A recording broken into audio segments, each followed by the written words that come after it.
Chapter 1830. In the end, Du Jiayi was the one who picked up the admission test long ago.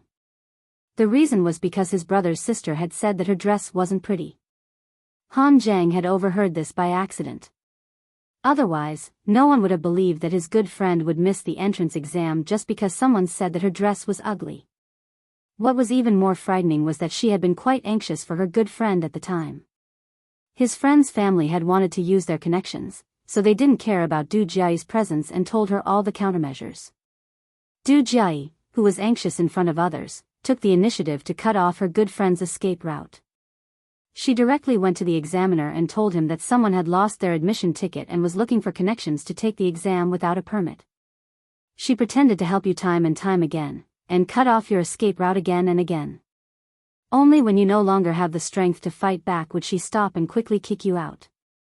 This kind of villain is the scariest. She has the ability to keep her composure. She can kill people without batting an eyelid. Du Jiayi is already so terrifying when she was in her teens. 10 years later, Du Jiayi will be even more difficult to deal with. Yi Qian was really dumbfounded when he heard this. Just because his good friend had said that her dress was ugly in front of others, she had kept it in her heart. She had taken action to cut off his good future. Moreover, she was only in her teens at the time. The two of them sat side by side. The lighting in the car was dim. Although Xia Jinyuan couldn't see Yi Qian's expression, he knew that he must be very surprised. When Han Zhang told him that year, he didn't believe it. Just now, Little Fox said that she didn't suffer any losses. It was clear that the two of them had met. Major Xia raised his eyebrows and said calmly, "Come, tell me how you met her. With this woman's tolerance, she will definitely secretly investigate your identity when she returns from the border. We need to come up with a countermeasure first." He was not afraid that Du Jiayi would make any moves. He only hoped that she could make some big moves. In the end, he would definitely give advisor Du a headache. When Yi Qian heard this, she felt that something was not quite right. He seemed to be hoping that Du Jiayi would secretly investigate her identity. She suppressed her suspicions and told him the whole story of how she met Du Jiayi. "I climbed onto the roof of the car to ask about the situation inside, but Du Jiayi was the first to speak. After everyone was rescued, when she was talking to Instructor Gao, she was implying that I climbed onto the roof of the car without caring about my own safety because I wanted to show off. I didn't argue with her before because I didn't want to waste my breath on such a person.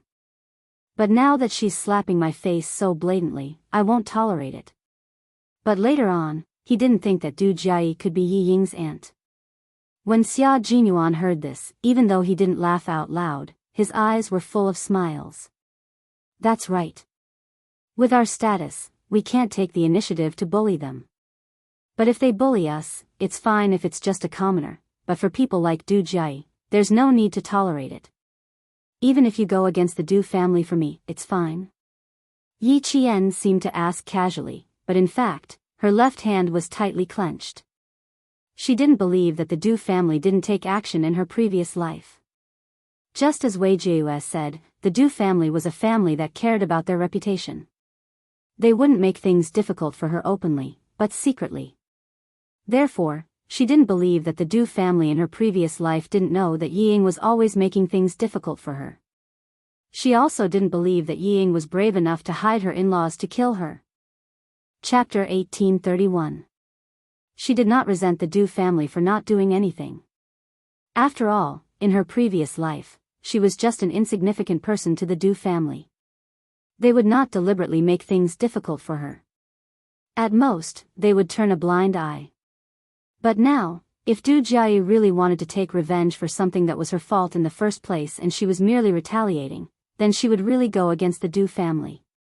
Yi Ying was related to the Du family, but she would directly go against the Du family. Yi Qian only now felt that the battle between her and Yi Ying had begun. In such a cold weather, Yi Qian, who was waiting for his answer, felt his palms sweating. If he went against the Du family because of her, would he be willing? Xia Jinyuan did not answer immediately. He first took off the glove on his left hand, then the glove on Yi Qian's right hand. He then held her right hand tightly and stared at her with a heavy gaze. Why do you ask such a question? Du Jiayi's family is not simple. I'm worried. Her answer made Major Xia chuckle softly. He said somewhat arrogantly, in the capital, if a family Xia dares to claim second place, then no one dares to claim first place. Du Jiayi's family is not simple. Then let me ask you, do you think my family is simple or not? This was the real Xia Jinyuan. Arrogant, disdainful, and domineering. It was not repulsive, but natural. Yi Qian was a little lost in thought. She looked at him quietly for a long time without looking away. The two of them talked back and forth. They did not hide their conversation from their comrades in the carriage, but when Xia Jinyuan glanced at them, they all consciously looked away. Even the J5 did the same. Probably feeling that something was wrong, the J5 sitting opposite them looked over slightly. He only glanced at Yi Qian for a moment before immediately looking away. He nudged G3 with his elbow. G3 turned his head and saw the J5 winking at him. He said softly, "Why do they look like they're fighting?" He and the J5 were comrades who knew the relationship between the two of them, so it was best to sit opposite them. Hearing this, G3 glanced at Xia Jinyuan from the corner of his eye. He lowered his head and said softly, "It doesn't look like it. They're not angry. If a couple quarreled, their faces would be dark. If he quarreled with his teacher's girlfriend, it would not be like the two of them sitting opposite them." G3 judged whether the two of them were fighting or not based on experience. They're not fighting? Why do I feel like they're different? J5 was a little worried. In the past, he was worried that Xia Jinyuan would ruin his future by dating an underage girl. Now, he was worried that Xia Jinyuan would give Yi Jian to other troops if he was not careful. As an instructor, J5 felt that he had been worrying too much. Between the two of us, there's no need to talk about it with outsiders. You don't have to worry. Q King is a calm person. He knows what to do. G3 said a few words and stopped talking. He was a man of few words, so he only spoke a little more than K7. The J5 thought for a while. He listened to his comrade's words and did not pay attention to them. Yi Qian, who had been silent for a long time, sighed softly and said, "I'm just afraid that I'll drag you and Commander-in-Chief Xia down. Little fox, if my old man Xia heard what you said, he would scold me until I was black and blue. He would definitely say that I'm not very capable. That I'm usually very good at causing trouble. That I'm very arrogant outside. Since I'm so capable and arrogant, why can't I get my own wife? Why can't my wife treat my family Xia as her own?"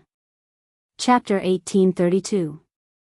Fortunately, the venue was small and there were many people around. Otherwise, with Major Xia's thick skin, he would have hugged Yi Qian and cried about how difficult it had been for him.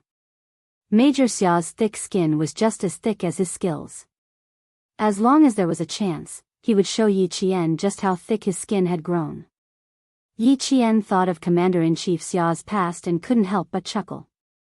There's no such thing as dragging you down. You're my girlfriend, the love of my life. Commander-in-Chief Xia only recognizes you as his daughter-in-law. If the Du family dares to plot against you, the first person who won't let the Du family off is old man Xia. By the way, let me tell you something that old man Xia doesn't want to be mentioned. Don't say it. I don't want to hear it. Yi Qian immediately interrupted. She was just short of covering her ears. She was just a military school student. She really didn't have the guts to listen to the Commander-in-Chief's private matters. Xia Jinyuan said disapprovingly, "Old man Xia has many private matters that he doesn't want to be mentioned." Du Jiayi's mother had a lot to do with the divorce between him and his ex-wife. Back then, his ex-wife was hesitating whether to divorce or not. Old man Xia was still trying to salvage the marriage. Mrs. Du introduced a talented man who could write a good love poem to old man Xia's ex-wife. Then, in order to pursue true love, his ex-wife resolutely divorced old man Xia and left the country. Can you stop talking? Yi Qian was already scared out of her wits. As a daughter-in-law, this was definitely not something she could listen to. No, it was something she could listen to as a military school student. No, I have to say it. Major Xia decisively refused, and the more he spoke, the brighter the light in his deep dark eyes became. Old man Xia originally wanted to pursue her again after the divorce, but who knew that once his ex-wife went abroad, as a soldier who couldn't go abroad for personal matters, he was stunned. Mr. Xia acted like a great general and didn't blame Mrs. Du. However, Advisor Du, who was also a regiment commander at that time, reported Mr. Xia's behavior in order to compete with his ex-wife. After his ex-wife found out, she resolutely divorced him. Yi Qian really didn't want to listen, but the man beside him was talking excitedly. He was just short of clapping and talking at the same time. She didn't understand why he was so happy when his mother was gone. In short, Advisor Du Jiayi and old Xia have been at odds with each other for decades. So, if Du Jiayi dares to plot against you, well, don't blame old Xia for taking action. Major Xia said with a smile. He saw that his little fox was holding her forehead with her left hand, so he added, and I am really grateful to Madame Du. It was all thanks to her that I have a good life today. Old man Xia really didn't have a good eye for choosing a wife back then. No wonder my old madam was against it. If that ex-wife of his is still in the family, Xia, I doubt if I can walk the right path. After living for 2 lifetimes, Yi Qian really heard a son talk about his own mother like that for the first time. What did Commander-in-Chief Xia's ex-wife do to make her own son treat her so coldly? About me and Commander-in-Chief Xia's ex-wife, I'll tell you next time. I'm afraid you'll be disgusted. As for the Du family. Xia Jinyuan stopped smiling and his eyes suddenly turned cold. He said coldly, as for the Du family, you don't have to worry about them. I'll protect them. If Du Jiayi dares to touch them, well, her military career will come to an end. If I can't even protect you, I don't deserve to be your boyfriend. Chapter 1833. If I can't even protect you, then I don't deserve to be your boyfriend. There was no need for him to be so affectionate. Just from his calm tone, it was clear that Xia Jinyuan valued Yi Qian greatly. Xia Jinyuan would never say who he would protect. His status and family background made him a reserved, and steady man. He wouldn't make promises easily, much less agree to anything easily. He said, before he met Yi Qian, he had never said that he would protect anyone. No one had the honor of receiving a promise from this noble man. But now, he was clearly telling Yi Qian that he would protect her. Not just for a while, but for a lifetime. Because he was her boyfriend, her lover. Yi Jian felt tears welling up in her eyes when she heard this. No one had ever said such words to her in her previous life, not even words that were similar to this. In her previous life, no matter what she did, she ended up with nothing because of Yi Ying's interference. Not only did she end up with nothing, but because of Yi Ying's instructions, those who didn't dare to offend her were full of malice towards her. Thinking back to her previous life, only the security company gave her a sense of security and the medical school gave her a temporary peace. After a long time, she gently shook his strong hand and said softly, "Thank you, Captain Xia. Thank you. Thank you for saving me from being homeless in this life. Thank you. Thank you for letting me know what it's like to be pampered. Thank you. Thank you for letting me not be afraid anymore. Thank you even more. I only know what it means to be complete with you in this life." Yi Qian was a girl who was easily satisfied. Xia Jinyuan had always known that she had never made excessive demands of him. She had never thought of relying on him to solve those troublesome matters. Even when it came to the matter with Yi Zhifan, she had never said that she wanted to use him to explain. She was a girl who had always relied on her own efforts to move forward. Even though she had suffered a lot in her previous life, she still maintained a sincere heart. She was kind and grateful. How could such a girl not move Xia Jinyuan? Xia Jinyuan's meeting with Yi Qian was the beginning of his happiness, and also the beginning of Yi Qian's happiness. Her sadness did not escape Xia Jinyuan's eyes. It could be said that Yi Qian's every move could be instantly detected by Xia Jinyuan as long as there was a slight change in her emotions. Gently holding her hand, he said in a low voice, "The Du family has always disliked our family Xia. Ever since old man Xia became the regiment commander, they have been making things difficult for us. Therefore, Du Jie dared to do something to you. To the family Xia, it was a piece of evidence that they could use against you. Your thank you is in vain. Family Xia and Du family are not on good terms?" Yi Qian was still a little worried that she was trying to coax him. He frowned slightly and asked carefully, "Are you saying this because you're afraid that I'll feel guilty? Who would dare to make things difficult for the family Xia of a military aristocratic family? This family was tough enough, right? Who would dare to offend them? Did this person not want to live long enough?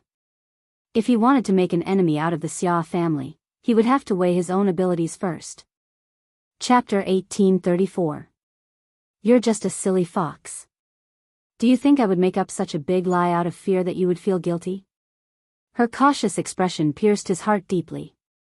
His girl had suffered a lot since she was a child. Before she met Uncle Jen and Uncle Chen, she did not receive the love and protection she deserved. Therefore, she was so afraid of losing her family and everything beautiful. She was even more afraid of implicating the people who cared about her. Clasping her fingers tightly, Xia Jinyuan said word by word in a low voice, "The matter between the two families can't be explained in a few words. If you are interested, I will tell you another day." Only then did Yi Jian believe her. Her frown visibly relaxed as she smiled. No wonder I didn't like Du Jie the moment she opened her mouth. It's because of you. Seeing her smile, Xia Jinyuan's heart softened. Before the age of 14, no one loved her, no one protected her, and she was bullied by Yi Jifan's family everywhere. Even in such an environment, she was still able to be physically and mentally healthy. In the words of old man Xia, the daughter of a martyr must be different. She was indeed different. It was Xia Jinyuan's fortune to have met such a different girl. Therefore, he did not want to see her sad because of the past. His girl should be happy. Even if the road to the military was full of thorns, he still wanted his girl to be happy.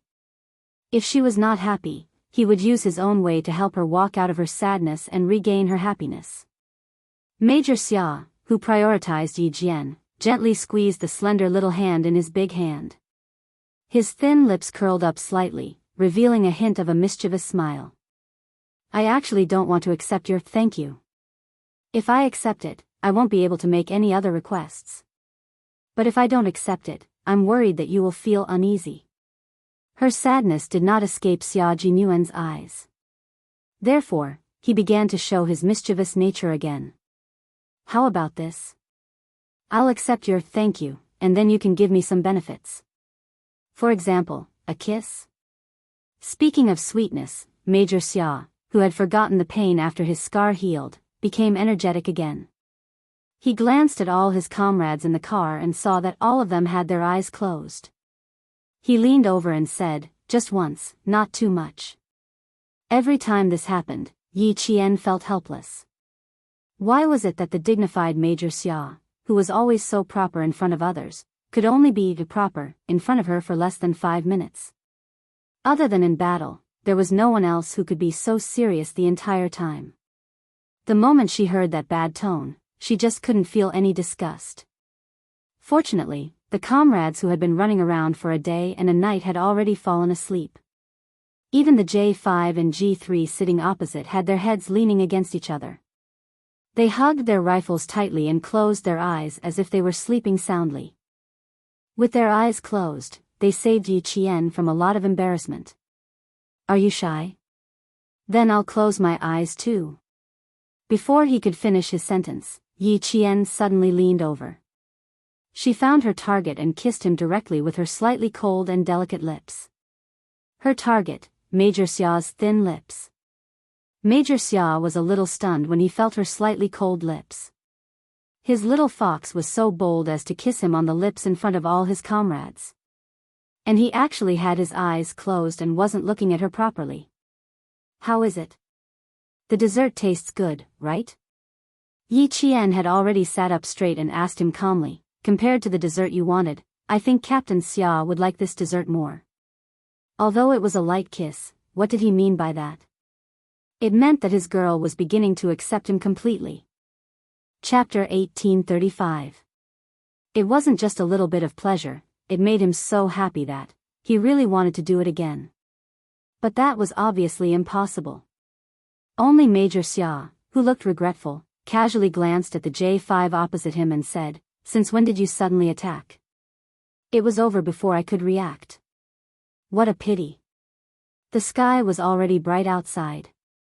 In the hazy morning light, Yi Jian, whose eyes were curved like a painting, was smiling.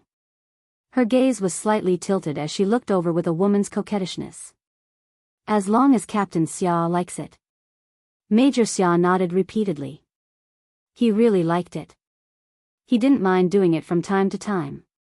He really liked her sudden attacks. She was simply a sweet bomb. Major Xia, who had kept his back straight from the beginning to the end, looked the most serious on the surface, but his hands never stopped moving. One moment, he would use his fingers to rub the back of Yi Qian's hand. The next moment, his fingers would hook tightly around Yi Qian's fingers. The next moment, he would grab Yi Qian's hand and stuff it into his pocket to warm it up with his body heat. There was no other way. He still had regrets. His heart was itching.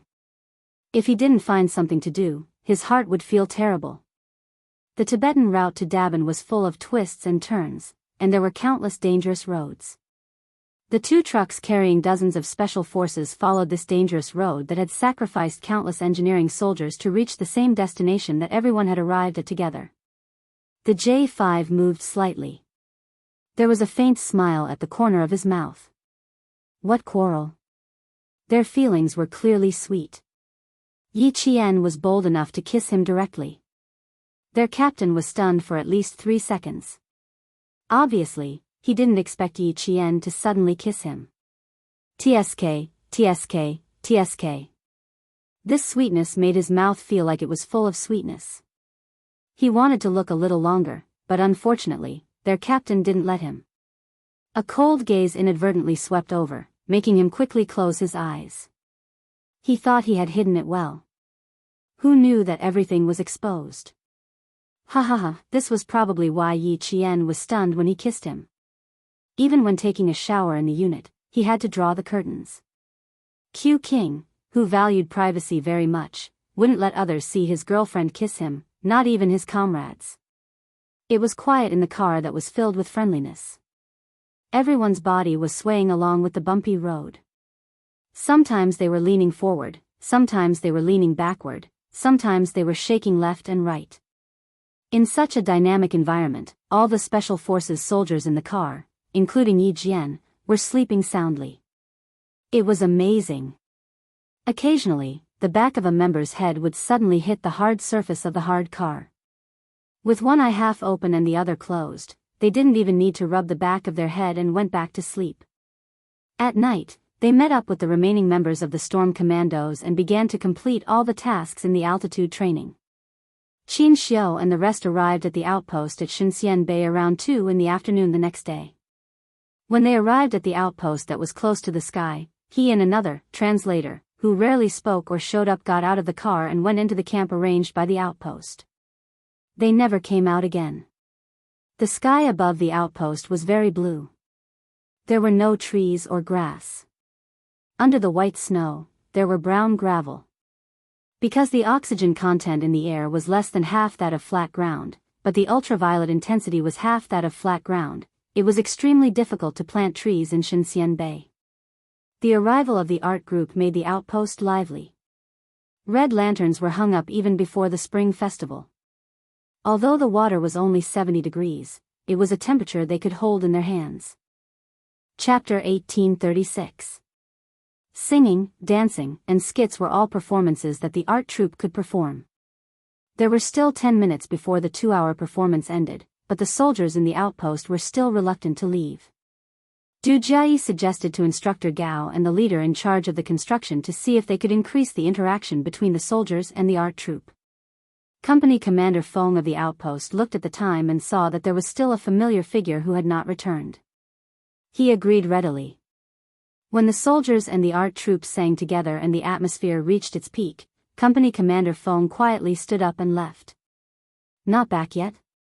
He walked directly to the platoon leader who was standing guard on behalf of the soldiers tonight and whispered, "If he doesn't return in half an hour, quickly send soldiers out to receive him."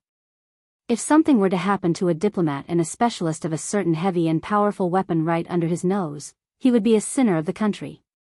The place he went to has to avoid being noticed, so it will be a little slow. If he doesn't return in half an hour, I will immediately send someone to receive him. The platoon leader nodded lightly with his windbreaker mask covered in white frost.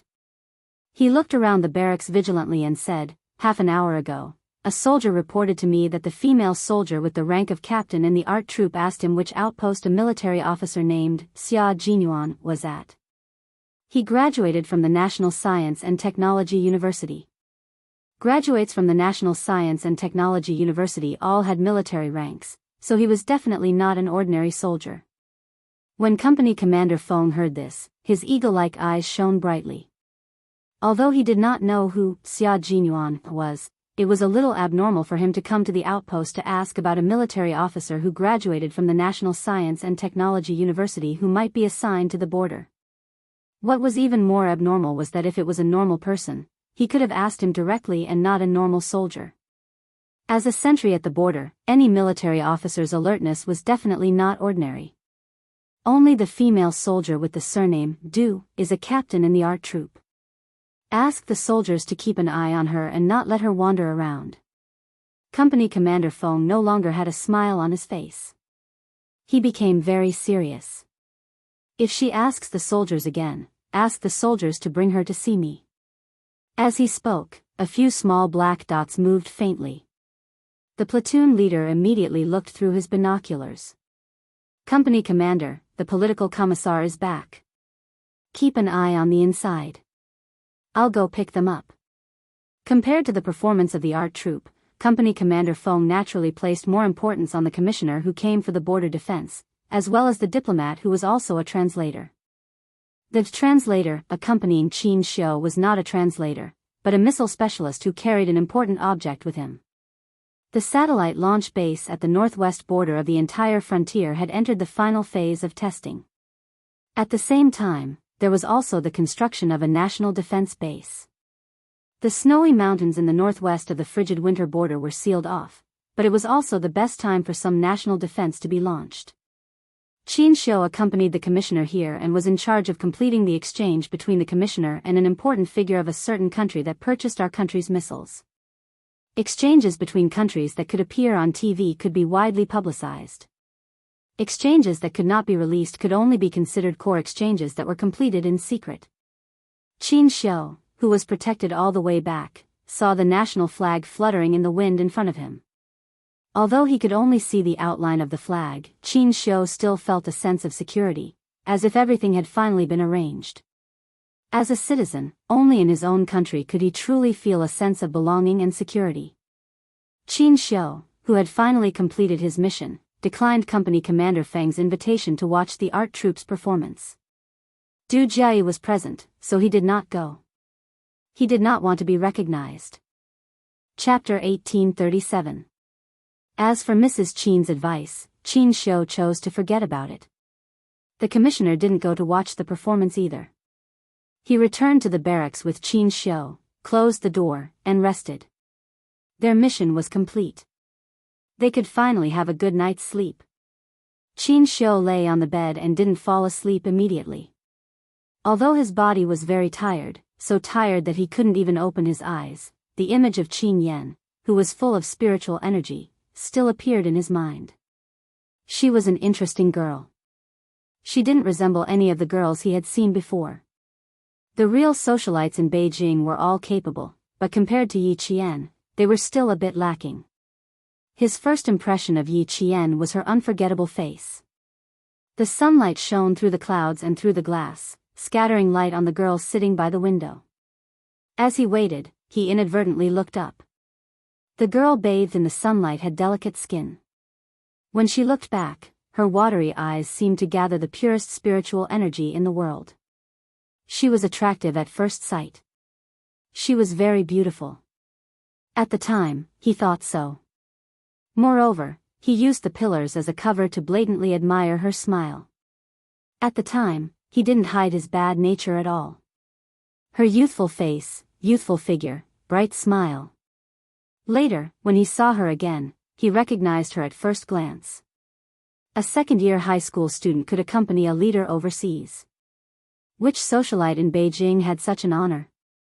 If he wanted to pursue Yi Qian, he would have to tell his rigid Mrs. Qin. Only if she agreed could he succeed. Otherwise, with Mrs. Qin's feudal mindset, she wouldn't accept a daughter-in-law with an ordinary background. Thinking of this, Qin Xiu couldn't help but chuckle. He was really daydreaming. Daughter-in-law?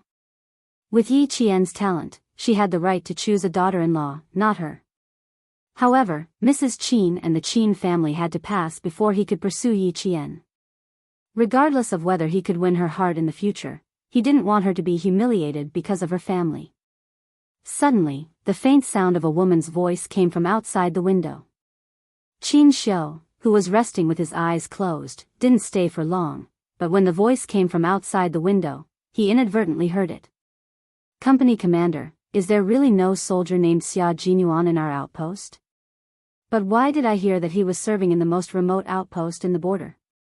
Are you afraid that I'll disturb him, so you purposely said that you don't know him? Or did he serve here before and was transferred away? It was Du Jiayi's voice. She was asking about Xia Jinyuan's whereabouts. You're wrong, there's no doubt that he's in the outpost. The most remote outpost in the border. There are many outposts.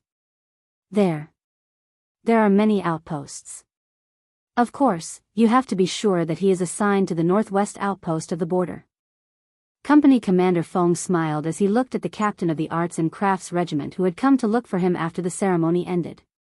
His dark purple face had a faint smile as he patiently explained, a military academy graduate from the National University of Science and Technology has a military rank. If he was really assigned to our outpost, as the company commander, how could I not know?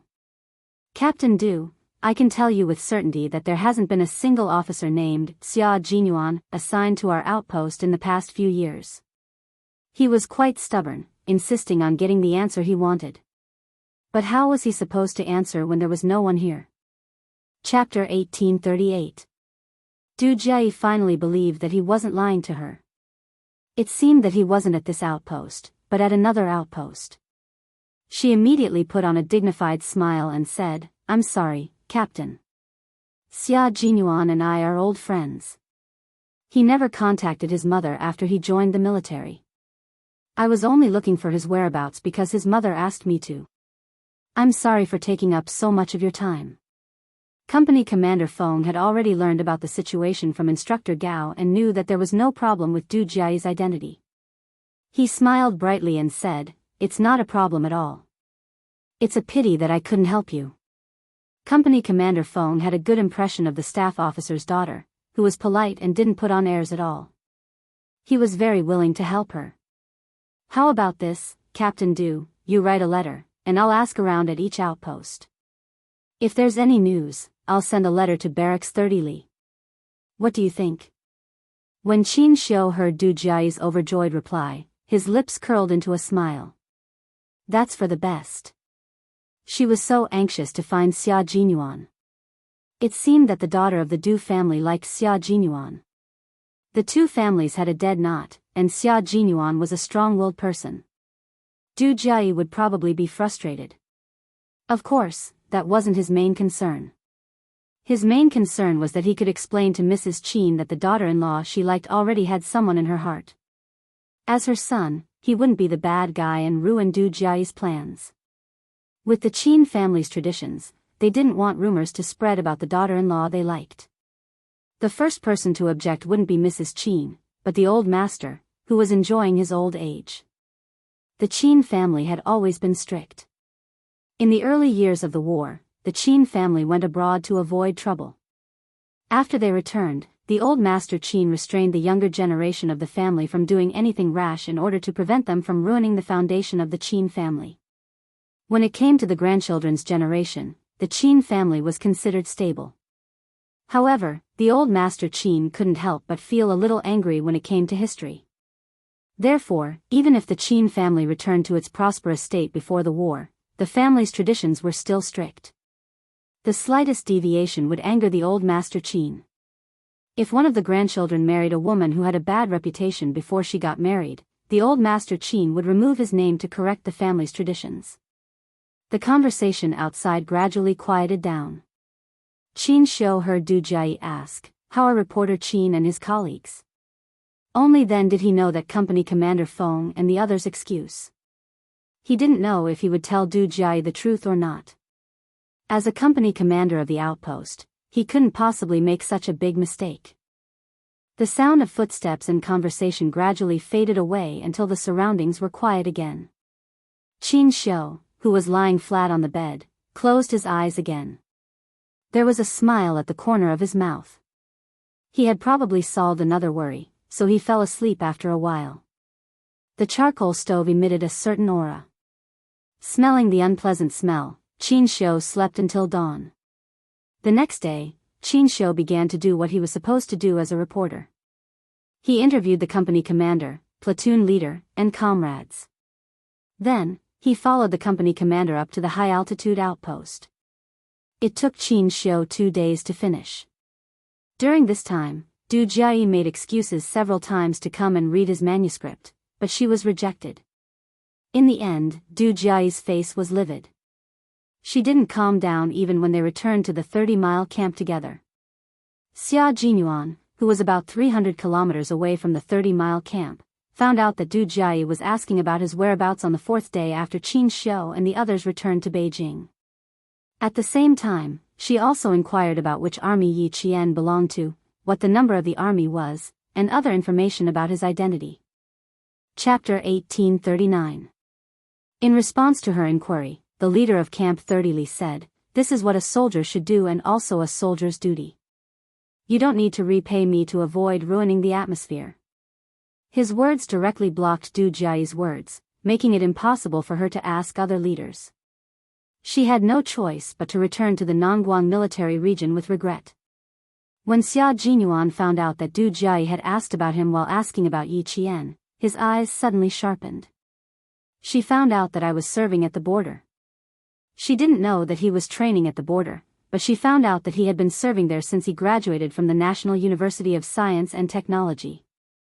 On the 3rd year of Yi Qian, he had entered the Snowfield Brigade and received a mission to protect the construction of a satellite base in the border. His comrades in the Snowfield Brigade, such as J5, G3, Z7, and so on, had accompanied him. Because of some unknown reasons, this group of comrades had to travel to the border of a certain country to meet with the military there. In addition, the two sides had to exchange information.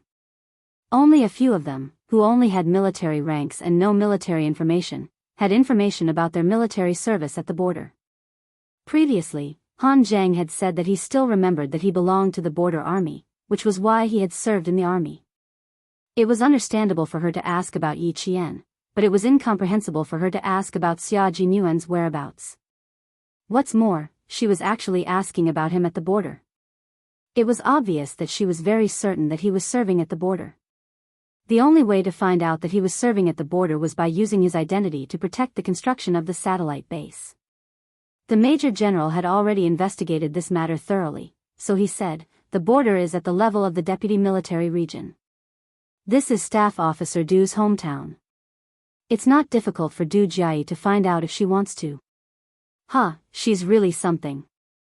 Just because it used to be his hometown, she can casually reveal the location of a soldier's military service? Xia Jinyuan's face immediately darkened. There was a strong sense of hostility between his handsome brows. "You've stretched your hand too far. Be careful not to get stomped." The Major General was shocked when he heard this. Du Jiayi had directly investigated Yi Qian and Xia Jinyuan from the system and triggered the warning system. The head of the military's top-secret department immediately reported to him. In less than half a day, he had investigated the entire matter, including how Du Jiayi knew about it. There was obvious hostility in Xia Jinyuan's voice. Major General Lu knew a thing or two about the Xia and Du families. Because he knew about it, he had to settle it properly, in case Xia Jinyuan brought it up without knowing it, which would give Staff Officer Du another chance to go against the family Xia. He then said, "All of your information is now classified as top secret. Your identities are not in the entire system. Therefore, there is no leak of information about the members of the Snowfield Brigade. Furthermore, even the fake identities you used to enter the satellite base were classified as top secret. Even Advisor Du did not have the authority to investigate them." Xia Jinyuan said in a low voice, "I trust the military on the confidentiality aspect. Please tell me how she found out that I was serving at the border." "She found out that you were serving at the border from Staff Officer Du then. She didn't ask Staff Officer Du personally, but..." The Major General paused for a rare moment. When he spoke again, even his tone was much softer. "It was the Commander-in-Chief's ex-wife who asked Staff Officer Du. Staff Officer Du said that he knew you were serving at the border a few years ago, but he didn't know anything else." Chapter 1840. Du Jie knew that you might be serving at the border. This was what the Commander-in-Chief's ex-wife told her and asked her to find out. When she left 2 letters. One was in the hands of Company Commander Feng at the outpost, and the other was left at Camp 30 Miles. Wasn't Madame Xiao the Commander-in-Chief's ex-wife? Why would Madame Xiao, who had brought her son along when she was having an affair, suddenly want to find out about him? He didn't tell Mr. Xia about her affair, which was considered repaying her for giving birth to him. When you went to the border to ensure the construction of the base, you went there as an ordinary officer. Staff Officer Du was the one who approved you, so it's normal for him to know. Moreover, he only said that you were serving at the border, but he didn't say anything about the army or other details.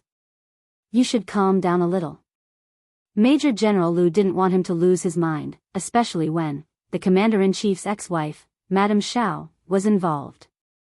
In this family, the person who didn't want to contact Madame Xiao the most was Xia Jinyuan. It was already unbelievable that Du Jie wanted to find out where he was serving, but in the end, it was actually Madame Xiao who asked her to do it. Xia Jinyuan couldn't help but look up at the sky. The sun didn't rise in the west and set in the east today. "You don't have to give me the letter.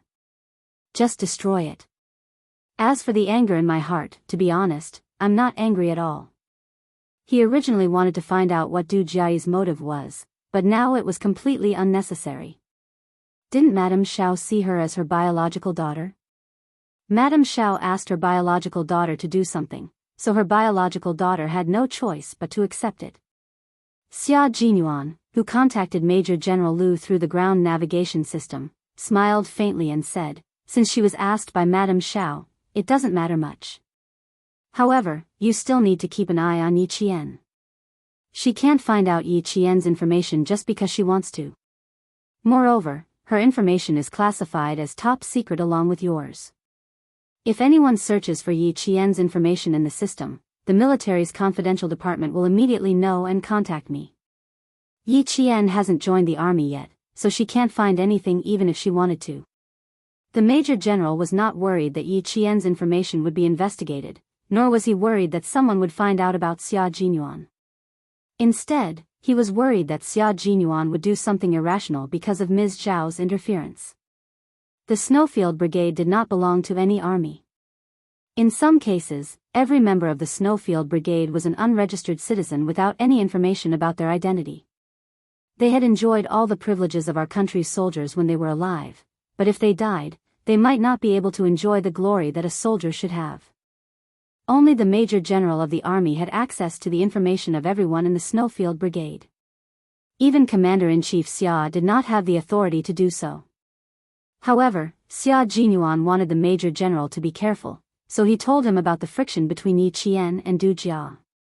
"It's not that I'm overly worried, but Du Jia is a vicious and merciless person. Major General, you still need to inform the school." With Xia Jinyuan's reminder, the Major General frowned and said coldly, "She's so narrow-minded. She repaid kindness with ingratitude. If she dares to do anything to Yi Qian, she won't be able to wear her military uniform for long." Yi Qian was the focus of the military's training. She was not at fault for rescuing Yi Qian, but she used her family's power to harm Yi Qian just because he replied to her. The military was not the Du family's military. It was also not a place where the Du family could cover the sky with one hand. With the Major General's nod, Xia Jinyuan felt a lot more relieved. Then, he listened to the Major General talk about the meeting between the Snowfield Brigade and the Storm Commandos. He picked out the main points of the meeting and told him about it. The military has decided to train 2 special forces teams, sea, land, and air. Chapter 1841. The Snowfield Brigade is already one, and the Storm Commandos will be the second special forces of our country. In the future, no local troops will be involved in the training of these 2 forces. This decision was made because, with the development of the internet, all kinds of eavesdropping and stealing methods were directly related to high technology. In addition, China's self-developed high-tech weapons were unveiled during the Great Celebration, and all the developed countries had already turned their attention to them. Since the Great Celebration until now, the various countries had already caught countless spies who had tried to get close to the troops and bribe military personnel. The Snowfield Brigade was not only the top special forces of our country, but also the most mysterious special forces of our country. In the future, as the country's military strength increased, this mysterious special forces would receive more and more difficult missions. Therefore, the Snowfield Brigade would also usher in a brand new reform. We will discuss the reform proposal you proposed 3 years ago again in the meeting. We agree that the Snowfield Brigade will be divided into 2 teams, and we will use Chinese and English as a substitute for each other. We agree that each team will have 2 combat commanders, but you still have to be the overall commander. Regarding the reform of the Snowfield Brigade, Xia Jinyuan had already mentioned it to the military in the form of a document 3 years ago. However, because the changes were too big, the military did not make any moves. After the Great Celebration, the spies in the country suddenly became rampant, and there were even a few cases of intelligence leaks. The military immediately attached importance to the reform plan proposed by Q King. One of the reports mentioned that in the future, the stolen intelligence would mainly be high technology. The Snowfield Brigade would have to cut off cooperation with the local troops, which was a big disadvantage. They would have to exist in an absolutely confidential form and become a true independent force, a true secret special forces. Whenever the Snowfield Brigade arranged for training in the country, if they needed the cooperation of the local troops, the military would directly give the order to the person in charge of the local troops. They would not mention the number or the name of the person, but would only report the number to the person in charge of the local troops. No one would know what kind of troop had trained here before, and no one would know what kind of troop they had cooperated with before. It was like a ghost troop that suddenly appeared and suddenly disappeared.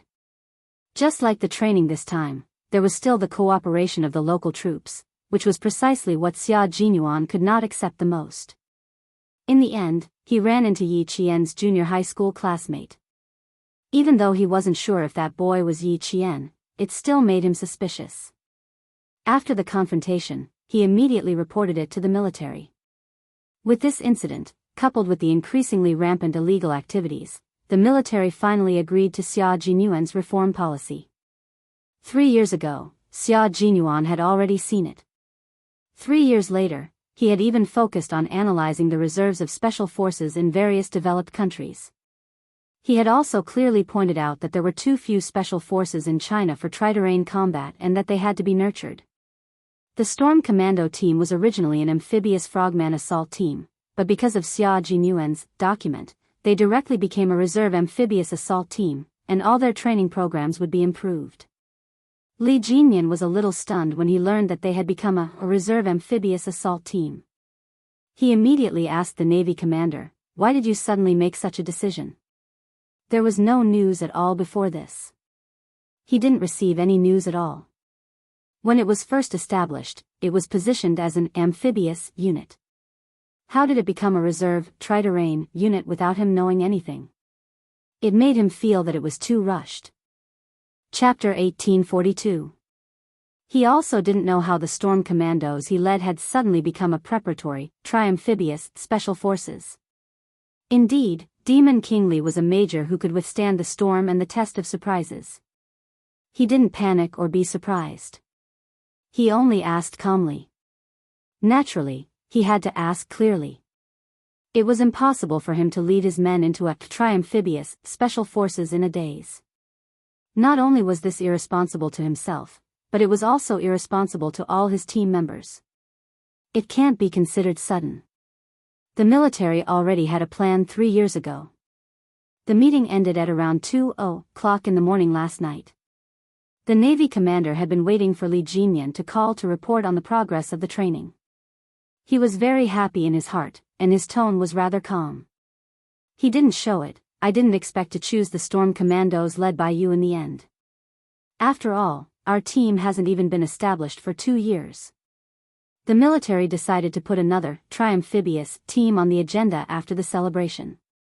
They chose from several special forces in various military regions, and in the end, they chose the Storm Commandos led by you.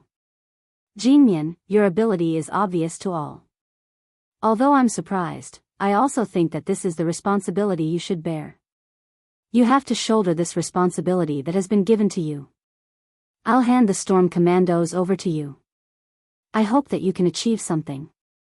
Chase after your goal, and one day, you will truly surpass that SEAL team in the West. As a member of the Navy, Li Jinyan had set the Western SEAL team as his goal from the very beginning. He had led all his team members to train day and night. In less than a year, he had submitted an outstanding result to the Navy and the military. The SEAL team was the top tri-amphibious force in a certain Western country. If the Storm Commandos could surpass it one day, it would definitely be something that would shock the entire world. However, Li Jinyan knew how big it was to achieve this goal. However, no matter how big it was, he would not give up. If he couldn't do it, he believed that the captain of the Storm Commandos could do it. As long as he didn't give up, hope would always exist. After listening quietly, Li Jinyan's eyes darkened. When he looked at the blue sky, he was even more determined. He said calmly, "Okay." Only the word "good" meant that he already knew, and that he would definitely shoulder the responsibility given to him by the country. No excuses, no concessions, no hesitation, and no timidity. As a Marine, Li Jinyan knew his mission and responsibilities. He was a soldier. In the face of challenges, he would be calm and collected. He would never allow himself to panic. Instead, he would challenge and win. He would never admit defeat and sacrifice himself. He was already prepared to welcome a brand new future. Although Li Jinyan and Xia Jinyuan had completely different personalities, their beliefs and perseverance were the same. One could see the brave and fearless spirit of modern soldiers from their figures. Xia Jinyuan didn't tell Yi Qian about how Du Jiayi had left the border to gather information about her after the Highland training ended. She didn't want to distract Yi Qian during the most dangerous individual combat training on the Highland. Take the hiding in the snow training as an example. If a person directly hid in the snow without moving for a few hours, they would be like a popsicle. He really couldn't bear to let someone like Du Jiayi distract Yi Qian. She not only gathered information about you in the border, but also about me. Now that the Major General is keeping a close eye on her, she hasn't made any moves yet after returning to the Nongguang military district. Chapter 1843. Xia Jinyuan didn't hide anything. He even told Yi Qian everything that Du Jiayi had asked about him. I reminded the Major General. Now that the Major General is helping us keep an eye on her, if she dares to do anything, she won't be the only one who will suffer. Staff Officer Du will suffer too. Ask about Captain Xia. Why is she asking about you? This was Yi Qian's main concern. Even his tone was much colder. Why would she come to the border to ask about you? Where did she get the news that you're in the border? Is it from her father's place? Captain Xia didn't show up that night. If she knew that he was in the border, it would be a very serious matter. It was an important matter regarding Captain Xia's safety in the country. Xia Jinyuan had already seen Yi Qian's sharp senses. Now that she had grasped the main point and asked directly, he wasn't surprised at all. He gently brushed off the frost that had gathered on her eyebrows and explained, "She didn't know that I was training here. Do you still remember that year when we fought together in the snowy highlands? I was on a mission at that time. For some reason, I became an ordinary platoon leader in the border. The border was where Staff Officer Du had worked his way up.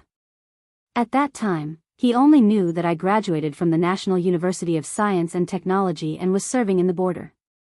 Madame Xiao found out from Staff Officer Du that I was serving in the border, so she asked Du Jiayi to ask about me. As for why she asked about me, I don't want to know. It couldn't be anything good. Moreover, he didn't want to have anything to do with Madame Xiao. Yi Qian was relieved. He was afraid that she knew that Captain Xia was training in the border, so she directly asked about him. She also noticed that his tone was especially cold when he mentioned Madame Xiao, even with a hint of disgust. Yi Qian knew who Madame Xiao was. Although she didn't know why he had such an expression, she was definitely on his side. Just ignore her. It's not worth getting angry over someone you don't like. She advised him with some heartache. During this period of time, he had been planning the training. Sometimes, he didn't even have time to give her homework at night. If you're tired, don't let someone you don't like affect your mood. Xia Jinyuan wasn't someone who would get angry over Madame Xiao. He just simply discussed. Affect his mood? She really didn't have that right. As it was a private matter between the two of them, they chose a place where no one else was around. After glancing around to make sure there were no comrades around, Xia Jinyuan suddenly bent down and gave Yi Qian a quick peck on the cheek. His thin lips curved into a wanton smile as he said, "You guessed wrong. You should be punished. Your Captain Xia is not someone who is easily affected by others. Of course, this little fox in front of me is an exception. Just a small look or a small action from her can make my mood fluctuate." Indeed, it didn't affect his mood at all. It could be seen from his indecent behavior. Yi Qian, who had just been kissed, glared at him. There was no anger in her eyes, only coquettishness. "You're getting more and more mischievous. Status. Mind your own status. I pay a lot of attention to my identity. I don't dare to forget it at all times, but I do need to relax occasionally, especially now that it's rest time." Major Xia had always known how to strike a balance between work and rest. They had left the highlands at night.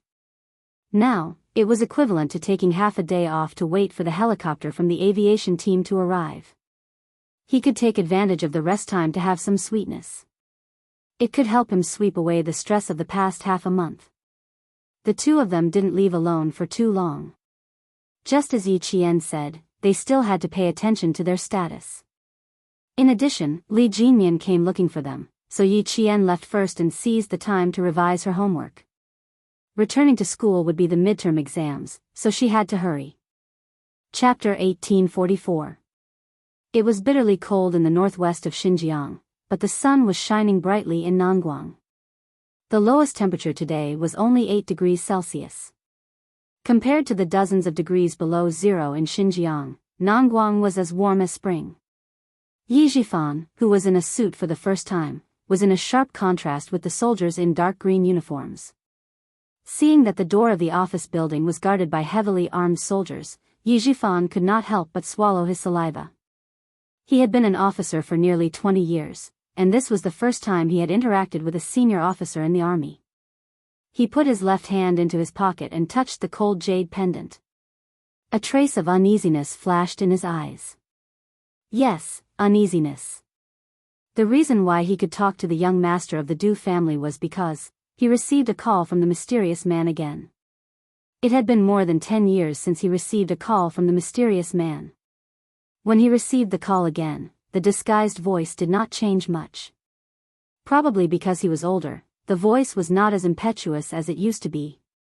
When the voice came from the phone, he almost thought that he was going to take back the jade pendant, because he didn't let Yi Jian become useless at all. Instead, he watched her go further and further away and stand higher and higher. Even he, a dignified bureau chief, couldn't do anything about it. So he was afraid. He was afraid that the owner of the jade pendant, who had sent him to his official career, would take back everything he had and leave him with nothing. But he did not expect that the mysterious man, who he had not contacted for more than 10 years, would say, "Try to send Ying to the army." He will provide the opportunity. Sending Ying to the army. This was what he had been dreaming of. He followed the order and went to Nangguang to save the young master of the Du family, who was attacked by the mafia during dinner. He was the commander of a brigade in the Nangguang military region. He had racked his brains in the Nan province but still could not do it. But in less than 4 days, he had done it easily in Nangguang. Although he had been stabbed in the back, it was worth it. It was really worth it. Commander, Bureau Chief Yi is here. The guard knocked on the door and told him the purpose of his visit. There was no immediate answer. Just when Yi Jifan was feeling a little uneasy, the half-closed door suddenly opened. A soldier in his early 30s with a medium build opened the door personally. His eyes fell directly on Yi Jifan, and he laughed loudly. Bureau Chief Yi, I have been waiting for you. Please, have a seat. This was Chief of Staff Du's eldest son, Du Kaiwei, 33 years old.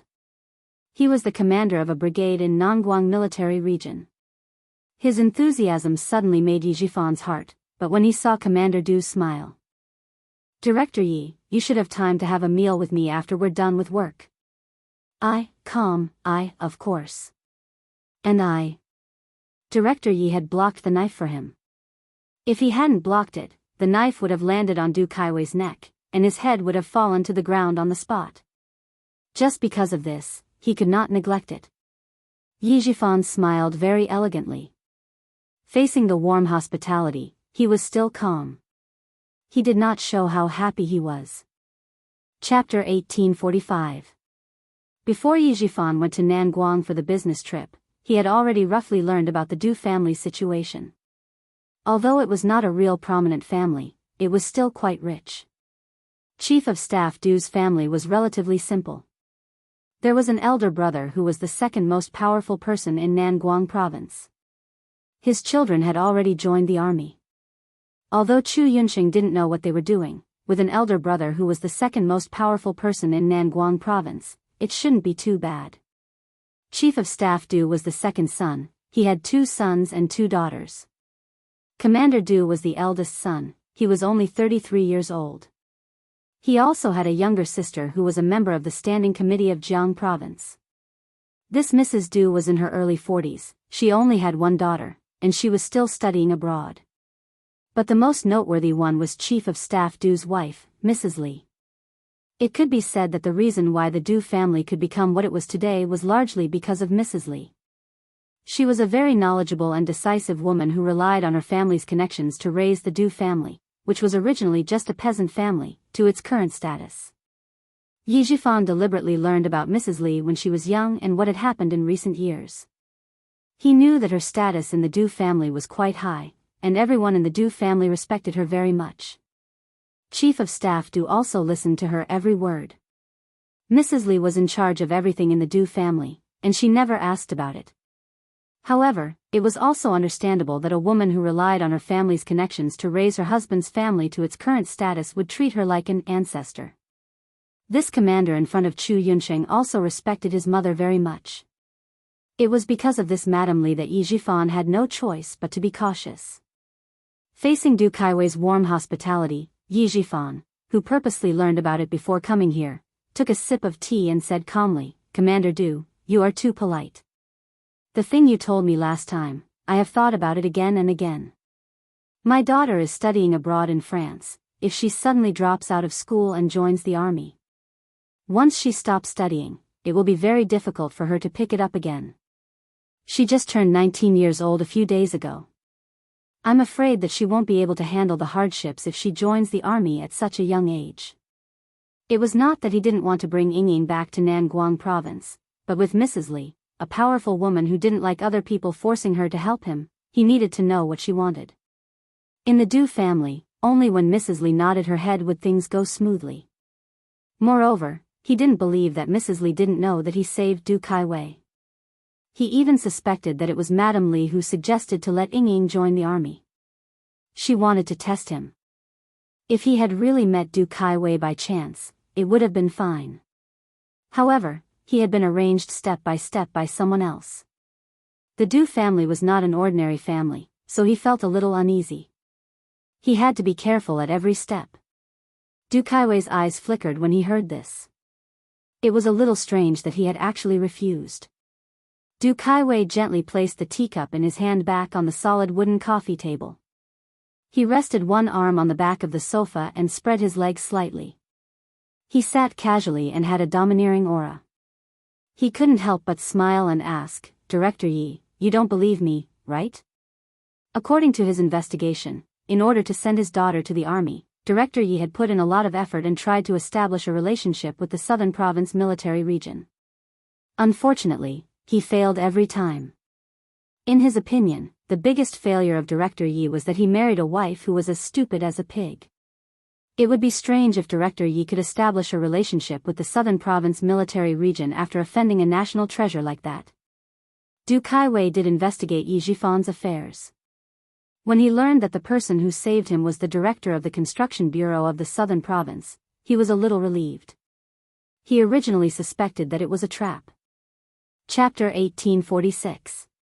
She also found out that Yi Jifan's political achievements were excellent, but he didn't have any connections with the military. She wanted to build a relationship with the military, but he was always rejected. So she completely believed that saving him was not a trap. But Mrs. Li was right. No matter what the result of the investigation was, seeing was believing. After he finished speaking, Du Kaiwei, who had been very polite the whole time, stared at him without blinking, patiently waiting for him to answer his question. "Commander Du, this is not a matter of whether I believe you or not. I just don't want my daughter to stop studying. Also, my daughter is still young and naughty. She made a big mistake in the college entrance examination, so she can't take the college entrance examination for the next 5 years." Yi Jifan said very slowly. He told Commander Du the truth about Yi Ying's situation. He didn't believe that Commander Du didn't send someone to investigate these things. Since he couldn't hide it, he might as well tell him everything. At least, he could leave a good impression. "At that time, I thought that I couldn't let my daughter go to the military. Since she can't take the college entrance examination, then she should go to the military. But I didn't know, Sai, because of some things in my family, my daughter also fainted in junior high school. When she went to the People's Hospital for a checkup, they found out that she had a heart problem. All these reasons made it even more impossible for her to go to the military. Although I wanted to, I had no choice but to accept the fact. After thinking for a while, I finally decided to send my daughter to study abroad." Yi Jifan let out a long sigh and said, "It's all because I didn't teach her well when she was young. Fortunately, she is not a bad girl. Otherwise, I would have a headache." After he told Commander Du the truth, the smile in Commander Du's eyes deepened. What he said was not different from his investigation. It was reasonable that Director Yi didn't want to talk about his family's problems. If she has a heart problem, she can go for a more detailed checkup. Other things are not important. It's just my daughter's little mind. Du Kaiwei had a little sister who was even more troublesome, so he didn't think that Yi Ying's things were out of line. "Director Yi, you can think about it carefully. You don't need to answer me in a hurry. Director Yi is now in a high position, I can't help you with other things.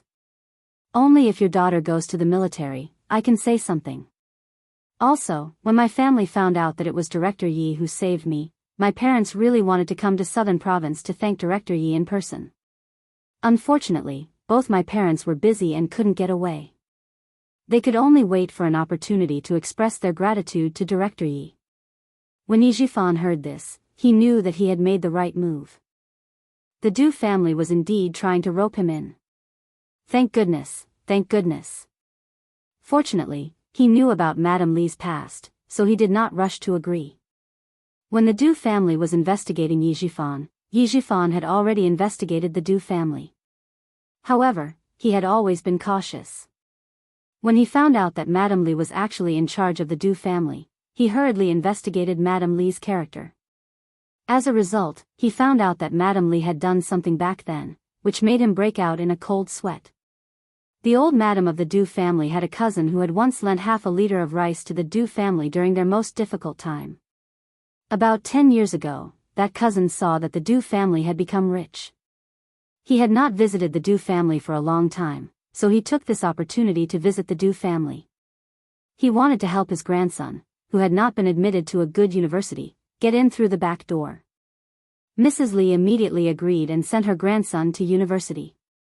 As a result, he was directly assigned to the most remote place after graduation. Chapter 1847. The cousin tried to get in through the back door again, but was rejected by Madame Lee. She said, "I've already repaid the debt of half a liter of rice."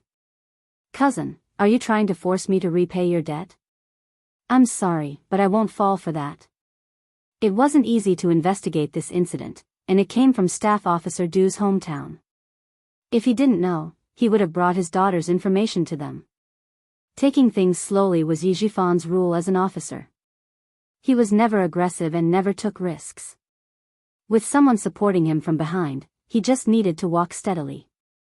He knew that as long as he didn't make any mistakes, he would have a meteoric rise. Therefore, Yi Jifan was so cautious that he wouldn't take action immediately. No matter how much he wanted to send Ying to the army, he would stay calm. Because of his cautiousness, he avoided the minefield again and didn't let the Du family notice anything suspicious. With Du Kaiwei's words, Yi Jifan left Nangguang with a smile on his face. So what if Chen Dongfeng was capable? So what if Uncle Zhen was respected by so many soldiers when he was alive? He didn't care about Commander Liu and political commissar Yan. With the Du family's position in the army, he wouldn't give up on what he wanted for his daughter. Yi Jifan didn't mention to Sun Dongqing that he had a relationship with the Du family. Before the matter was settled, it was enough for him to keep it to himself. He didn't even want to mention Yi Ying for the time being. Xia Jinyuan only found out that Yi Jifan had a relationship with the Du family at around 3:00 in the afternoon after the training in the mountains ended. Yi Qian said that he didn't want him to get involved, but as Yi Jifan's position increased, he couldn't really let his guard down. Since he wasn't in Nangguang, he naturally had to ask someone to keep an eye on him. If there were any big movements, he would know immediately. The person on the phone with him was none other than Xia Yiwei. The person who asked him to keep an eye on Yi Jifan was naturally her, the secretary of the southern province. About 40 days ago, Yi Jifan saved the life of Du Kaiwei, who had been at odds with his elder brother since he was young. He returned to Nangguang, and about half a month ago, he made another trip to Nangguang. His accompanying secretary inadvertently mentioned that Director Yi had gone to the Nangguang military district, so I guessed that he did indeed have dealings with the Du family. Yi Jifan actually saved Du Kaiwei's life? Xia Jinyuan furrowed his brows. How could things be so coincidental? Little Fox had just started a feud with Du Jiayi when Yi Jifan had already made friends with the Du family. Have you investigated who wants Du Kaiwei's life? Yes, Du Kaiwei led soldiers to cooperate with the relevant police to clear out a drug manufacturing village in Nangguang. When he showed up, he was seen by someone. The villagers cooperated to pay for his life. Xia Yiwei explained very clearly and also investigated very clearly. The person who helped her investigate was none other than Ho Zi, who was still showering in the bathroom. Sundays in the depths of winter were suitable for lying lazily in bed. Xia Yiwei rested her head on a soft, white pillow and looked at the falling snow outside the window. Her voice was charming but sharp as she said, "This time, it's really all connected. Our family Xia and the Du family have always been at odds. Who knew that my sister-in-law would come into conflict with Du Jiayi in advance, and in the end, Xia Yiwei described the network of relationships one by one. It was really complicated. In one sentence, she concluded, "It's really fate that my sister-in-law and our family Xia are fated. I'm also fated to be with your family Xia." A familiar male voice suddenly came through the phone. Xia Jinyuan did not even frown and said, "Help me ask Brother Z about the progress in France." Chapter 1848. The other side of the phone suddenly went silent, as if someone had covered it. After dozens of seconds of silence, Ho Zi, who had eaten her fill, lazily opened her mouth and said, "I can't delay the matter you asked me to do. Don't worry, everything is fine." Ho Zi, whose shoulder was pressed against the phone, stuffed Xia Yiwei, who was trying to snatch the phone back, into the blanket and said coldly, "Both of them have the surname Yi, but your Xiao Yi is much more interesting." She's like that woman in France who pretends to be aloof and flaunts her relationship with Yi Ying. I just need to move my hands and she'll take the bait. She'll be busy now. Xia Jinyuan did not ask about the process, nor did he ask how Ho Zi was going to deal with it. When he found out that Yi Ying was studying in France, he immediately contacted Ho Zi. Originally, he wanted to ask for his help to destroy Yi Ying in France, but when he remembered that Ho Zi had blown up the underground gun warehouse in his villa in Mount Dalong, Xia Jinyuan changed his mind and asked Ho Zi to help lead Yi Ying to the bad path. Xia Jinyuan knew that Ho Zi must have countless ways to lead Yi Ying to the bad path. As long as Yi Ying took the bait, she would suffer. France was Ho Zi's second hometown, and he knew a few people from all walks of life. Ho Zi, who had always done things appropriately, knew what to do and what not to do. Thank you, Brother Zi. I'll treat you to a drink when I go to Nan Province. You're welcome. I've been quitting drinking and smoking recently. Your sister has cut off all forms of entertainment that are harmful to the liver and lungs. If you want to treat me to a drink, I don't mind, but your sister does. Ho Zi used the blanket to wrap Xia Yiwei, who was struggling to get out of the blanket. His flirtatious peach blossom eyes smiled as he looked at his beloved woman who was blushing. He held the phone in one hand and the blanket in the other to prevent her from jumping up and making a fuss. He had been an underground lover for most of his life. It was time for him to become an official lover. Xia Yiwei's face was sullen, and her eyes were filled with anger. Ho Zi, if you don't let go, I'll make you pack up and leave right now. Let go of me, do you hear me?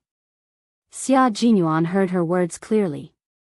The two of them had been entangled with each other for so many years and had gone through so many times, but they had never really cut off all ties. It was impossible for the two of them to break up. Ho Zi had hardened his heart and cut off his underworld ways. It took him 2 years to clear his name. He knew that Xia Yiwei would not be able to dump Ho Zi and marry another man. Seeing that the two of them had reconciled, Xia Jinyuan did not say much. He only said one more thing before hanging up the phone. Brother Zi, old madam has been waiting for my sister to get married and have children. Don't worry, don't worry. I'll definitely let old madam get what she wants. I'm hanging up first. I'm still a little scared of your sister's temper. Last night, she wanted me to kneel on 2 bowls. Now, she's so scared that she wants me to kneel on cactus. Ho Zi, shut up. Give me the phone. Xia Yiwei, who was wrapped up like a cocoon, roared. Just by listening to her voice, one could tell that Secretary Xia was not as intellectual and dignified as she usually was. Xia Jinyuan was not interested in eavesdropping on other people's private matters. He was about to hang up, but when he heard that Xia Yiwei still had something to say to him, he moved the phone away from his ear. He did not want to overhear the fun between the two of them. Yes, yes, yes. Baby, are you going through menopause? Why is your temper getting worse? Ho Zi was a gangster and did not mind talking dirty. Now that he had finally won the heart of his beloved woman, he coaxed her and approached her step by step, making it impossible for her to leave him. Chapter 1849. Xia Yiwei, who struggled out of the blanket, was choked by the word menopause. If it weren't for the fact that she had something to discuss with Xia Jinyuan, Xia Yiwei would have rushed into the bathroom and poured a glass of cold water on his face. Since she had something important to discuss, she only gave him a cold stare. Her snow-white arm came out of the blanket, revealing the kiss marks on the inside of her arm, adding to the ambiguous atmosphere. Old 6, tell Xiao Yi to be careful. We've been investigating the person behind Yi Jifan for several years, but we haven't been able to find any clues. If they can still guarantee his promotion, the water here is not ordinary. She could see how much Old 6 cared about Xiao Yi, and Xiao Yi was indeed not bad. It was Old 6's blessing to be able to marry her. She only hoped that the two of them could be safe and sound and not have any twists and turns. I tried to ask the governor, but I didn't get anything. Yi Jifan's resume was clean, and his political achievements were excellent. It could be said that he could achieve some political achievements no matter what position he was in. It was as if he was born to be an official. The more he was like this, the more suspicious it was. Xia Yiwei treated Yi Qian as her family. Otherwise, she would have completely ignored him. After several years, she still couldn't find any information. It was clear that the person behind Yi Jifan was extraordinarily powerful. Xia Jinyuan had always known that the person behind Yi Jifan was extraordinarily powerful. Otherwise, with Yi Jifan's seemingly good political achievements that didn't bring any benefits to the people, it was impossible for him to be promoted so quickly.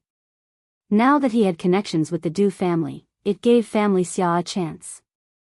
Hearing this, she said calmly, "Continue to help me keep an eye on him.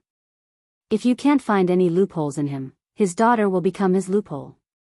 With Ho Zi's methods, Yi Jifan's daughter must be living a prosperous life in France. As if thinking of something, his eyes darkened and he said, "Sister, ask his secretary to find an opportunity to ask if he still has the intention of sending his daughter to the military. If there was, then Du Kaiwei would definitely arrange for Yi Ying, who had heart problems, to enter the army. Her reputation in the country was ruined, and she had a bad record abroad. Regiment Commander Du, if you really want to repay that stab, then please arrange for Director Ye's daughter to join the army." Xia Yiwei was the secretary of the leader of the southern province. It was much more convenient for her to keep an eye on Yi Jifan. Moreover, Yi Jifan's secretary was friends with Xia Yiwei. It was not suspicious for her to ask some non-work related questions. Tell sixth brother that he doesn't need to worry about France. Just focus on his own things. I'm not capable of handling the matters in the army, but I can still contribute to the matters outside. Ho Zi, who was about to get dressed, leaned over and kissed Xia Yiwei on the cheek, leaving the two siblings alone.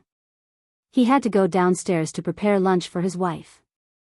If he didn't prepare lunch now, dinner would be ready.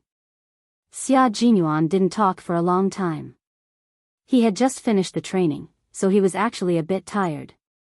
When he took out his phone and saw Xia Yiwei had sent him a few text messages, "Call me back as soon as you see me." In front of him, Yi Qian was still standing quietly in the same place. There was a smile in his dark eyes.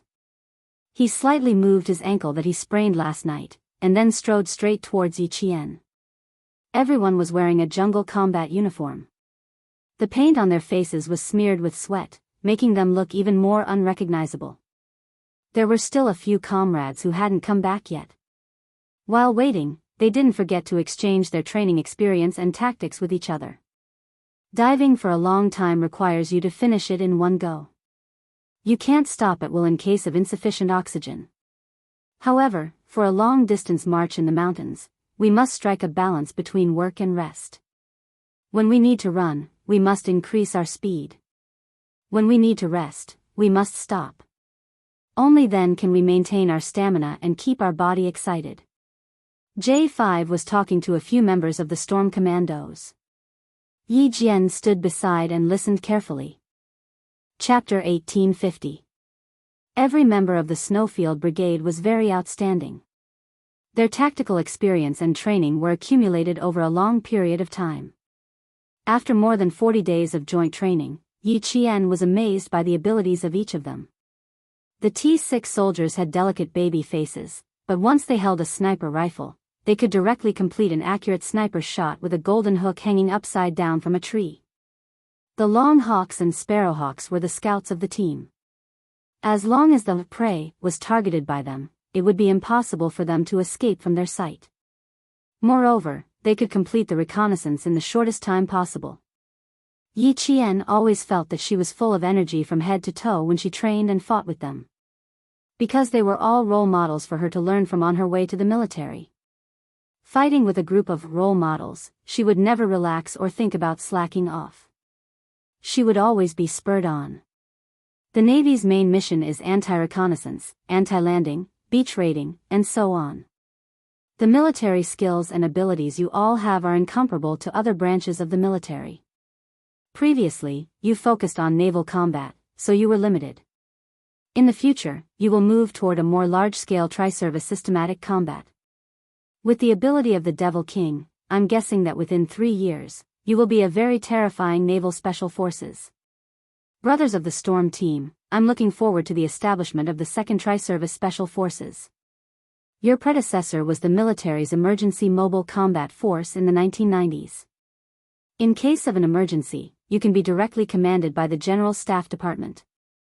With such a powerful predecessor, there should be a tri-amphibious special knife-wielding unit. Now that everything is finally settled, I'm looking forward to our next joint training. When the time comes, we can learn from each other again. I'm sure it will be very enjoyable. Just as J5 finished speaking, Yi Qian saw Xia Jinyuan, who was standing in the distance making a phone call, walking towards him. He smiled at him, then looked away and focused his attention on J5 again. Why did J5 say that he was looking forward to it? It had to be from the beginning of the 1990s when someone in Tai provoked our country, causing our entire army to be in a state of readiness for war from the second half of 1995. From 1995 to 1996, danger appeared again, and there was a transfer of troops from the south to the north. They only cared about one side and did not care about the other.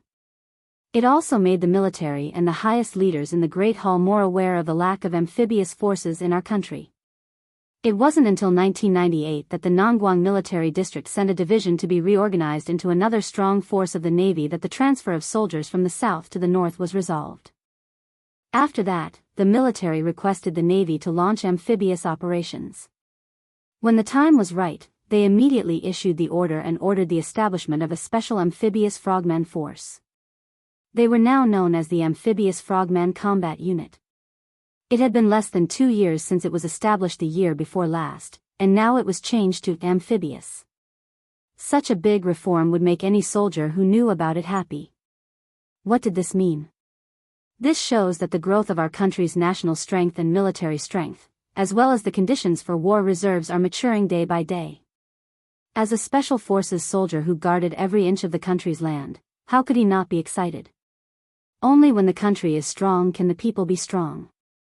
Only when the country is strong can the people be at peace. When they talked about the reform, Xia Jinyuan came over and made the atmosphere of the discussion more technical and academic. Wearing the jungle combat uniform, they were very clear that our country's current national defense technology and military equipment construction had entered a stage of rapid development. They needed to move forward with the times, and they could not be complacent and end up as useless chess pieces and retire with regret. When the devil came, the discussion reached an unprecedented level of excitement. Yi Qian, who was still a military school student, had his eyes shining, and his little face was faintly red with excitement. Chapter 1851. There will be big moves next. We are the Navy of South Island. Facing the complicated geographical environment of the sea in South Island, all navies must have amphibious capabilities. So the next move is to have the Navy engage in a full-scale amphibious operation to meet the current needs and future needs. This was Li Jinyan's speech. After hearing it, Yi Qian gave him and Xia Jinyuan many thumbs up in her heart. Although she didn't care about military affairs in her previous life, she had seen on TV that our army had held several large-scale exercises at sea in the next 10 years, which was the full-scale amphibious operation that Li Jinyan was talking about now. The future hadn't come yet, but they had already realized and prepared for it. Yi Qian could already hear the ups and downs of her excitement. The blood in her body flowed faster, and she was so excited that small beads of sweat appeared on the tip of her nose. How lucky she was to be able to fight side by side with them. When we move from mechanization to digitalization, there will definitely be a full-scale 3-army drill. Those who sail on the sea, fly in the sky, and run on the ground will all gather. Brothers, when we meet again at that time, how delightful it will be. How delightful, how delightful. As a female soldier, Yi Qian was even more ambitious when she heard this, and she couldn't calm down for a long time. Life was like a white steed passing through a crack, and in the blink of an eye, she disappeared between heaven and earth. In her previous life, she died an ordinary and cowardly death, so in this life, she must not waste her time. She must live a vigorous life. Those insidious villains were nothing. They spent their lives calculating, but they didn't know that they miscalculated their own lives. Whether it was Yi Ying or Du Jiai, their world didn't have magnificent scenery, only darkness like a trench. Yi Qian's world was vast and boundless, and the army was her life stage. She would dance the most beautiful dance and live the most brilliant life. Come on, stack one. Stack one for the many times we will train and exercise together in the future. When the time comes, no one can be left out. In the depths of the dense forest, dozens of big hands were stacked. As there were too many people, some of the brothers stepped on another brother's knee and sat directly on his comrade's shoulder. To the special forces, this kind of stacking was a piece of cake. 22 Army Special Forces soldiers and 22 Navy Special Forces soldiers formed two teams. Their outstretched hands were stacked on top of one another. Because they were all wearing camouflage suits for jungle combat, there were also strips of lucky camouflage on the outside.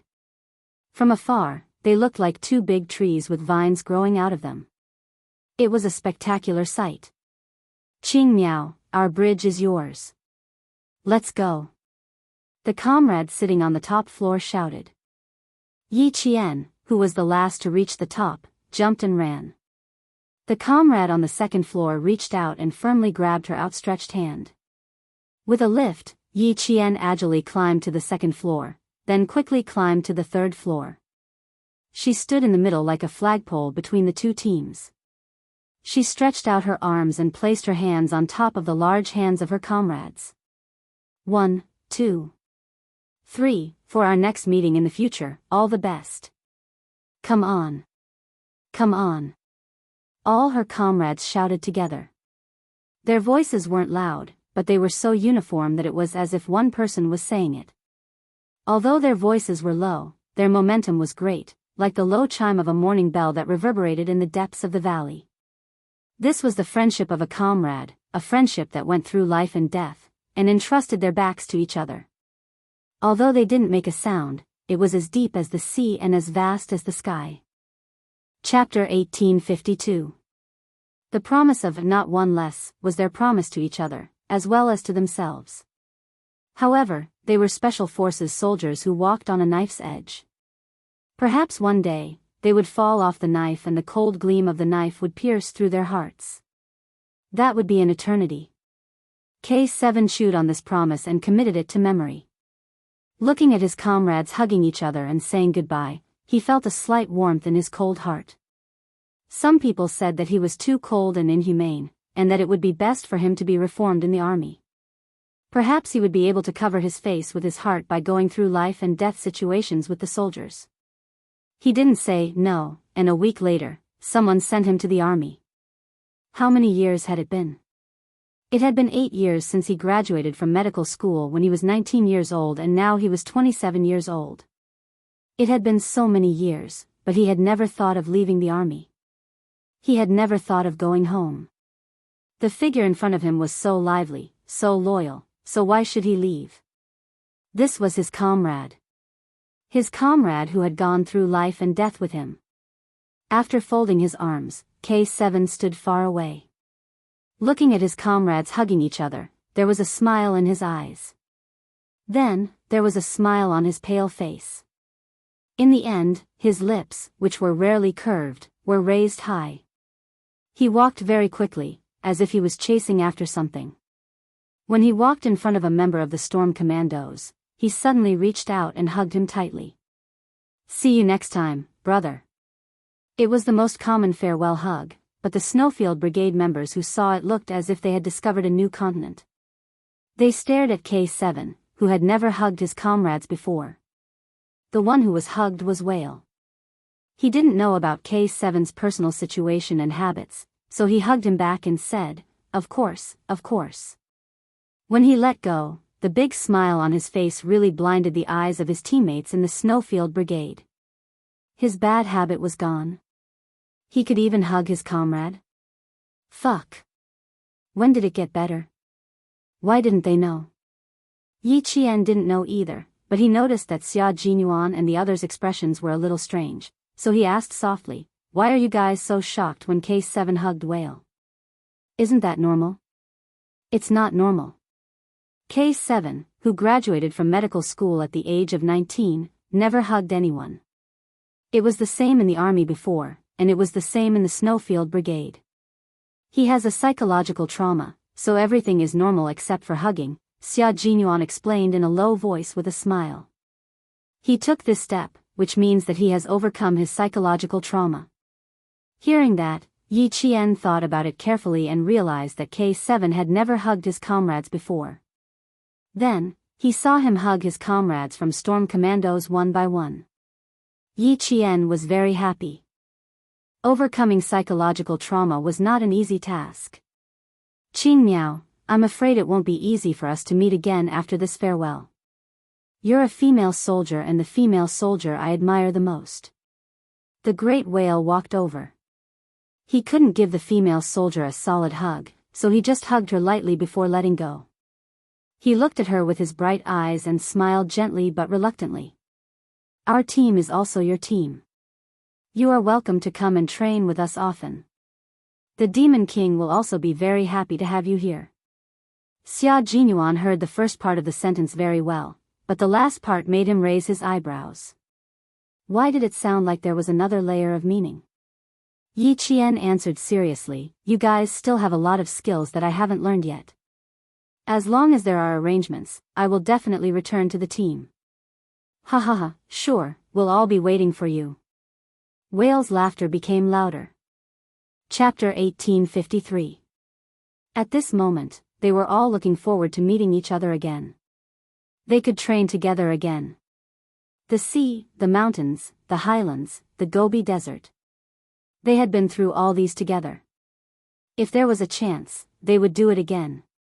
Big Whale did not know about the relationship between Yi Qian and Xia Jinyuan. Now that the training was over, there were no rules between them. Seeing that she agreed readily, he raised his voice and shouted at Li Jinyan, Captain, do you really like Yi Qian to come over? His voice was loud and penetrating. With Big Whale as the center point, it spread in all directions. Basically, the members of both teams could hear him clearly. Big Shark, who knew a little about the situation, raised his hand and rubbed his forehead. Big Whale, you're trying to steal Qing Miao away in front of Q King. You're really bold. When the members of the Storm Commandos heard this, they immediately laughed and continued to tease him. Of course our captain likes her. Big Whale, do you still need to ask? Look at how well they complete their cooperative training every time. Look at how good their chemistry is. How much do you like her to be able to cooperate so well? Meanwhile, Major Xia finally understood that these water ghosts had the same thoughts. They were trying to matchmake his little fox and the Devil King. When the members of the Snowfield Brigade heard this, they could not take it lying down. Brother, you're not being very nice. This is a female soldier in our team. One moment you were reluctant to let her go, and now you want to steal the beauty of our team. Brother, let's have a good chat. Who was the loudest just now? I can't tell that you guys have such thoughts. Let's go, let's find a quieter place to have a good chat. The people who said this were the members of the Snowfield Brigade who were unaware of the situation. The few who knew, such as G3, J5, Z7, and the scout, young Sparrow Hawk, were already looking at their Q King sympathetically. How pitiful. His girlfriend was stolen from him, but Q King could not do anything about it. Z7 was different from the others. He loved to watch the drama unfold. At this moment, he was enjoying the change in Q King's expression. That's right, he was enjoying it because he was jealous that Q King could see his girlfriend every day. How could Xia Jinyuan not know what his bad friend was like? He glanced at him, raised his eyebrows, and looked at Yi Qian. After a few seconds, he looked at Han Zheng again. This time, his gaze was somewhat provocative. His thin lips curled up slightly. Even his smile was so provocative. That smile really made one's heart itch. It was as if she was directly telling Han Zheng, don't think that you can see a good show from me just because of this. Give up. He must have suffered a huge blow. It's a little abnormal. After being provoked, Z7 muttered to himself. Then, his gaze landed on Yi Qian. Q King was so calm and could even reply to them with a provocative look. Could it be that he was not angry because of Yi Qian? Because Yi Qian would do something to make him happy, so he did not mind? Not angry at all? Z7 knew Xia Jinyuan well. After sorting out his thoughts, he immediately put on a straight face and pretended that he had not seen anything. J5 immediately walked over and said in a low voice, "Calm down. They don't know about your relationship with Qing Miao. It's okay if they don't know. Don't get angry. Maintain your composure. Don't make things unpleasant." As a man, watching his girlfriend being paired with another outstanding man, he felt very embarrassed and aggrieved. Chapter 1854. It was indeed embarrassing to encounter such a situation, but Major Xia Jinyuan was not an ordinary person. Nothing that could make him feel awkward had ever happened before. If his girlfriend was to be mixed up with another man, it would depend on whether that man was interested or not. Li Jinyan did not have feelings for Yi Qian. Since he knew that, why should he jump out? Of course, the most important point was that his girlfriend did not have feelings for another man. All in all, there was no need for him to jump out. He would only feel awkward if he jumped out. He would make everyone feel awkward and Little Fox would not be able to get out of this embarrassing situation. It did not matter if he was embarrassed. He was a thick-skinned man after all. However, this matter had to be resolved properly. He did not want to make things difficult for Little Fox. As for himself, he was not angry. Other than feeling a little stifled, he was also a little worried. He was worried about when his identity would become open and aboveboard. However, he still had to put on an act. He had to let Little Fox know how aggrieved he was as a boyfriend who could not be exposed to the public. When he heard this, he said, "Don't worry. I still have some manners. The ignorant are innocent. When they find out one day, I will find a way to talk to them about the past. We'll talk about it in the future. Bear with it for now," J5 said and felt like laughing. You have to understand that the rarer something is, the more valuable it is. What's more, Qing Miao is extraordinary. Her talent and appearance are top-notch. The hormones in a man's body will cause trouble, and he will more or less have some fantasies about her. Cough, do you want to take a breather now?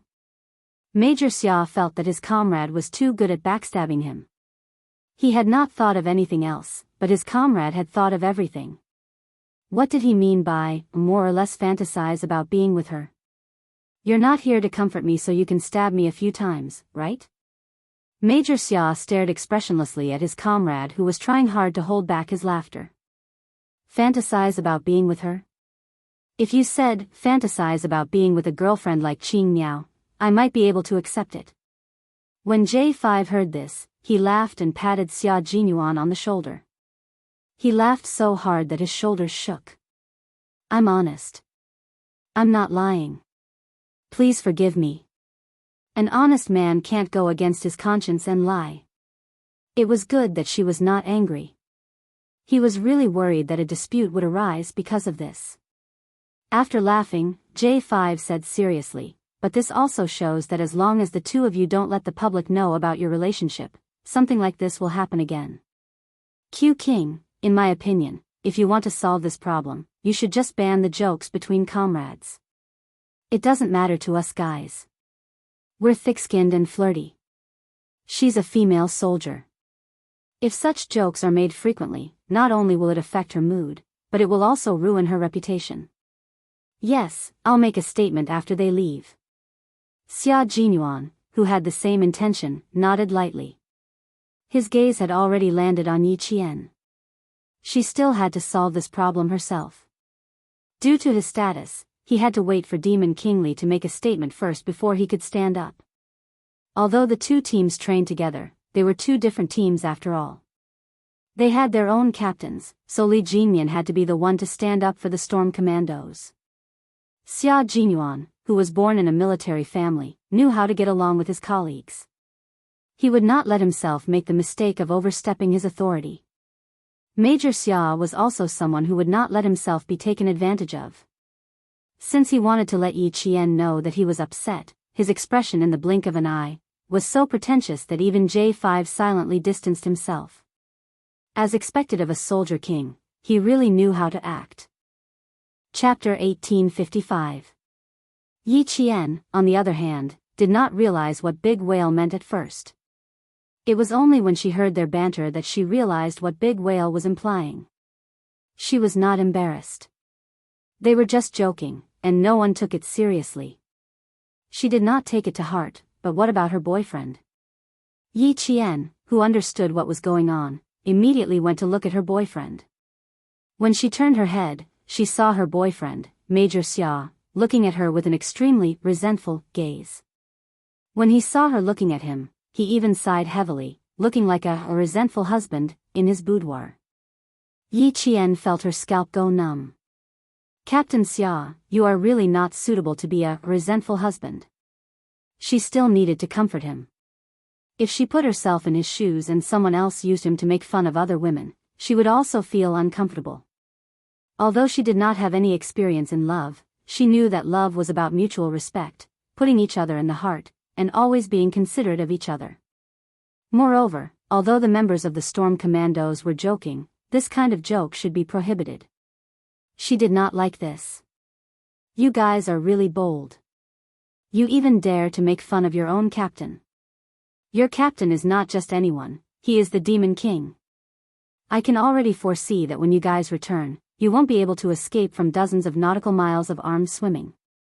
As soon as Yi Qian finished speaking, all the members of the Storm Commandos immediately looked over. It can't be, right? It was just a joke. With one look, the bolder members were so scared that their hearts trembled. Their Demon King captain already had a cold face, but now he was so cold that his face was expressionless.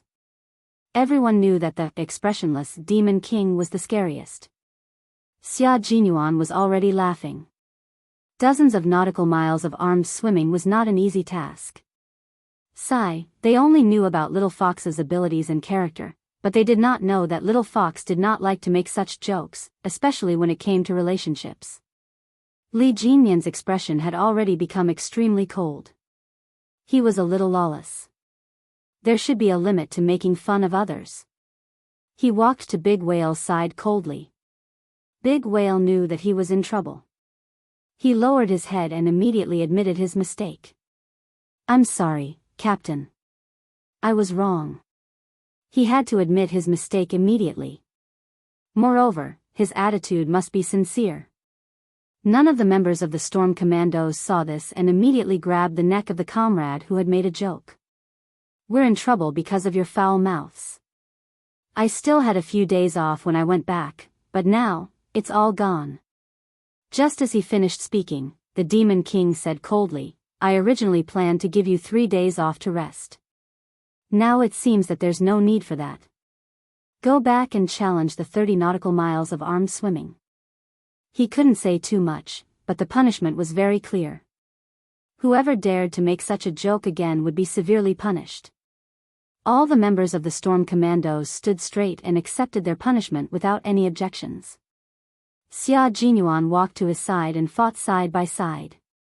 His handsome face, which was always smiling, now looked just like the Demon King beside him, cold, sinister, and sharp as a sword. You can joke around, but remember that there's a limit to it. Normally, us men can sit together and chat. We're men and have thick skin, so it doesn't matter. Qing Niao can also take a joke, but you've all made the most basic mistake. Xia Jinyuan's words were not only for the water ghosts, but also for all the special forces of the Snowfield Brigade. You've all forgotten that Qing Niao is a female soldier. You've forgotten that although we're comrades, there's still a difference between men and women. Chapter 1856. I hope that we won't hear jokes like today's in the future. I also hope that everyone can give Qing Niao some face and not make her feel too awkward. After all, she's the only female soldier in our team. With the two captains' statements, the soldiers from both teams realized that they shouldn't have acted this way. They only wanted to keep Qing Niao in their team, but they didn't consider whether Qing Niao would accept it or not. De Jing was the first to apologize, and Yi Qian gladly accepted it. After today's incident, Yi Qian knew that there wouldn't be anyone from both teams who would make fun of him and the Demon King in the future. There wouldn't be any more problems like this either. Yi Qian was very satisfied with the outcome. The helicopter was already in position, and the signal to prepare to board came through the wireless communicator. It was time for the two teams to part ways. The handsome and cold Li Jinyan walked to Yi Qian's side, and a faint smile appeared in his eyes. "You'll have your exams when you get back. Do well, don't worry." There was no need to mention anything else. She was going to join the Snowfield Brigade for amphibious warfare, and she still needed to improve her naval combat skills. The chances of her returning to the Storm Commandos training were still very high. Yi Qian saluted this outstanding commander. "Demon King, I'm looking forward to the opportunity to join the Storm Commandos and experience your devilish training. It's good that you're not afraid. If you're afraid, you won't come." Yi Qian replied quickly. "If you're afraid, you won't come." What a big tone. After carefully studying her brows for a while and confirming that she was really not afraid, Li Jinyan's cold smile gradually spread into his eyes. It was like a warm spring breeze, adding color to his handsome face. This kind of female soldier was really admirable and breathtaking. It was as if they were influenced by her and sighed, so such female soldiers still exist. Li Jinyan nodded slightly, and finally said a word of praise. "You're very good. You've never disappointed anyone. Never letting anyone down. It didn't mean that you only did a good job, but if you did it better than expected, then you would never let anyone down." In the end, Li Jinyan also gently hugged the female soldier who used to be in his team. He hugged her slender but unbending body into his arms. The softness that belonged to a girl softened his calm heart. "Work hard. Don't bury your talent. I'm looking forward to your participation in the overseas tournament." With such a female soldier, the male soldiers would feel proud. The helicopter that would pick up the Storm Commandos would arrive in half an hour. Li Jinyan looked at the time and pointed at the rifle on Yi Qian's back. "Before we leave, we need to confirm one last thing. We want to see how you shoot with our own eyes." This matter started when they entered the mountainous area and entered the search shooting competition as well as the accurate shooting with 100 bullets within a time limit of 300 meters competition. When Yi Jian's shooting data came out, she was 0.003 seconds faster than Devil King Li. This meant that when Li Jinyan finished his first shot, Yi Qian had already finished his second shot. For the 300-meter limited shooting, I realized that you don't need to aim at the target in advance to be able to shoot accurately. When Commander Dong got your data, he couldn't wait to come over personally to watch you finish. We're even more curious and want you to teach us. When it came to training, Li Jinyan spoke more than usual. After Yi Qian heard this, he took the rifle from his back. "Sure, no problem at all. There are still 14 blanks here. After I finish firing 14 rounds, you should be able to find out the reason." Chapter 1857. The members of the Snowfield Brigade who had been on missions with Yi Qian knew that she had skills that normal people couldn't learn. Even though they knew, they were all very interested when they heard Yi Qian say that she was going to shoot 14 blanks. She wasn't going to choose a target and then complete it. Instead, she was going to choose a target that needed to be hit. For example, 4 meters away, 7:00, second tree, bird's nest. Or, 5 meters from the ground, a tree branch. Next, as long as the Snowfield Brigade announced the target, once Yi Qian's line of sight locked onto them, just like what Li Jinyan had seen before, she didn't need to aim. She just loaded the gun and pulled the trigger to complete the shot. Bang bang bang, continuous gunshots rang out. The water ghosts of the Storm Commandos saw Yi Qian shoot as if she was aiming at a huge monster. She didn't need to aim at all and just completed the shot. After the 14 blanks were fired, the water ghosts were shocked into silence. What kind of shooting technique was this? Were they a bunch of unqualified Special Forces soldiers? With 14 bullets, it would take some time for each bullet to aim and fire. Qing Miao was just shooting blindly. Bang bang bang. After a series of shots, she was done. The target was done, and so were the bullets. You really didn't have any aiming movements. How did you do it? Li Jinmian had a vague feeling that Yi Qian's shooting technique wasn't something that they could easily learn. Without any aiming movements, a 100% hit rate. Qing Miao, how did you do it? I have this gun in my heart. My eyes see the target, and the gun in my heart is already aiming. From the moment I raised the gun and pulled the trigger, the gun in my heart was alive. I could already feel the bullet eject from the magazine, the cartridge case jump out, and the bullet hit the target through the barrel. It was the same explanation as before. Yi Qian answered truthfully. As for whether they believed it or not, it was up to them. An inconceivable explanation, a visible fact. Even Li Jinmian, who had always been calm about everything, found it hard to accept in an instant. She had this gun in her heart? But it wasn't this gun that completed the shooting in the mountains. Raising the question again, for the first time, the calm Lieutenant Commander Guan Lai was a little anxious. Yi Qian smiled. Yes, as long as it's a gun that I'm familiar with, I'll always have that gun in my heart. Li Jinmian got another inconceivable answer, but he knew that this was the correct answer. After a long while, he slowly said, I think we won't be able to learn it. In the past, we all wanted to learn and tried, but in the end, we gave up. Xia Jinyuan smiled and said, because no one can have this gun in their heart when they get it. Only she can do that. Thinking about it, Yi Qian was groomed as a Special Forces member of the Snowfield Brigade, so the soldiers of the Snowfield Brigade would definitely be the first to know about it.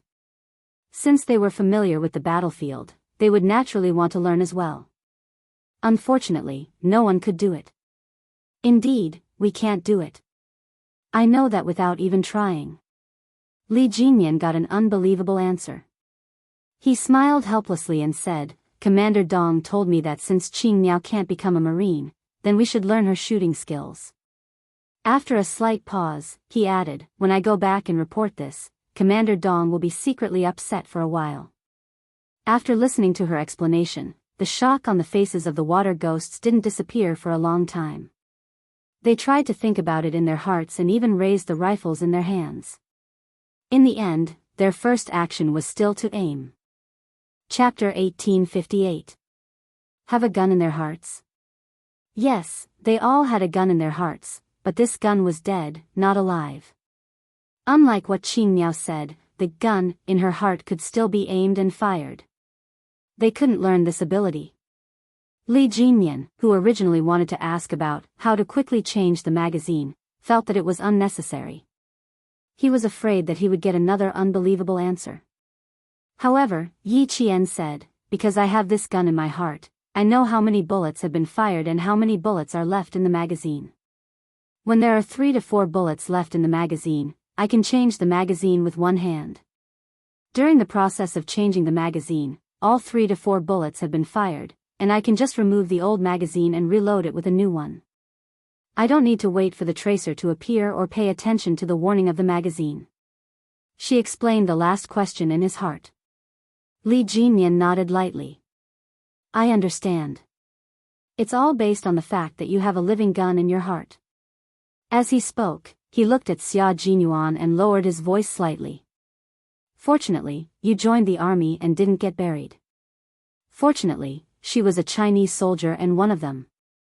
If such an enemy appeared on the battlefield, they would tremble without thinking about it.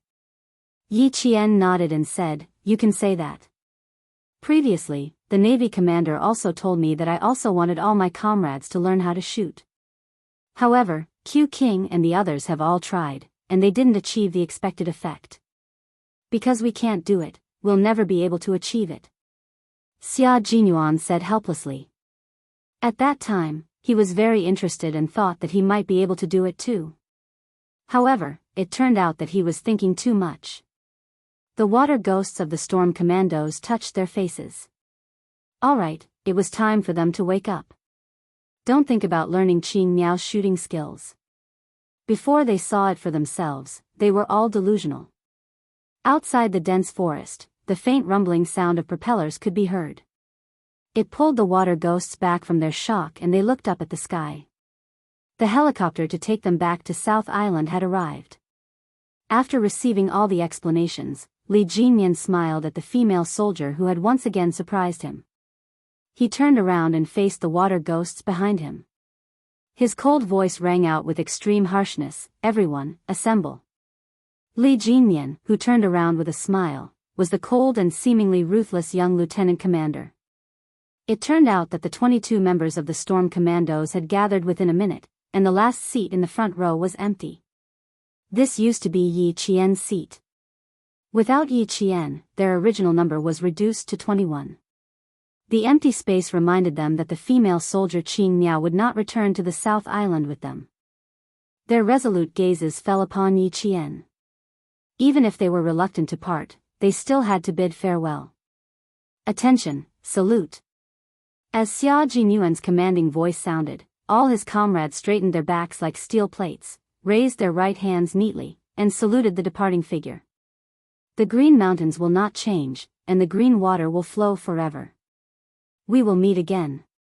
Sigh, if Qing Miao was in our team, she might be sitting opposite me now." Daxia, who had boarded the plane, looked at the empty seat opposite him, and his reluctance to part with her was evident in his words. When the other commandos who came in with him heard this, they did not say anything. They only sighed and looked at the empty seat opposite them. If Qing Miao were to board the plane, she might be on the same plane as them. Chapter 1859. Soon, the empty seat was taken by a comrade who boarded the plane. Sea Anemone looked at Daxia, who was staring at him with a strange expression. "What are you looking at?" "You're sitting in Qing Miao's seat." Sea Anemone turned to look at the cabin door. He remained silent until the door closed. "She didn't board the plane, and she won't board the plane. Qing Miao isn't a soldier in our team. She can't board the plane with us. Also, we did something stupid just now. Q King scared me when he said that. We didn't consider Qing Miao's position. She's a female soldier who deserves our respect. We won't say anything like that again. You can't learn her shooting skills even if you want to. She can shoot accurately without aiming." I was a little shocked when I first heard her say that. It's not that she didn't aim, but she already did it in her heart. She also said that as long as it's a gun she's familiar with, that gun will live in her heart. Daxia, whose eyes were full of admiration, still found it unbelievable. From this point alone, it shows that she's more familiar with guns and ammunition than we are. I suspect that she's very familiar with all the known types of guns from all over the world. His words made the water ghosts who boarded the plane gasp. If that's the case, how terrifying is that? It's already terrifying. If it gets scarier. I'm just glad that she's a soldier from our side and not an enemy. Daxia sighed. His words were full of admiration for Yi Qian. Female soldier Yi Qian is rare. That's true. Fortunately, she's a soldier from our side. We can rest assured. We'll have to worry about the enemies she faces in her missions in the future. Aya, why isn't she a female soldier from our team? Wishful thinking. That's impossible. The water ghosts said one after another. Their admiration for Yi Qian could be seen from their expressions. Female soldier Yi Qian, codenamed Qing Miao, was a female soldier who was braver than the male soldiers. She had incredible shooting skills. The more he interacted with her, the more he was attracted to her unyielding spirit. The more he was attracted to her, the more he could discover each of her strengths. In the end, he would be convinced by her and admire her. This was probably the so-called charisma. Li Jinyan was the last to board the plane. When he reached the cabin door, he turned around and saluted all the members of the Snowfield Brigade who had saluted him. He then nimbly retracted his right hand and turned around to board the plane. When there was a reunion, there would be a separation, and when there was a separation, there would be a reunion. There would be a day when the brothers of the two teams would meet again. The members of the Snowfield Brigade raised their heads and watched the two helicopters pick up the Storm Commandos until they could no longer see the fuselages of the helicopters. Xia Jinyuan, who was standing at the front, turned around and faced all his comrades. He reorganized the team and gave them instructions on what to do next. First, everyone should submit a training report and a combat report. We can discuss in groups and submit one report. Second, we need to write down the suggestions for the exoskeleton power equipment we're going to wear in the Gobi Desert, as well as the problems we found when using it. The equipment experts are still waiting for our feedback. Marching and fighting were not a problem, but the report was a pain in the ass for this group of Special Forces soldiers who were trained in science and engineering. Everyone, including Xia Jinyuan, did not want to write it. Yi Qian looked at them and wanted to laugh. You're the one who said you wanted to write a report, but now you look like you don't want to. You'll affect the rest of the team when they write their reports. Chapter 1860.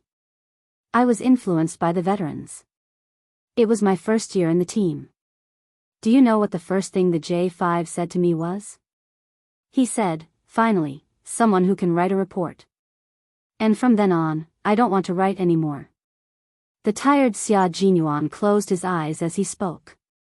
They didn't leave in a helicopter like the water ghosts.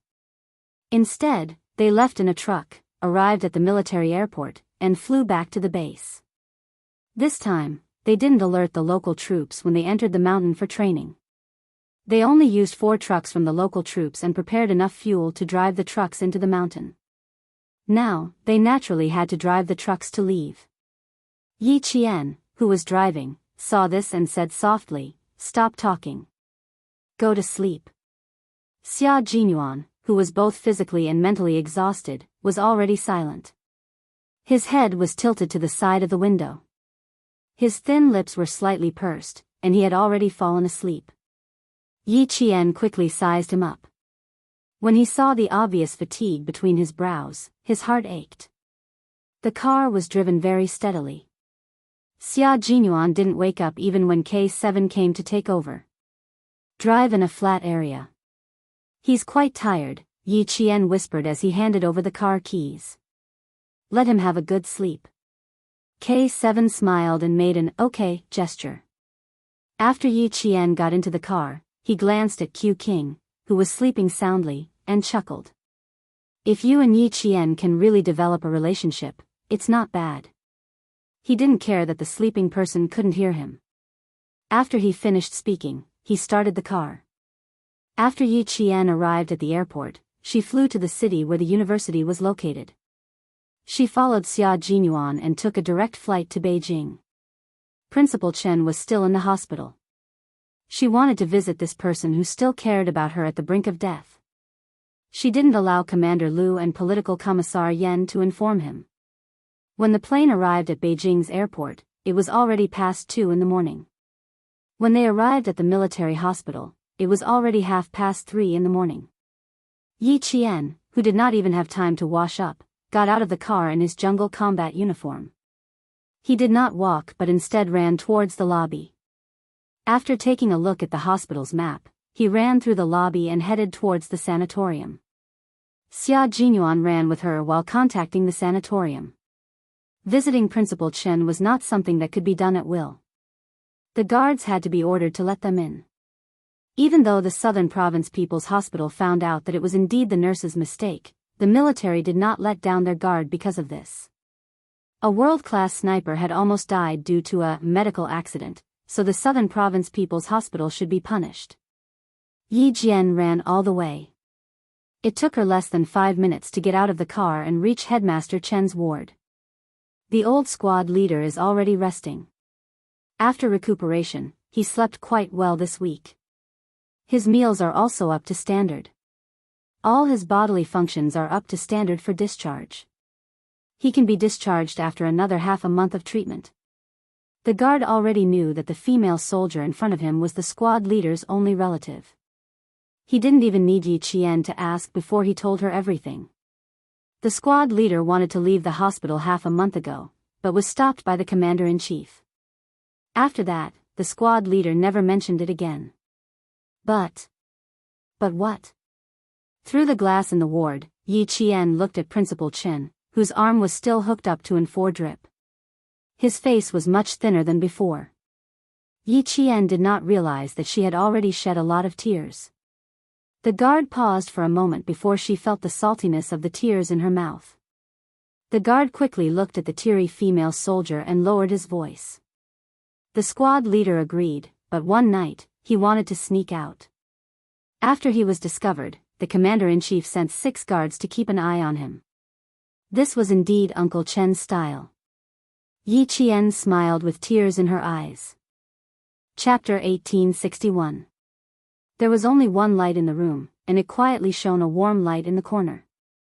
The layout of a normal intensive care unit did not have as many terrifying instruments as the intensive care unit. A few green potted plants on the windowsill added a touch of gentleness to the snowy white room. Yi Qian did not go directly into the room. Instead, she chose to stand outside and watch quietly. Uncle Chen's sleep had not been very good. If she went in, she would wake him up. Yi Qian looked away and lowered her head to wipe away her tears. She thanked the responsible guards. "Thank you very much for your hard work during this period. You and your comrades can go back to your room to rest. I'll keep watch here. It's our duty to take care of the old squad leader. You don't have to be so polite." The guard was also very young. He was about 23 or 24 years old.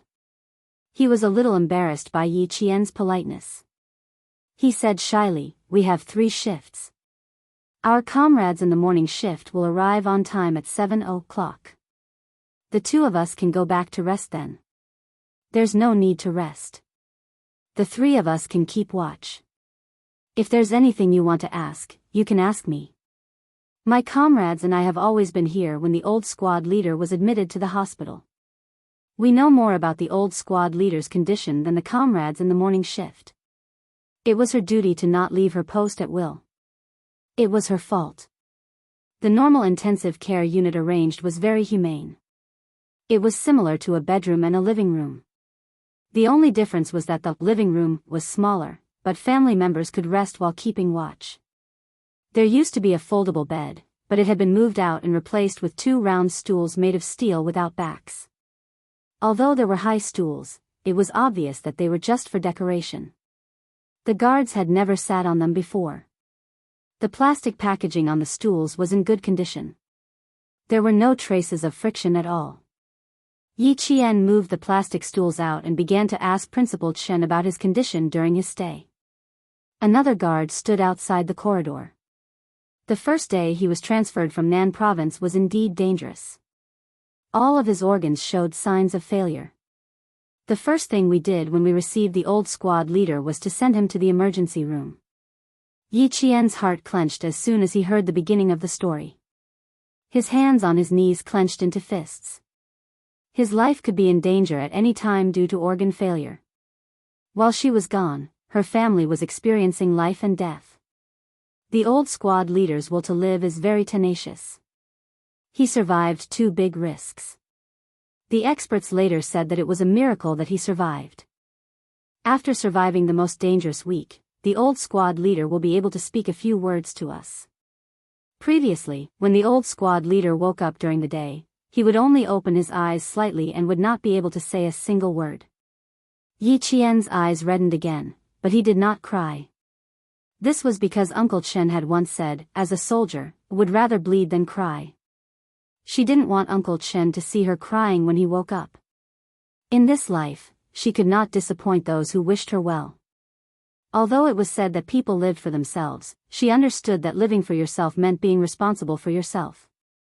However, you still needed to take care of your family and live for those who wished you well. The old squad leader survived the most dangerous week. His organs were damaged. There was still a possibility of complications, but the risk was low. To be on the safe side, he stayed in the intensive care unit for another week before the experts confirmed that he could be transferred to normal intensive care. Chapter 1862. The guard was a male soldier with a sharp tongue. During the 1 month that Principal Chen had been in the military hospital, he finished speaking in less than 10 sentences. Even so, Yi Qian's nails dug into his palms as he listened. How was it just 1 week of resuscitation? It was clearly 2 weeks of resuscitation. If the wrong medicine was used during the 4 drip, the serious cases would go into shock and die on the spot. Uncle Chen discovered the wrong medicine within 3 minutes of the 4-drip and fell into a coma. What if the 4-drip lasted for another 3 minutes? Even though Principal Chen had made it through safely, Yi Qian's body trembled uncontrollably whenever he thought about it. Yi Qian clenched his fists even tighter to control his trembling body. He didn't show it on his face as he gently closed his eyes. Thank goodness, thank goodness. Thank goodness nothing happened to Uncle Chen. Otherwise, she didn't know what kind of destructive things she would have done. Grandpa Zhen had already left her and Uncle Chen was the only family she had left. She only hoped that Uncle Chen would be healthy and live a long life. Outside, Xia Jinyuan had already obtained the detailed medical records of Principal Chen's hospitalization. He also received the results of the investigation by the Southern Province Police and the punishment by the Southern Province People's Hospital. The nurse was chatting and accidentally injected the intravenous medicine from a heart patient into Uncle Chen's 4-drip. The side effects of this medicine were vasodilatory headache, arterial spasm, respiratory paralysis, and death by asphyxia. Because Uncle Chen's medicine was not mixed with this medicine, even though it was discovered in time, there were still serious side effects. If the guards from the military hadn't discovered it in time, at this very moment, his little fox would have lost her last family member. Xia Jinyuan didn't go in immediately. Instead, he called Commander-in-Chief Xia's personal cell phone. He needed to clarify the situation. Commander-in-Chief Xia was awakened by the ringing of his cell phone at 3:40 a.m. When he saw who was calling, he answered the call and asked, "Are you at the airport or the hospital?" "Hospital. I'm sorry to disturb your rest, Dad." Xia Jinyuan, who was standing by the window in the corridor, glanced around and said in a low voice, "Dad, I just received 2 investigation reports. The military suspects that Uncle Chen may have been murdered." Did the military find something? When he received the investigation report from the Southern Province Police and the military, he found out that the first thing the military thought of when something happened to Uncle Chen was murder. Only then did he realize that although Uncle Chen had been sacrificed for more than 10 years, he was still in danger. Otherwise, the army would not have immediately thought of a murder, and not medical malpractice. Commander-in-Chief Xia put on a coat and got out of bed. He walked to the desk in the bedroom and sat down. Yes, that's what the military suspected at first, but after investigation, it was determined that it was a medical accident. What? Do you still have questions? Dad, my main point is that the military suspects murder. Is there any movement abroad? I've seen Uncle Chen's information. There's an organization abroad that hasn't given up looking for Uncle Chen. Xia Jinyuan said in a low voice as he looked around to prevent anyone from eavesdropping. His gaze was as cold as a sword as he slowly and naturally glanced around. Has Uncle Chen's whereabouts been exposed? No, you're thinking too much. Chen Dongfeng's whereabouts have not been exposed yet. While the Southern Province Police are investigating, the military is also investigating. There's no movement abroad. Commander-in-Chief Xia's tone was a little serious. He was sitting by the desk in his pajamas. The light from the desk lamp illuminated a corner. He warned his son, "It's fine as long as you know about this organization. I don't want to hear it from you again before the military mentions it. You need to keep Xiao Ye's side a secret. This is the military's idea and Chen Dongfeng's personal idea." Chapter 1863. Xia Jinyuan was relieved. But no matter what kind of accident it was, Little Fox would not let it go so easily. She could not let it go. As her boyfriend, he naturally supported her in her investigation. "Okay, I got it. Dad, get some rest. I'll come back to see you tomorrow." Come back tomorrow? Commander-in-Chief Xia did not think he needed him to take the time to come back to see him, but he said seriously, "You don't have to come back. If you bring little Yi back, I'll welcome you. Then you should go to the military. Sorry to disturb you." Major Xia smiled and said goodbye, then took the initiative to hang up the phone. He couldn't meet Old Man Xia alone. Whenever they met, Old Man Xia would always mock him. It was the type of person who would feel uncomfortable if he didn't mock him. Fortunately, he was mature now and did not argue with him. Otherwise, the father and son would have a fight. Xia Jinyuan stared at the phone for a few seconds and said softly, "Old man, I'll keep a close eye on your daughter-in-law." Commander-in-Chief Xia listened to the rapid beeping sound and could not help but smile and shake his head. "Little brat, you should spend more time with your girlfriend. Don't follow in my footsteps." All parents in the world were pitiful. The dignified commander-in-chief was also like an ordinary parent, deeply caring for the devil incarnate's son that he spoke of. Knowing that it had nothing to do with a foreign organization, Xia Jinyuan's footsteps became lighter. However, it did not mean that he did not have any other questions. On the contrary, he had a lot of questions. Xia Jinyuan, who was chatting with the guard outside the door, began to ask a few questions. The content of his questions was different from Yi Qian's. He mainly asked if anyone had come to visit and if anyone from the southern province had come to inquire. Other than Commander Lu and Political Commissar Yan, no one else from the southern province had the opportunity to visit.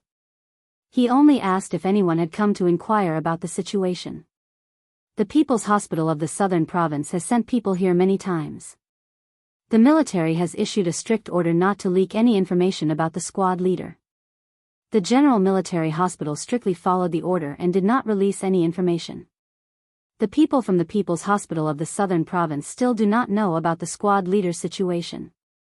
Other than the People's Hospital of the Southern Province, only Commander Lu and Political Commissar Yan from the Southern Province visited him once half a month ago. In other words, there were no other suspicious people in Southern Province. Then, Xia Jinyuan narrowed his eyes as he read the report. His eyes were dark and unfathomable. This was what Uncle Chen had said to cooperate with the military's investigation. The military had asked him if anyone had come to the Southern Province People's Hospital while he was hospitalized, if he had any conflicts with anyone, or if anyone had come uninvited, and so on. The rest of the answers were fine. Only the part about Yi Jifan made him feel a little strange. He couldn't tell what was strange about it, but he couldn't tell what was wrong with it. However, he didn't know why he felt strange when Uncle Chen said, "I don't have any personal grudges with Director Yi." It didn't mean much, but it could be understood as, personal grudges existed. Since that was the case, then Uncle Chen's next sentence, "If an official knows the law, I don't think he needs to do something that will ruin his career. My case is actually just an ordinary medical accident." "I don't think" could be used as a way of saying, "I don't think he is sure of himself and has a certain degree of suspicion." Little Fox had been insulted and framed by Yi Jifan and his family. She almost couldn't attend high school normally. During the college entrance examination, Yi Jifan had used underhanded means to frame Little Fox. As a family member, Uncle Chen already hated Yi Jifan to the core. How could he say, "I don't have any personal grudges with him"? Chapter 1864. And the last sentence, "My matter is actually just a normal medical matter," made him feel strange. It was as if he was intentionally trying to absolve Yi Jifan. That's right. That was why he felt so strange. Uncle Chen's words made him feel as if he was intentionally trying to absolve Yi Jifan, but at the same time, he was angry. That's why he said things like, "It doesn't really matter," and, "I think," which contradicted what he said at the end. Did Uncle Chen think that there was something wrong with Yi Jifan? Or could it be that he sensed something? How could Yi Jifan have the guts to harm Uncle Chen? Why would he harm Uncle Chen? What would require him to do so? What could Yi Jifan gain by harming Uncle Chen? Was he not afraid of being exposed and losing his official position in the end? Yi Jifan was a smart and cautious official. Even when Little Fox had such a bad relationship with his family, he did not do anything irrational. Even when Ian got into trouble during the college entrance exams, he did not do anything irrational. How could such a person suddenly harm Uncle Chen? For a moment, Xia Jinyuan was unable to make sense of Principal Chen's statement about cooperating with the military's investigation.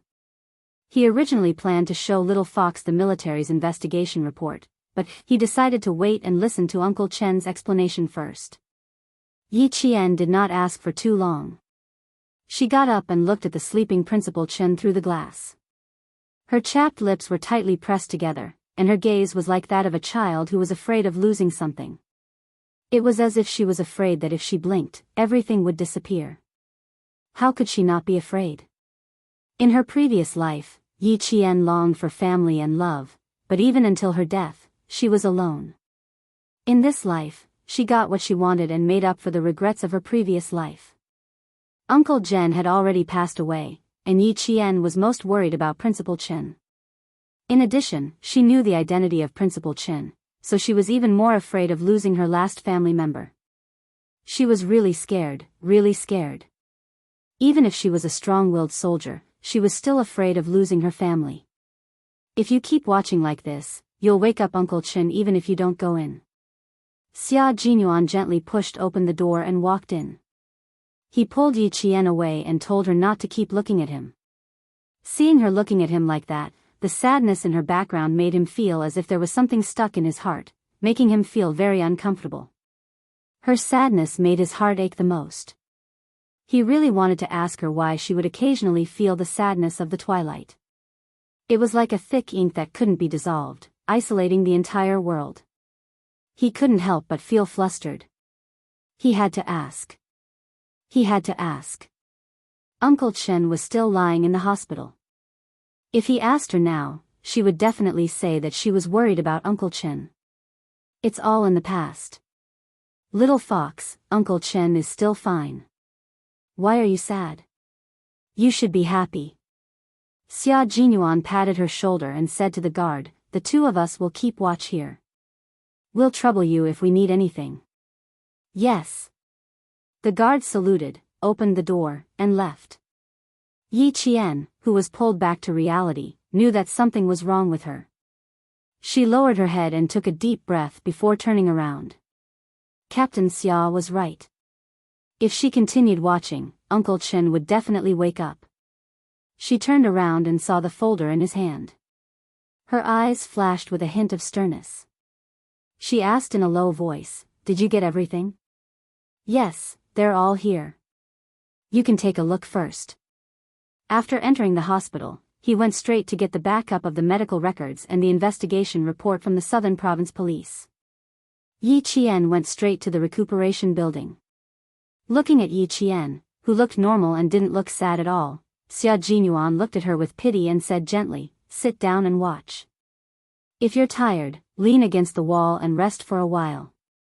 Chapter 1865. The two guards stood outside and he placed two round stools against the wall. When Yi Qian sat down, he lifted her legs and placed them on his thighs. His slender fingers massaged her with moderate strength. "I took a look at him just now. Uncle Chen's condition is recovering well. He can be discharged in a week." The medical record was written in great detail, including the daily changes in Principal Chen's condition. The previous week, when he was in critical condition, the doctor kept watch over him. There was a detailed record every half an hour. After hearing from the guards, Yi Qian felt much calmer after reading the medical record. When she saw the suggestion written on the last page, Yi Qian smiled. "Yes, he can be discharged. I calculated the time. I'll be able to pick up Uncle Chen after my exams. 2 days earlier than you. The exams in military academies are slightly longer than those in normal high schools." She smiled. Xia Jinyuan also felt very happy. After he's discharged, Uncle Chen can't return to Nan province for the time being. Why don't I arrange for Uncle Chen to live in the government's family compound? Then I'll transfer 2 guards to take care of Uncle Chen's daily life. Since it concerned Principal Chen's daily life, Yi Qian nodded without hesitation. As long as Uncle Chen is willing, I have no objections. However, although she didn't hesitate, Yi Qian frowned when she thought about Principal Chen's status. She thought for a while before continuing. With Uncle Chen's status, it doesn't seem appropriate for him to live in a crowded place, especially in a government agency's family compound. Do you think they'll recognize Uncle Chen? What she said made sense. Xia Jinyuan fell silent for a moment. When Uncle Chen wakes up, we'll ask him for his opinion. Also, let's take a look at the military's arrangements. Yi Qian flipped to the Nan Province Police investigation report. As soon as her gaze landed on it, the smile on her beautiful face disappeared. Her indifferent expression suddenly became sharp. The results of the investigation were, the nurse made mistakes in her work, and murder was ruled out. The word murder was like 2 bullets hitting her heart with a bang. Her brain and nerves immediately caused a thick fog of blood to appear before her eyes. She looked up and stared at Xia Jinyuan with her red eyes. She asked angrily, "Murder? Why did the military suspect murder at first?" At that time, Captain Xia had told him that Uncle Chen's accident was due to a problem with his foredrip. He did not mention that it was suspected of being a murder. "Like you, I only found out after receiving the 2 reports. The military first suspected murder, then asked the Southern Province Police to investigate thoroughly. After 20 days of investigation, the Southern Province Police concluded that it was indeed a medical accident and ruled out murder. The military also concluded the investigation and confirmed that it was a medical accident and not a murder." Yi Qian looked at him as she spoke in a low voice. She flipped to the military investigation report. Her side profile was thin and sharp, and her chin was tense the whole time. When she saw the military's question about Yi Jifan, Xia Jinyuan clearly felt that her entire body's hostility had suddenly multiplied. He could see a strong murderous intent on her face. "Calm down and read slowly," Xia Jinyuan calmly reminded her. His hands kept massaging her tense thighs and calves. After finishing the mountain training, everyone's legs were so sore that every step they took hurt their muscles. When Yi Qian rushed to the hospital and jumped out of the car, the muscles in her legs went out of control. She staggered a few steps before stabilizing herself and not falling.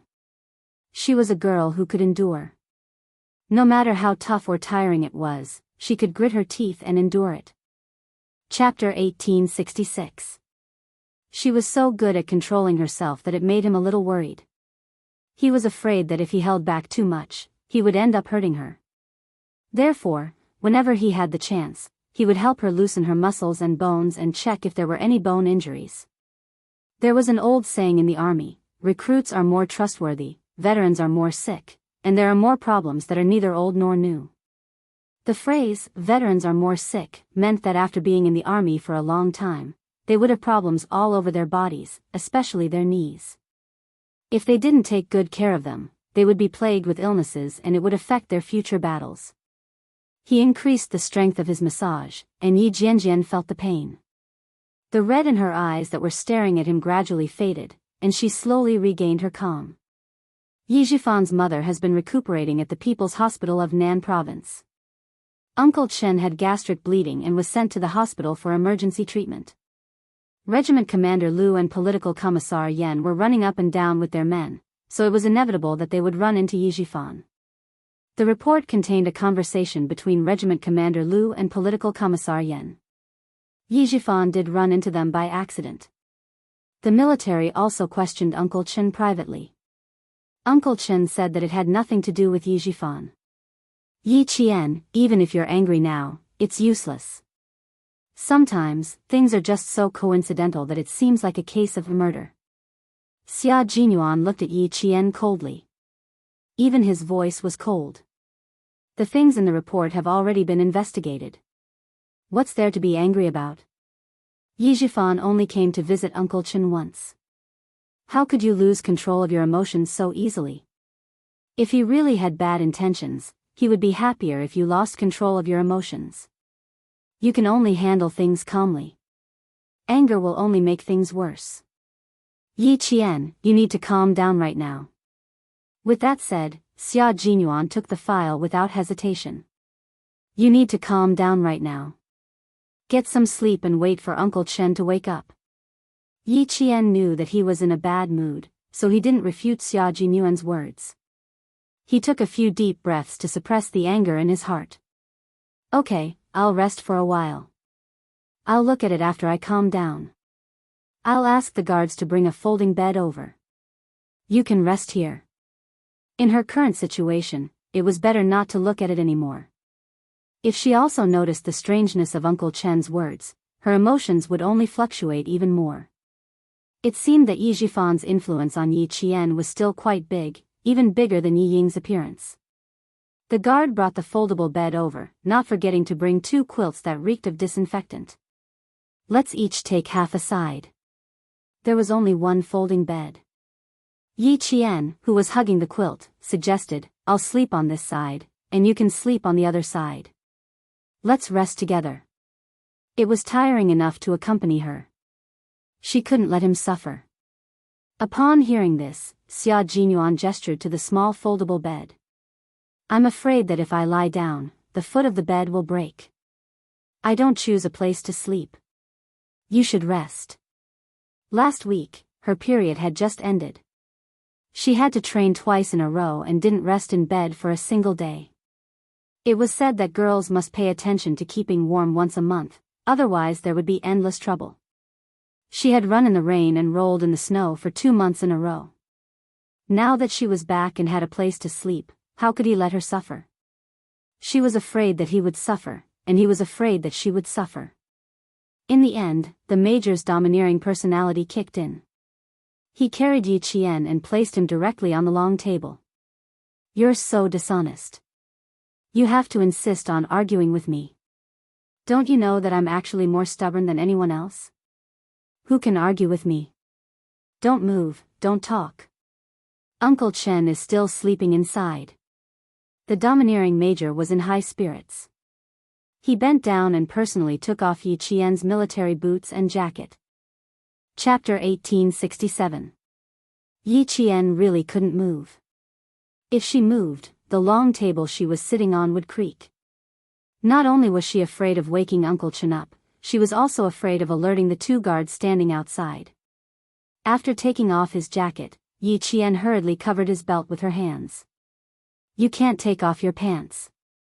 It'll make it easier for me to get up in the morning. She felt a little unnatural, afraid that he would really take off her pants. No, I'm not thinking of taking them off. Seeing her unnatural expression, Xia Jinyuan lowered his head to hold back his laughter and carried her to the foldable bed. Go to sleep. Have a good night's sleep. We can still sleep for 3 hours after the shift changes at 7. We've overworked our brains during this period of time, so we need to rest well. It won't be too late to think about things when we wake up. Faced with the determined Major, Yi Qian lay down in bed and got up on her elbows. She still asked worriedly, how are you going to sleep? Get the guards to bring another layer of blankets and sleep on the floor. Xia Jinyuan hugged the blankets and put his feet on the long table. He leaned against the corner of the wall that was warmed by the heater and raised his eyebrows. This is good. The heater is facing us, so we don't have to worry about catching a cold. It was still winter in the capital, so the hospital was still using central heating.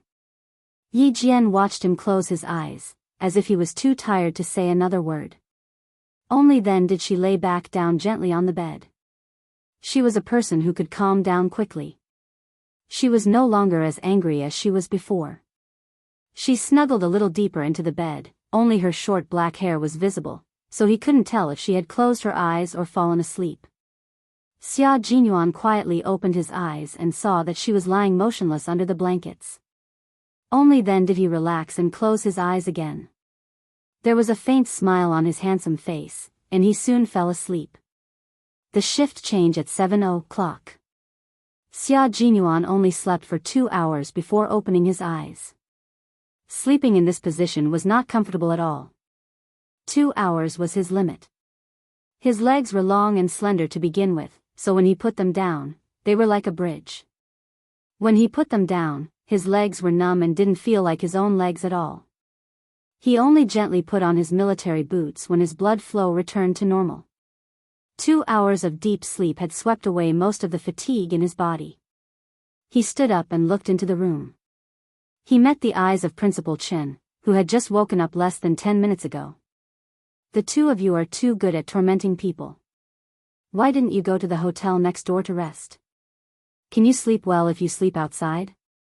Principal Chen lectured a little unhappily. After more than 40 days of high-intensity training, you should have a good rest when you come back. How can you mess around? During the emergency treatment, the military was afraid that something would happen to him, so they told him that Yi Qian was training with Xia Jinyuan and asked him to persevere and wait for Yi Qian to return. Although he didn't know where the training was, if it could make Yi Qian neglect his studies, it must be a very important and high-intensity special training. He did not feel sorry for Yi Qian during training. Soldiers did not have the right to think that training was tiring. He would only feel sorry when training was over. He would feel sorry for not having a good rest. How can I be at ease if I don't see you? Also, don't you know Yi Qian? If she doesn't come to see you, even if I tie her up and take her to the hotel, she will still find a way to escape. Xia Jinyuan poured a glass of warm water and handed it to him. Have a glass of water first. The guard said that Uncle Chen didn't like to be served by others. It was as if he was a good-for-nothing who could only be taken care of. Xia Jinyuan kept that in mind and did not dare to feed him water. Uncle Chen, she hasn't woken up yet. I'd like to take this opportunity to ask you a few questions. I need you to answer them for me. Since this was a serious matter, Xia Jinyuan asked directly, I want to know if you have any scruples about Yi Zhifan. Chapter 1868. Xia Jinyuan's words really gave Principal Chen a fright. He thought that Xia Jinyuan had found something. No, it was impossible to find anything. If the military couldn't find anything, how could he have the time to investigate in the middle of training? Therefore, he didn't find anything. He just had his suspicions. Principal Chen's body was injured, and his brain wasn't as fast as it used to be. He lowered his head and took a sip of warm water. He asked calmly, Why do you ask? Uncle Chen, take a look at this. Xia Jinyuan's gaze slid past Principal Chen's face. He took out a page of the report that he hadn't shown to Yi Qian. This is one of the military's investigation reports. It's also the military's investigation into whether there's anything wrong with Yi Zhifan. They want to confirm what you said. If he had only had his suspicions before, then Uncle Chen's act of drinking water just now confirmed his suspicions. Uncle Chen must have some misgivings about Yi Zhifan. In other words, he also suspected that there was something fishy going on this time. It might have something to do with Yi Zhifan. Principal Chen glanced at the single piece of A4 paper on top of the quilt. He put the glass of water aside and picked up the report. He unhurriedly opened it. What's wrong? Did I say something wrong? Principal Chen opened the A4 paper that Xia Jinyuan had folded for convenience. Although he looked calm on the surface, he wasn't calm on the inside. He casually glanced at it and sneered. There's nothing wrong with what you said. There's nothing false about cooperating with the military's investigation. Xia Jinyuan did not expect to get anything out of Principal Chen immediately. He was not in a hurry, but the color in his eyes darkened a little. He said slowly and elegantly, You told the military that you and Director Yi Zhifan did not have much of a personal grudge. This can be understood as a personal grudge. No matter how big or small it is, you and Yi Zhifan have a personal grudge. In the end, you said, I don't think there's a need for him to do something that would ruin his career. Uncle Chen, I don't think is a term of uncertainty and suspicion. It means that you've already suspected Yi Zhifan. Principal Chen, who was listening quietly, couldn't help but narrow his eyes. Deep in his eyes, there was a well-concealed surprise. Even the military didn't suspect him, but he actually suspected him from a few words. As expected of the Weapon King, this kind of sensitivity, this kind of intelligence, he was definitely not an ordinary person. Principal Chen was also a king among the snipers. If he didn't make a move, the people around him naturally wouldn't be able to tell. When the two generations of Weapon Kings met face to face, Xia Jinyuan knew that the veteran king was still better. This was because the veteran king had fooled the military investigators and made the military think that Yi Zhifan really had nothing to do with the incident. If he didn't know how much Uncle Chen loved Yi Qian and how much he hated Yi Zhifan's family, he would also have been fooled by Uncle Chen like the military. In the end, you said, my incident was actually just a normal medical accident. It seemed more like you were deliberately trying to cover up the truth and defend Yi Zhifan. Uncle Chen, at first, I didn't quite understand why you said such contradictory things, but when you drank the water just now, it made me certain that you were indeed suspecting Yijifan. Although he spoke slowly, there were no pauses in between. This meant that he didn't give Principal Chen a chance to interrupt him midway. He controlled the entire rhythm of the conversation in his own hands. Uncle Chen, I just want to know why you did this. Is it because of Yi Qian? If it's because of her, you should have told me. Chapter 1869. Because. Xia Jinyuan paused. His dark eyes were filled with respect as he looked at Principal Chen. Because, like you, I only want Yi Qian to be safe and sound. I can't bear to see her get hurt because of Yijifan. Principal Chen was very sure of this. He had seen how much the young major in front of him protected Yi Qian over the years. When old uncle was still alive, he once said, "In this world, only Major Xia is worthy of our Yi girl." The worthy that old uncle was talking about was not a good match, in terms of family background. He was referring to Major Xia's love and care for Yi Qian. Yi Qian could rely on him for the rest of his life. If something were to happen to Yi Qian, this young major would be the only person that Yi girl could trust. Even if they could not become husband and wife in the future, Xia Jinyuan was still a man worthy of Yi girl's trust. That's right. I do suspect that Yi Jifan had something to do with me giving the wrong medicine. However, it's only a suspicion. I don't have any evidence. After thinking for less than 2 minutes, Principal Chen stopped beating around the bush with Xia Jinyuan. Principal Chen, who had walked through the gates of hell countless times, had a cold expression on his thin face. He said calmly, "Go and see if Yi girl has woken up. It's a long story. There are some things that I can't let Yi girl know for the time being." Xia Jinyuan could read the seriousness on Principal Chen's serious face. He couldn't help but feel a chill in his heart as he quickly got up. After confirming that Yi Qian had not woken up, he returned. Almost 50 days ago, Martyr Sun Xueqing's former comrade came to Shuka village to look for me. He told me about Martyr Sun Xueqing's past in the army. Taking advantage of the fact that Yi Qian was still unconscious, Principal Chen sped up his narration. He started from Chief Kai's visit to Shuka village, to Chief Kai's suspicions, and how there were people who wanted to harm Martyr Sun Xueqing. Chief Kai suspects that Martyr Sun Xueqing's sacrifice was actually due to an assassination attempt, and it's very likely that it was done by someone close to her. Xia Jinyuan's handsome face was getting colder and colder. He couldn't help holding his breath as he listened to the conversation. His eyes were fixed on the small glass window in the ward. When Yi Qian woke up, the first thing he would do was stand at the glass window and look into the ward. This way, he could immediately interrupt the conversation. Even after Bureau Chief Kai retired from the army, he still couldn't find any clues. That was until he accidentally met Yi Qian, who bore a striking resemblance to Martyr Sun Xueqing in Tongzhou. Tongzhou? Wasn't that a mission to clear out the cultists? He even carried out this mission with Yi Qian. At that time, Chief Kai was busy and couldn't talk to Yi Qian in detail. Before he left, he told Yi Qian that if she wanted to know about Martyr Sun Xueqing's past, she could contact him at any time. After that, Yi Qian didn't contact him. Because of Yi Qian's appearance, Chief Kai recalled the past and returned to his own army, which was the army that Martyr Sun Xueqing was in when she was alive. Chief Kai couldn't accept this.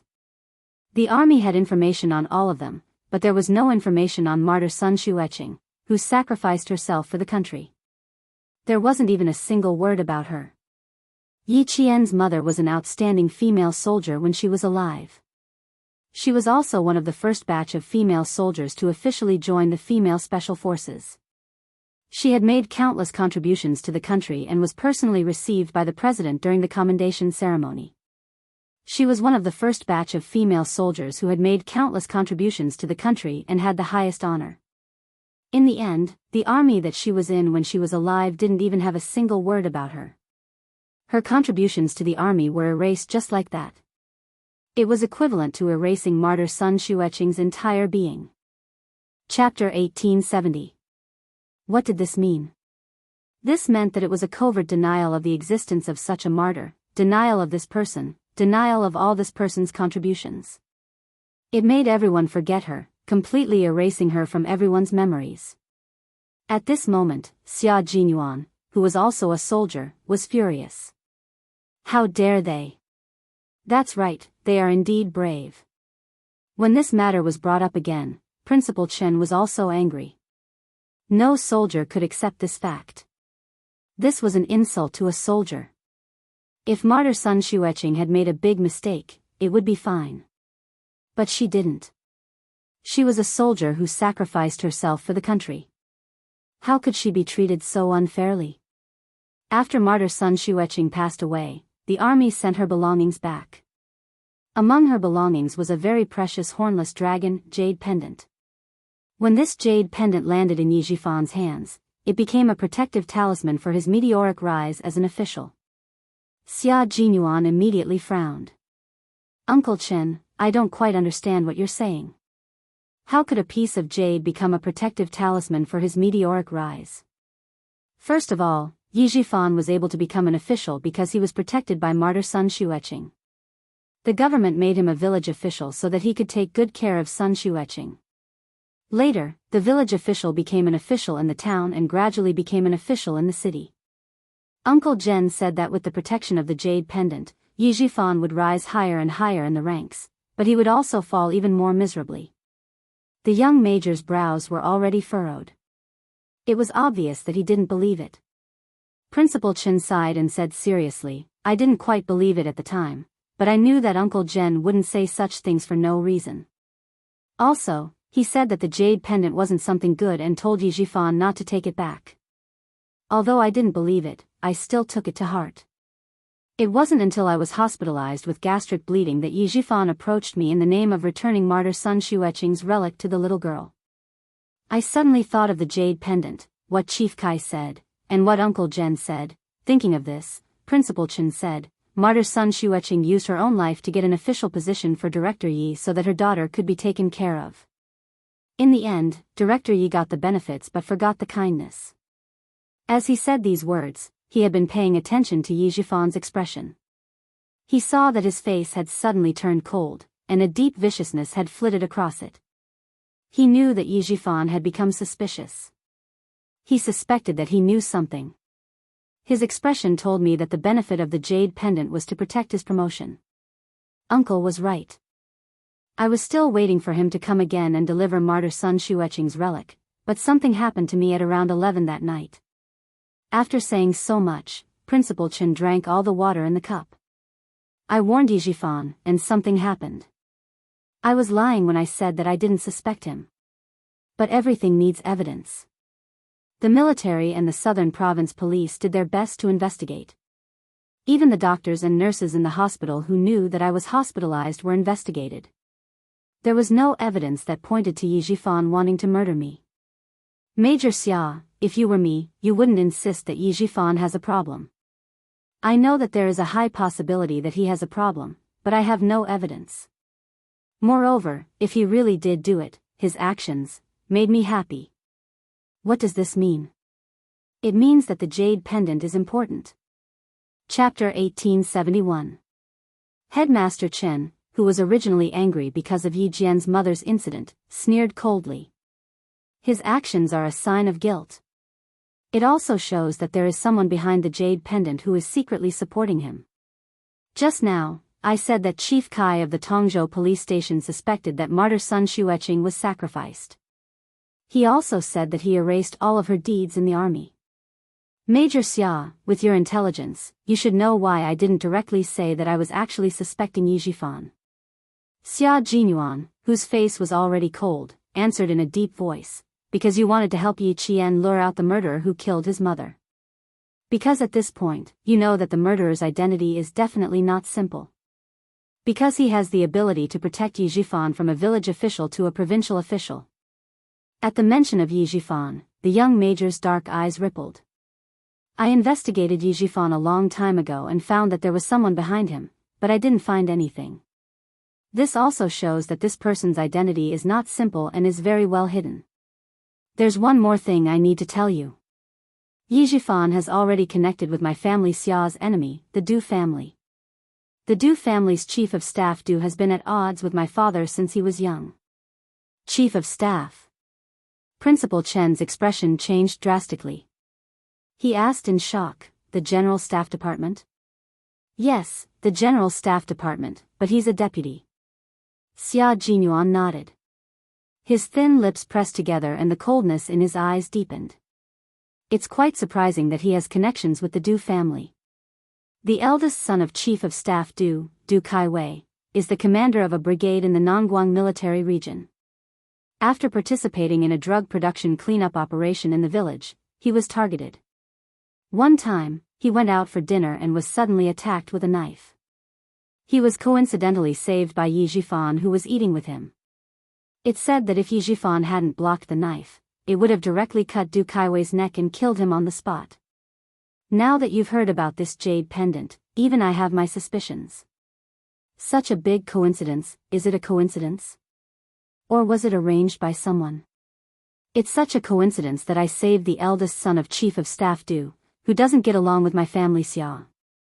Even the experienced Principal Chen couldn't help but gasp.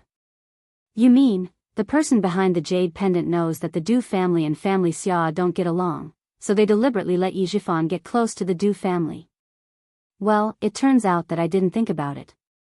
It was you who mentioned the jade pendant that made me suspicious. When Yi Qian was adopted by Yi Jifan's family, they didn't beat her or scold her. They raised a smart girl into a good-for-nothing. Uncle Chen, what does this mean? This means that someone instigated Yi Jifan to raise Yi Qian into a cripple. He purposely got that comrade of martyr Sun Xueqing to tell Chief Kai that Yi Qian had died after falling into the water. That person didn't want others to know about Yi Qian's existence. But that person had some misgivings and had no choice but to keep Yi Qian alive. But he was very unwilling.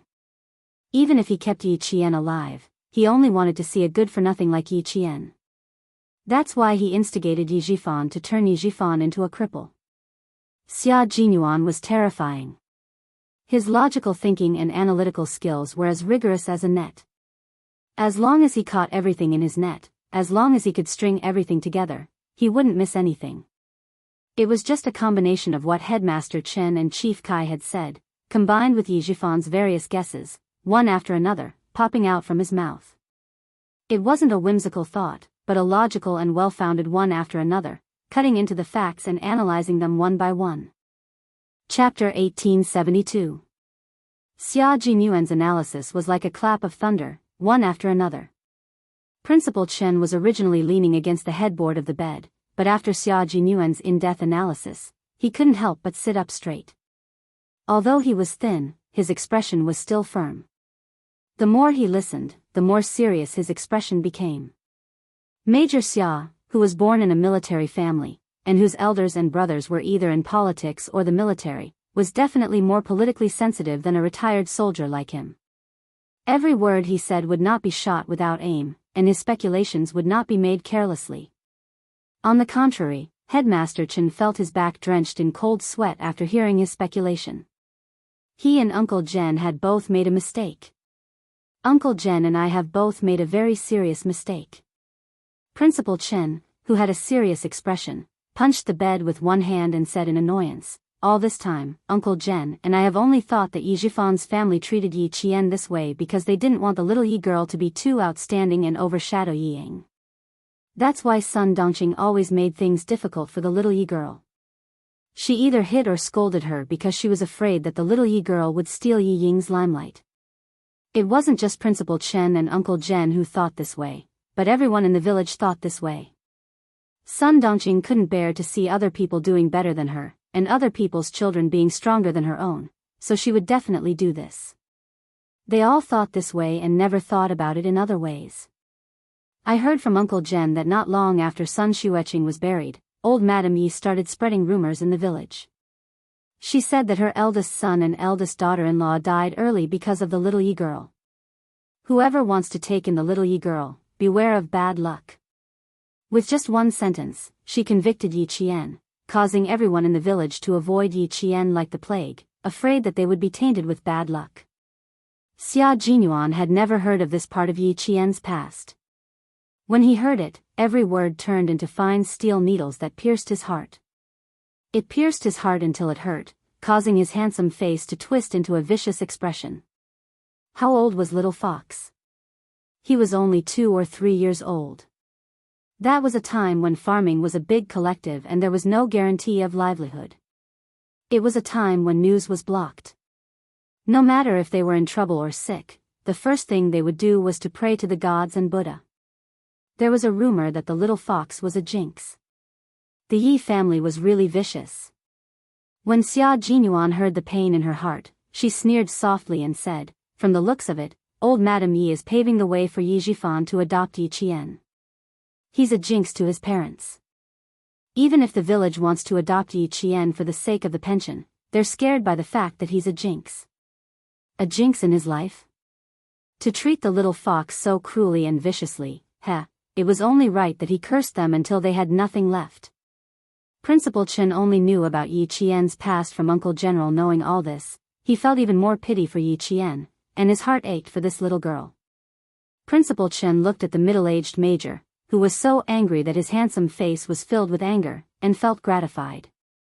Although Commander-in-Chief Xia's only son was the son of God, he was also a man who valued friendship and righteousness, and had the demeanor of a gentleman. If one day he was no longer around, with Major Xia taking care of him, Principal Chen would be able to answer to Uncle Jen, at that time, who knew why the Yi family did this. When old Madame Yi lost her son, everyone sympathized with her. After she lost her beloved daughter-in-law, the rumor that the little girl was a jinx was much more credible than the usual gossip. Chapter 1873. Yi Jifan, who happened to be the village official, was furious because of this. He said that old Madame Yi was too foolish and that Yi Qian wouldn't be able to live in the village in the future. Uncle Jen was still in the army at that time. By the time he returned, everything had been settled. Yi Jifan didn't care that his family would be cursed by Yi Qian and went with Sun Dongqing to bring Yi Qian back. To the villagers, it was a happy ending. They didn't have to worry that Yi Qian would be arranged to stay at their house for a while. Not long after, old Madame Yi and old man Yi left Shuku village together and went to the coastal city with their daughter and son-in-law. The reason they left was that Yi Qian's life was too tough and would be a curse to her. The villagers more or less believed in fate and didn't suspect anything. Even when Sun Dongqing treated Yi Qian badly, the villagers didn't say anything. Yi Qian's life was too tough. Sun Dongqing raised her well. It was normal for a child to be beaten and scolded. If a child was disobedient, wouldn't they also be beaten and scolded? But who knew that not only did Sun Dongqing beat and scolded Yi Qian, sometimes she also didn't give Yi Qian food to eat. Other than dressing similarly to Yi Ying, who knew what she did when she closed the door? Principal Chen recalled the expression on his uncle's face when he talked about these things. Every wrinkle on his weathered face was filled with deep guilt. It was a deep guilt towards Yi Qian. Even though Xia Jinyuan knew that Yi Qian's childhood wasn't smooth sailing, he never thought that it would be so tragic. Suppressing his anger, he closed his eyes gently and suppressed the surging anger in his heart.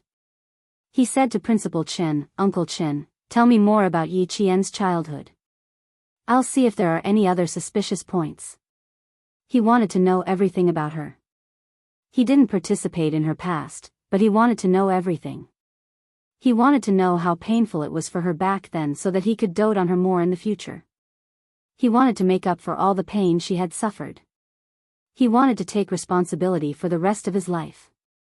Little Ye's childhood, sigh. Before he could say anything, Principal Chen's long sigh turned into a sharp thorn that pierced straight into his heart after entering his ears. It hurt so much that he had to clench his fists tightly to suppress his anger. At least in the eyes of the villagers, Yi Jifan is living a good life. Every time he comes back, the first thing he says is, "Yi Qian, come out and see what delicious food I brought for you." After a long time, the neighbors started to feel that Yi Jifan had not let big brother and sister-in-law down. He wasn't afraid of being jinxed by bringing his niece, Yi Qian, into his home. "Every time I come back from the army, I'll ask about little Yi. Naturally, what I hear is that little Yi is doing well. She has food, clothes, and even goes to school." Later on, little Yi grew up a little. Everyone in the village knows that little Yi is naughty. She likes to get into trouble and likes to lie. Sometimes, Ying has to apologize on her behalf. When she was in 4th or 5th grade, she almost froze to death in the snow. Luckily, Uncle Jen found her and brought her home. Unfortunately, little Yi at that time wasn't the little Yi now. She didn't accept any help from me at all. Every time I went to look for her, I would be scolded by Sun Dongqing. After looking for her a few times, I gave up. Just like that, little Yi lived in Yi Jifan's house. On the surface, everyone thought that she was living a good life. Scolding, beating, and framing became a common occurrence in the family. If she didn't say anything, no one would know. Chapter 1874. Under such circumstances, none of the villagers would stand up for Yi Qian. Even though the villagers were down-to-earth and narrow-minded and did not stir up trouble, in the face of Sun Dongqing's scolding and beating of Yi Qian, they believed that as long as Yi Qian had food to eat, a place to stay, and a place to go to school, that would be enough. It was normal for them to be scolded and beaten for being naughty. Faced with Yi Qian's tragic past, Xia Jinyuan clenched his fists several times before he asked in a low and hoarse voice, "Did Yi Jifan ever scold or beat Yi Qian?" No, it was always Sun Dongqing who stepped in, so it was not convenient for Uncle Jen to stand up for Yi Qian sometimes. When he saw that she was unwilling to come back, he just assumed that Yi Qian was doing well, so he gave up on bringing her back. Principal Chen sighed as he talked about Yi Qian's childhood. It wasn't until the second day of Chinese New Year that Yi Qian came to her senses and resolutely left the Yi family to look for Uncle General. You know what happened after that. That was when Yi Qian's bitter days finally came to an end. As for her past, if Uncle Jen hadn't asked about it, I wouldn't have known that she was living such a bitter life. Uncle Jen blamed himself and kept telling me that he blamed himself for not persevering and leaving the child in a wolf's den.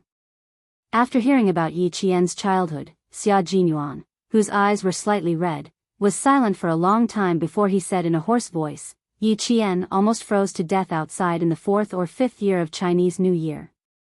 What was the cause?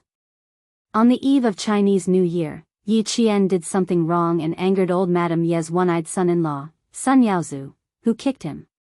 Old Madame Ye also thought that Yi Qian was a jinx to her and was an unlucky person, so she ordered Sun Yaozu to throw Yi Qian, who was pretending to be unconscious, to the edge of the field. Just like that, Sun Yaozu's name was engraved in Xia Jinyuan's heart. He would settle the score with him and old Madame Yi. Life had given his little fox so many trials and tribulations, but she had never bowed her head and admitted defeat. Once she woke up, it was as if she had been reborn from the ashes.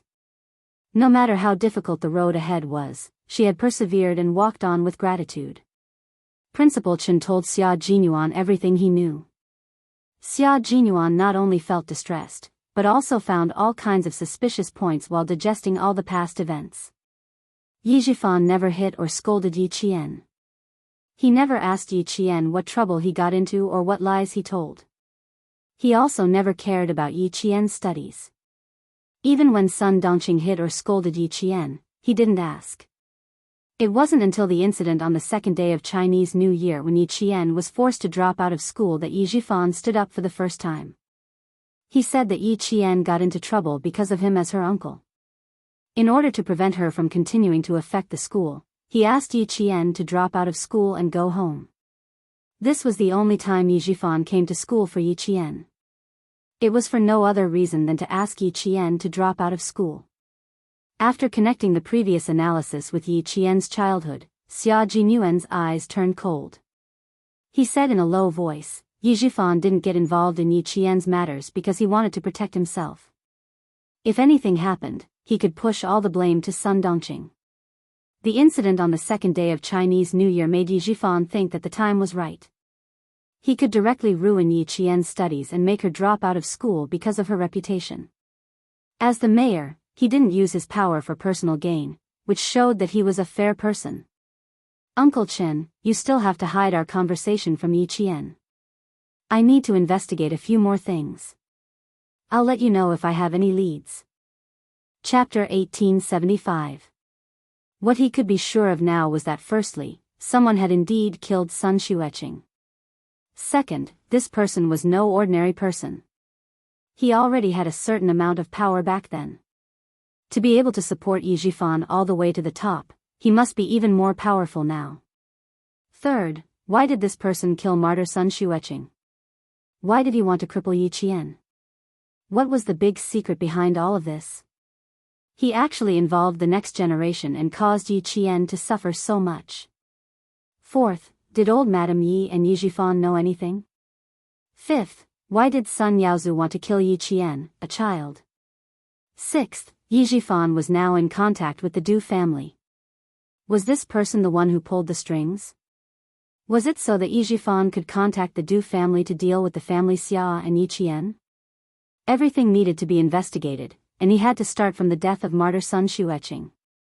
He had to use this as a breakthrough point to slowly tear apart the case. At the same time, he would tell old man Xia everything and have him pay attention to the Du family's recent movements. He would see if he could find any clues about the person behind the hornless dragon jade pendant. What do you want to investigate? Principal Chen's expression immediately darkened. No matter what you're investigating, it's very dangerous. There are too many things to investigate, Uncle Chen. I don't understand why someone would want to make things difficult for Yi Qian. I don't understand why they would want to cripple Yi Qian. The matter was too complicated. Even the intelligent and meticulous Xia Jinyuan couldn't straighten everything out in one go. Seeing Principal Chen's expression suddenly turn cold and worried that he would act rashly, Xia Jinyuan couldn't help but smile. Don't worry, I won't investigate rashly. That's good. But you've always been steady, so I'm not worried.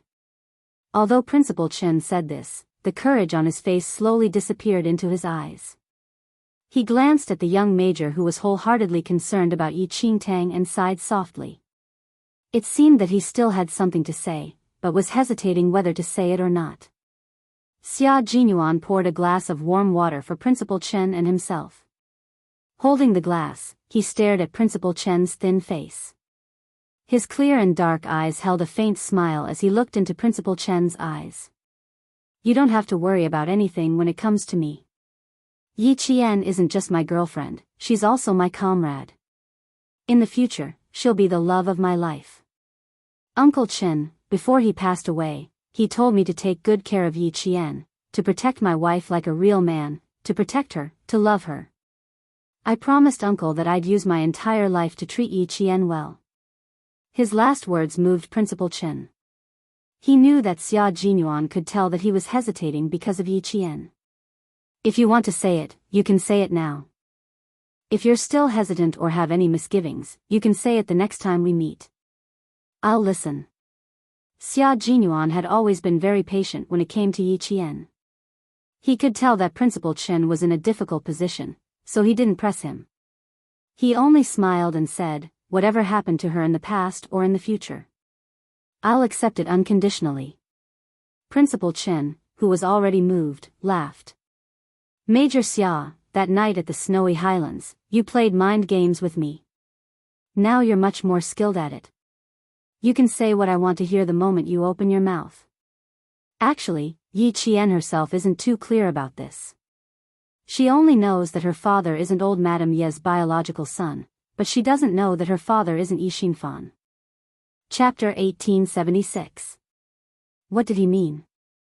Xia Jinyuan narrowed his eyes and looked at Principal Chen. I need you to explain it more clearly. I can't explain it clearly. Uncle Zhen only told me that Yi Xinfan's father isn't Yi Xinfan. If you have time, go back to Shuku village. Chief Kai sent over a diary written by martyr Sun Xueqing. I didn't read it, and neither did Chief Kai. Maybe there's an answer in it. Xia Jinyuan nodded. He definitely had to get the diary. He would take Yi Qian with him. If you want to investigate Yi Xinfan's mother, I can give you the contact of a person. Before Principal Chen could finish his sentence, Xia Jinyuan suddenly stood up. Principal Chen realized something and immediately turned to look at the door of the ward. He saw Yi Qian. Yi Jian seemed to have not woken up yet. She stared at Headmaster Chen, who was leaning against the bed, with her dark eyes. Her look made Headmaster Chen very worried. He turned his head and quickly asked Xia Jinyuan, this girl, did she hear anything? Don't worry. Just as Xia Jinyuan was speaking, Yi Qian seemed to wake up. The moment the door was pushed open, a figure rushed to the bedside like lightning. Ayaya, you little girl. My old bones are about to be crushed by you. Principal Chen didn't know whether to laugh or cry when Yi Qian hugged him tightly. This girl rushed over in such a hurry and still managed to avoid his hand that was holding the syringe. Sigh, he had made her worry. It was not that Yi Jian had not woken up, but she was so surprised that she was stunned. She hugged Headmaster Chen's shoulders with both hands and did not want to let go. She said in a muffled voice, "You're so skinny that only your bones are left. At that time, you promised me that you would take good care of yourself, but now, you see. Uncle Chen, you went back on your words." She didn't cry because she knew that her family didn't like to see her cry. She didn't feel sad because she was afraid that her emotions would affect Principal Chen. It's good to be thinner. Thinner people are more energetic and healthy when they get older. You, on the other hand, have lost a lot of weight. You've lost so much weight that there isn't much flesh on your face. Principal Chen gently patted Yi Qian, who was trembling slightly. This child was so obedient that it made one's heart ache. She knew that he didn't like her and would cry at the slightest thing, but she had been holding it in, afraid that she would make him unhappy. He couldn't understand why someone would want to make things difficult for such a well-behaved and obedient child, who had no parents. Xia Jinyuan moved a chair to the side of the ward, put his arm around Yi Qian's shoulder and asked her to sit down. Uncle Chen just woke up. Stay here and chat with him. I'll go get breakfast. His original plan was to return to the military base after sending Yi Qian back to school, but now he had to change his plan. He had to go to Shuka village first, so Yi Qian could only go back to school alone. The 4-day break was a little rushed. If he went to Shuka village, he wouldn't be able to go to the National University of Science and Technology of China. Xia Jinyuan, who had rebooked his plane ticket, came up with a bowl of plain porridge. He happened to see the doctor doing his rounds. After the doctor finished writing the medical record, he smiled and said, "I didn't expect you to be able to understand these medications. I almost thought that you were a military doctor." He then said to Principal Chen, "Your child is really smart. She can even teach herself medicine." Yi Qian was changing Principal Chen's 4-drip. She had inserted too many needles recently, and there were countless needle holes on Principal Chen's arms. There were also many bruises left behind from the needles. The nurse came over and inserted 2 needles, but there was no blood flow back. Yi Qian disinfected her hands and asked the nurse to go to the side. She then inserted the needles into Principal Chen's arms with familiarity. This made the doctors around her think that she was a military doctor. Chapter 1877. Xia Jinyuan suddenly remembered that night in Fujian town, the soldier who was chasing after the gang leader was shot. At that time, it was Yi Jian who assisted the military doctor to complete the operation. When the military doctor was cleaning the gunshot wound, Yi Qian would be able to prepare the necessary surgical tools and pass them to the military doctor accurately. At that time, he thought that the military doctor had told Yi Qian in advance, but now it seemed that she probably knew it herself. Why did she know it? How old was she at that time? She wasn't even a 3rd-year middle school student. How did she know it? Who taught her? Did the military doctor teach her at that time? If he had taught her, with her memory and comprehension, she would have been able to remember it. Suppressing his surprise, he heard Principal Chen laugh and say, "She's smart. She likes to flip through all kinds of books and knows how to use her own hands. She just looks familiar. How can she compare to a nurse who graduated from a professional college? Besides, they also need to learn some simple emergency measures. If they don't know anything, then it'll be troublesome." Xia Jinyuan couldn't help but laugh. She was indeed eager to learn. As long as she thought it was useful, she would take the initiative to learn. Things like bandaging and inserting needles were basic emergency measures that they had to learn on the battlefield. It was normal that she would insert needles into Uncle Chen. Our nurses also need to learn more. She's not a professional and can insert needles on the first try. You guys need to learn more, the doctor said humorously to the two nurses. Although he was joking, he was also lecturing them. The two nurses nodded and humbly listened to the lecture. Just now, the two of them were indeed a little embarrassed. They had each inserted needles twice without success, but the female soldier from the army succeeded on the first try. They were so familiar with her that they thought she was the accompanying military doctor in the army. Yi Qian, who was wearing the jungle combat training uniform of the field forces, was easily misunderstood by them. After adjusting the speed of the drip, Yi Qian stood up straight and said with a smile, "I was a little impatient. Please forgive me, Professor. This child sure knows how to be polite." The doctor saw that Yi Qian was very polite and mature. He smiled and said, "Then you have to take good care of the old class leader. He can eat some meat now, but it should be light. He can't eat spicy food." The military was extremely meticulous when it came to living arrangements. Previously, there were caretakers to take care of him, especially when it came to food. Every day, there would be nutritious meals, and there would be a list of what to eat and what nutrients to add. This was something that Principal Chen, who was used to living a rough life, could not get used to. Last week, after he was allowed to eat some meat and fish, he was determined not to be given any more preferential treatment. He even asked the military and the hospital to withdraw the caregivers and stop giving them such special treatment. The guards asked for instructions from their superiors. Only after obtaining the military's approval did they inform the hospital to withdraw the special treatment according to Principal Chen's wishes. Only then did Principal Chen feel much better. "Uncle Chen, listen carefully. In the future, you have to quit drinking alcohol and spicy food." Although there were no caretakers, Yi Qian could supervise him better. Hearing this, Yi Qian immediately asked the doctor what he could and could not eat. He asked so carefully that Principal Chen could only feel helpless. When the doctor left, he even joked, "Looks like your nemesis is here. Our nurses will have an easier time in the future." The old class leader was very cooperative in other aspects, but he was not cooperative when it came to his daily life. He was afraid that the hospital would give him special treatment. Every time the caretakers delivered food, they would explain it in detail. Sometimes, they would even ask the nurses. This caused everyone in the department to collectively tell them that the food was from the cafeteria every day. Chapter 1878. To Principal Chen, the food in the cafeteria was more than enough. He did not need to be served like an empress dowager. To him, the food in the cafeteria was more delicious and appetizing. Abstaining from alcohol and spicy food is not a problem. Just don't arrange for any caregivers. I already feel that it's too troublesome to arrange 3 shifts of guards to watch over me. I feel like I'm going to become a useless person if you arrange for more. Principal Chen, who was drinking millet porridge, said earnestly, "You've already caused a lot of trouble for the military. You can't be so meticulous about everything. Little Yi, remember not to make any requests." "Uncle Chen, I'm just seriously ill.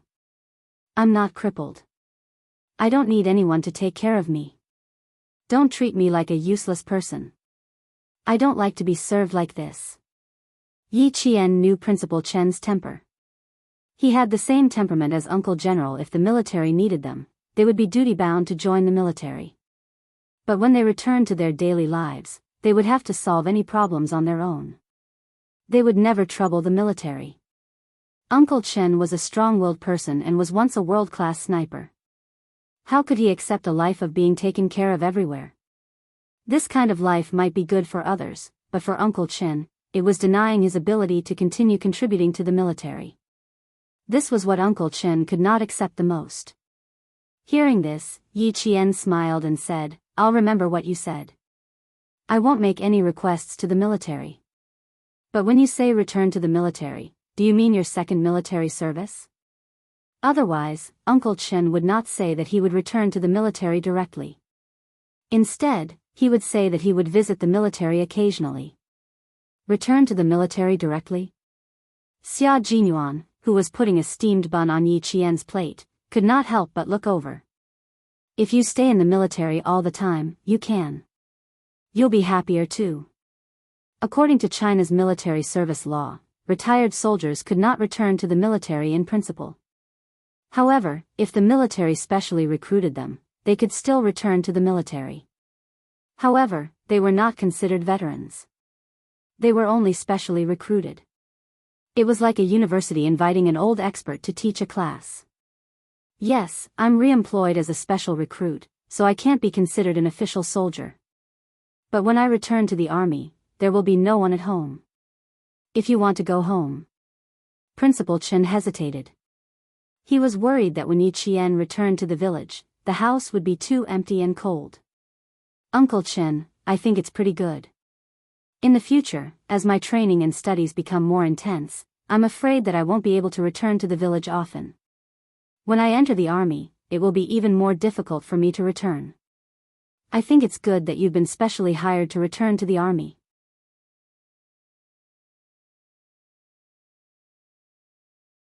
Chapter 1879. Principal Chen was not a local resident of Shuku village. Being far away from his hometown, he was used to traveling around the world and was less homesick than others.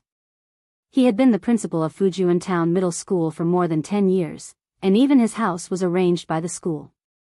If you don't want to go back, then so be it. I'll go wherever you go in the future. Yi Qian spoke so quickly and confidently that Xia Jinyuan couldn't help but raise his eyebrows.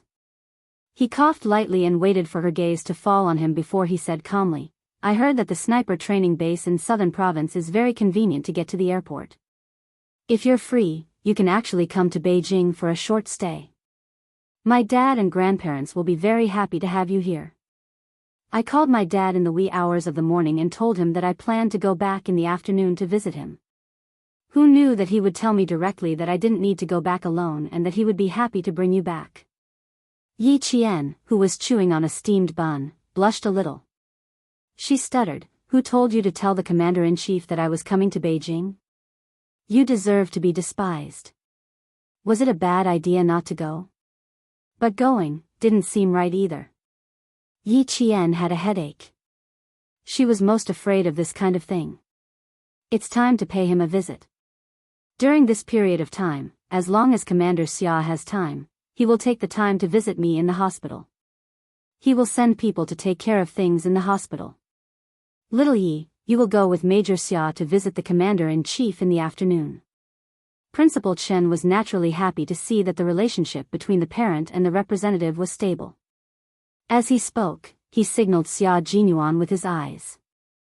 The major, who was well-liked for his work, immediately said, Then we'll listen to Uncle Chen. We'll go home together in the afternoon.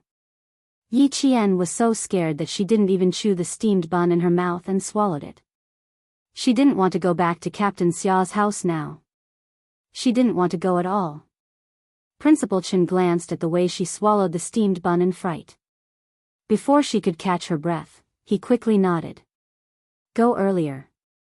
Don't come back too early. I need to catch up on my sleep in the afternoon. Commander-in-Chief Xia liked Yuanwan very much. Every time he came back, he couldn't help but talk about her. His words implied that he wanted Yuanwan to visit his home. But this girl was thin-skinned. She definitely wouldn't agree if Major Xia invited her to his house. It was only possible if he opened his mouth. Then I'll call my dad now and tell him. It just so happens that it's Sunday today. If he's free, he usually plays chess and fish with his old comrades. It's easy to arrange the time. All right, then call the commander-in-chief. I have something to discuss with little Yi. Without needing Yi Qian to say anything, Principal Chen made the decision and instructed Major Xia, who had wanted to bring her home for a long time, to quickly make the arrangements so that Yi Qian wouldn't have a chance to recover from his shock. Yi Qian couldn't get a word in edgewise. By the time he caught his breath, everything had already been decided. Seeing Xia Jinyuan get up, she rushed over and tried to grab his arm. Don't, Little Yi, look at this medicine. Isn't it a little too fast? Why do I feel a swelling pain in my arm? She wanted to stop him, but she had to see if Principal Chen would agree. Yi Qian immediately withdrew his hand and turned off the drip. He asked anxiously, other than the swelling pain, do you feel anything else? Does your heart beat faster? Do you feel any pressure when you breathe? Has something similar happened in the past? Today's medicine was the same as a few days ago. However, with the same medicine, she didn't feel any discomfort at first, but later on, she felt uncomfortable. Similar situations had happened before. Yi Qian was a little nervous. Chapter 1880.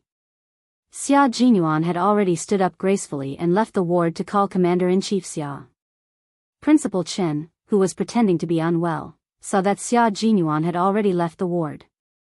He instructed Yi Qian to sit down and said earnestly, "Why are you panicking? Sit down and finish your breakfast." Yi Qian, who knew that Principal Chen had done it on purpose, heaved a sigh of relief and said, "Uncle Chen, I can't stand being scared like that." He did not give up and turned to look outside. He quickly calculated in his mind. "Don't look anymore. It was my idea and my intention." Headmaster Chen's face was full of smiles. Relationships that don't aim for marriage are all hooligans. He had to keep an eye on them. So far, the Commander-in-Chief's son was indeed impeccable. Yi Qian did not have any other long-term plans. He only wanted to bring Yi Qian home. Not bad, not bad.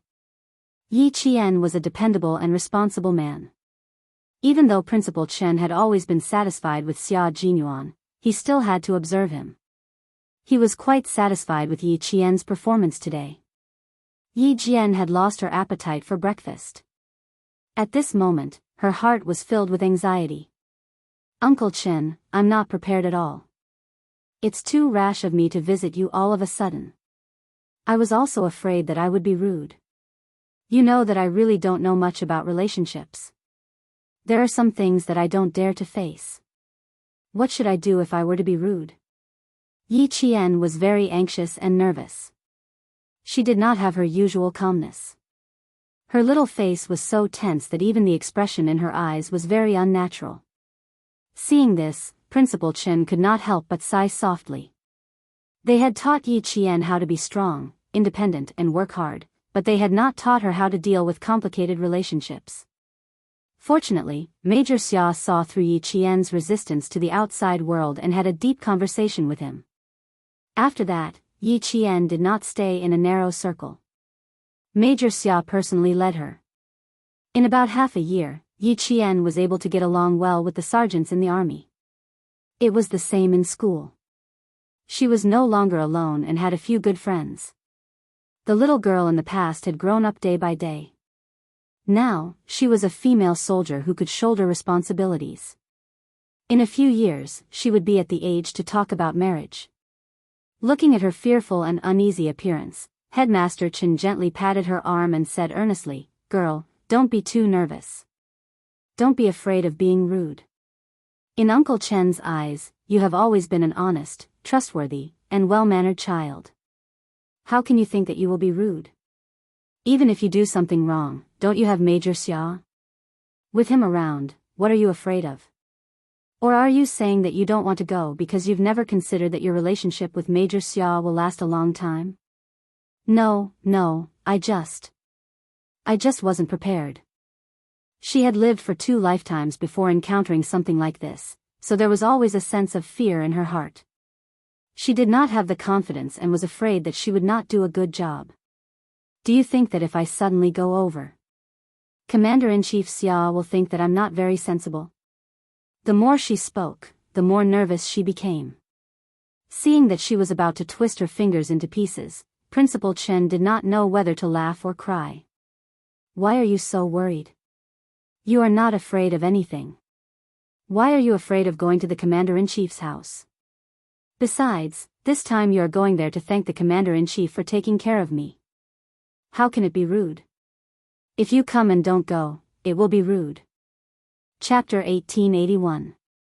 The Commander-in-Chief is also looking forward to you going, which shows how satisfied he is with you. Little girl, although you are still young and Uncle Chen has never been married before and doesn't know how to get along with marriage, Uncle Chen is here to tell you that marriage is definitely not a matter between you and Major Xia, but an important matter between 2 families. If the Commander-in-Chief's family is satisfied with you, then that is a true marriage. If he is not satisfied, no matter how good Major Xia is to you, Uncle Chen will never agree to let you be with him. Go over today and thank the Commander-in-Chief for taking care of me. Tell him that I, Chen Dongfeng, have nothing else but to train a few more excellent snipers and not let the troops down. With this heart-to-heart talk, Yi Qian suddenly felt a lot less burdened. Meeting the parents was a very cautious thing.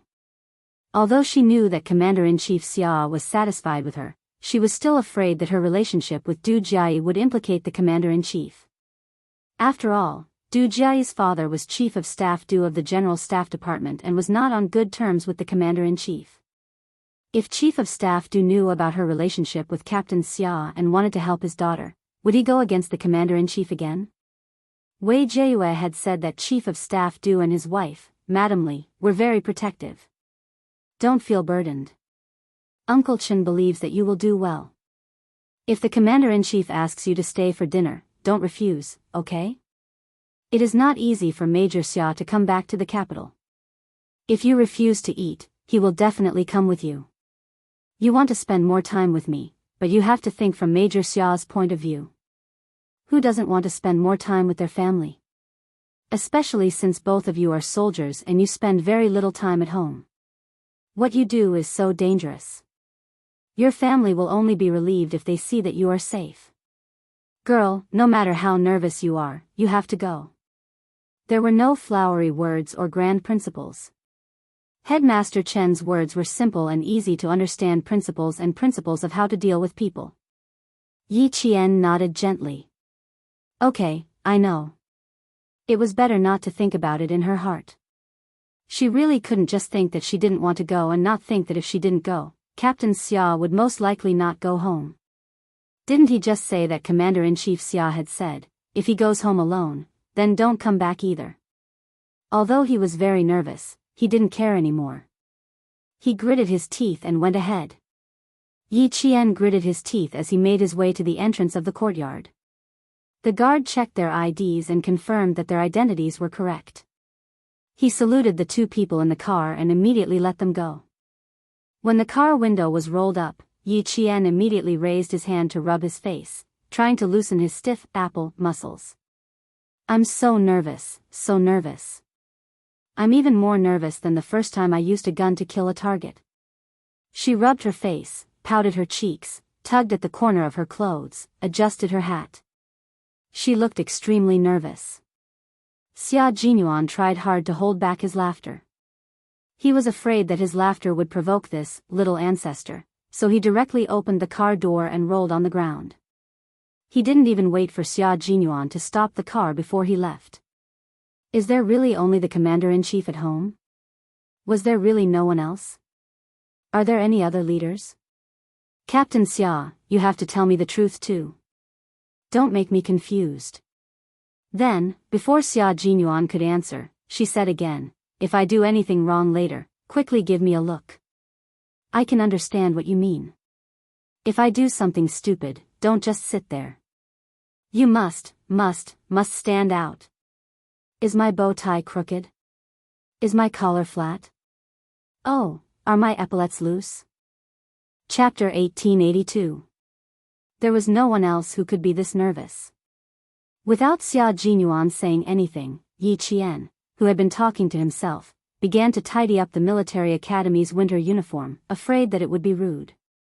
She had spent a long time tidying up the winter uniform in the hospital. Her epaulets, collar, bow tie, and belt were all neatly arranged. Because the clothes had been in her bag all this time and had not been worn before, she had even borrowed an iron from the caregiver to iron them to the point that there were no creases at all. She had already checked them carefully, yet she was still afraid of being rude. It was obvious that she was extremely nervous. After entering the courtyard, Xia Jinyuan slowed down the car. He smiled and looked at her gently. His slender fingers nimbly maneuvered the steering wheel to turn to the left. Everything is fine. There's nothing rude about it. Little fox, you're too nervous. Relax. My dad isn't some evil spirit. Why are you so nervous? Besides, you've already met my dad. It's not like an ugly daughter-in-law meeting her in-laws. My dad was very happy when he heard that you were here. The good news came so suddenly that he wondered if I was deliberately teasing him. He only believed me after confirming it with me. You said you were nervous.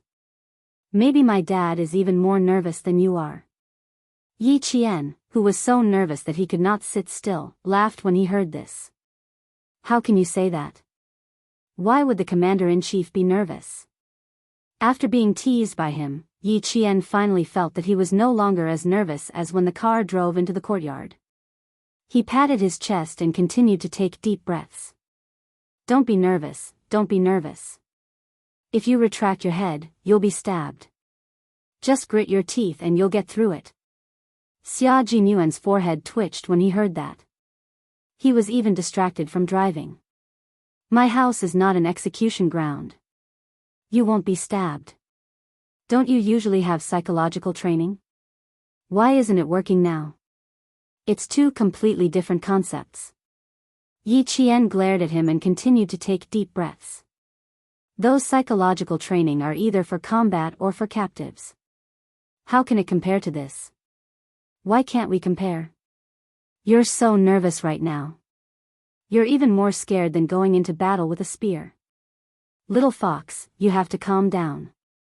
Why don't you just imagine my father as a heinous bad guy, and you as a spy whose main purpose is to gain the bad guy's trust so that it'll be easier for our army to infiltrate and steal the enemy's intelligence so that we can win the battle. Faced with Yi Qian's nervousness, Major Xia tried to hold back his laughter as he came up with one bad idea after another. Most of them were based on slandering his old man so that Yi Qian could relax a little. Yi Qian finally understood how Commander-in-Chief Xia and Captain Xia got along. You insult me, I insult you. As long as there was an opportunity, they would roll up their sleeves and fight it out. The first time they met, the Commander-in-Chief had said that he often fought with Captain Xia back then. It seemed like it was true. There was no lie at all. This way of getting along with each other might seem like they didn't have much feelings for each other, but in fact, the relationship between father and son was quite close. They got along like brothers and were on the same level. It was a very relaxed way of getting along with each other. Yi Qian said somewhat enviously, you have a very strong father-son relationship with the Commander-in-Chief. Faced with the sudden praise, the thick-skinned Major Xia actually felt a little uncomfortable. The old man and I used to fight a lot in the past. We didn't like each other. The father-son relationship you mentioned probably came from fighting. But the children in our courtyard are all similar. Take Han Zheng for example. He used to scheme with me about whether to steal his father's gun. Let's make them anxious. Chapter 1883. Xia Jinyuan didn't want to talk about his dark history, but when he saw the excitement in Yi Qian's eyes and how she didn't look as nervous as before, Major Xia was still willing to use his dark history to make her happy. A man who was willing to coax you with a dark history that he didn't want to talk about was usually your Mr. Right, because he was willing to share the rest of his life with you, only hoping that you could completely walk into his world. Although I'm a gangster, I can't steal a gun. But since Han Zheng mentioned it, I didn't want to dampen his spirits, so I immediately nodded and agreed. Guess what I did after that? You also stole the Commander-in-Chief's gun. Xia Jinyuan laughed. Silly fox, how can a gun be stolen so easily? The current gun control law is not a modified version. There were strict regulations back then. Although I'm a gangster, I know that if a soldier loses his gun, he will be fired. Although I don't get along with old man Xia, I won't steal his gun. Then what bad things did you do? Yi Qian really liked hearing about it. Hearing about his childhood made her feel like he was making up for her missing childhood. I don't think it's a bad thing. Han Zheng gets angry every time I mention it. When I went back, I thought about it and was afraid that Han Zheng would really steal the gun, so I ran back to the Han family and told Uncle Han. When Han Zheng came back from his calligraphy class, he was greeted with a whip. Han Zheng was beaten until he cried out in pain. Yi Qian couldn't help but laugh out loud.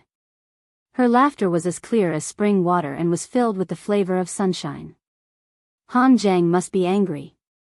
He couldn't make up his mind and specially came to ask you. It wasn't easy for him to make up his mind, but you betrayed him right after he made up his mind. He was beaten up until he cried out in pain before he even did anything bad. It would be strange if he wasn't angry. After Han Zhang was beaten up, he said that it was worth it to be beaten up for doing something bad. He didn't even have time to do anything before he was beaten up. It was a big loss. Speaking of the past, Xia Jinyuan couldn't help but want to laugh. He had done so many horrible things that he couldn't even finish recounting them in 3 days and 3 nights. Uncle Han beat Han Zhang up and even brought some fruits over to thank him. When my dad heard that, he felt that Han Zhang didn't have the guts to do that. I was probably part of it. When Uncle Han took a step forward, I would be beaten until I cried out in pain. Ever since this incident, I've understood one thing. Before doing something bad and snitching on others, you have to consider whether you're important enough. Although Uncle Han came to thank me, he also exposed my involvement. In the future, if you want to do bad things, you must remember that you can't leave a tail behind. You must not casually snitch on others. You must hide yourself well. You must hide your achievements and reputation. Yi Qian was laughing so hard that tears were welling up in the corners of his eyes.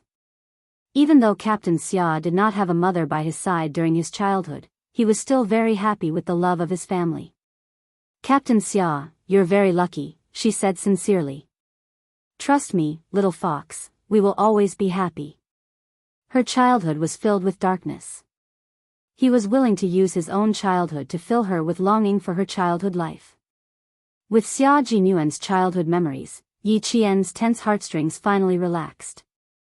When the car drove into an ancient Shanghai courtyard that was even covered with ivy vines outside the red walls, the smile on Yi Qian's face did not disappear. When the security guard saw the car drive into the garage, he immediately went into the room to report. Commander-in-Chief Xia, who had long been prepared for his future daughter-in-law's visit, quickly stood up, straightened his clothes, and personally opened the door to welcome her. At least that guy had some ability. He knew how to coax his wife back. Chapter 1884. The compound arranged by the military for Commander-in-Chief Xia had a large area of vegetation. In front of the old Shanghai-style compound, there was a corridor that looked like a modern sky garden. The corridor was made of red bricks and was not painted. The red bricks and white walls had pots of potted plants on them. Even in the middle of winter, there were small red flowers in the potted plants. Yi Qian took a closer look and realized that they were blooming red plum blossoms.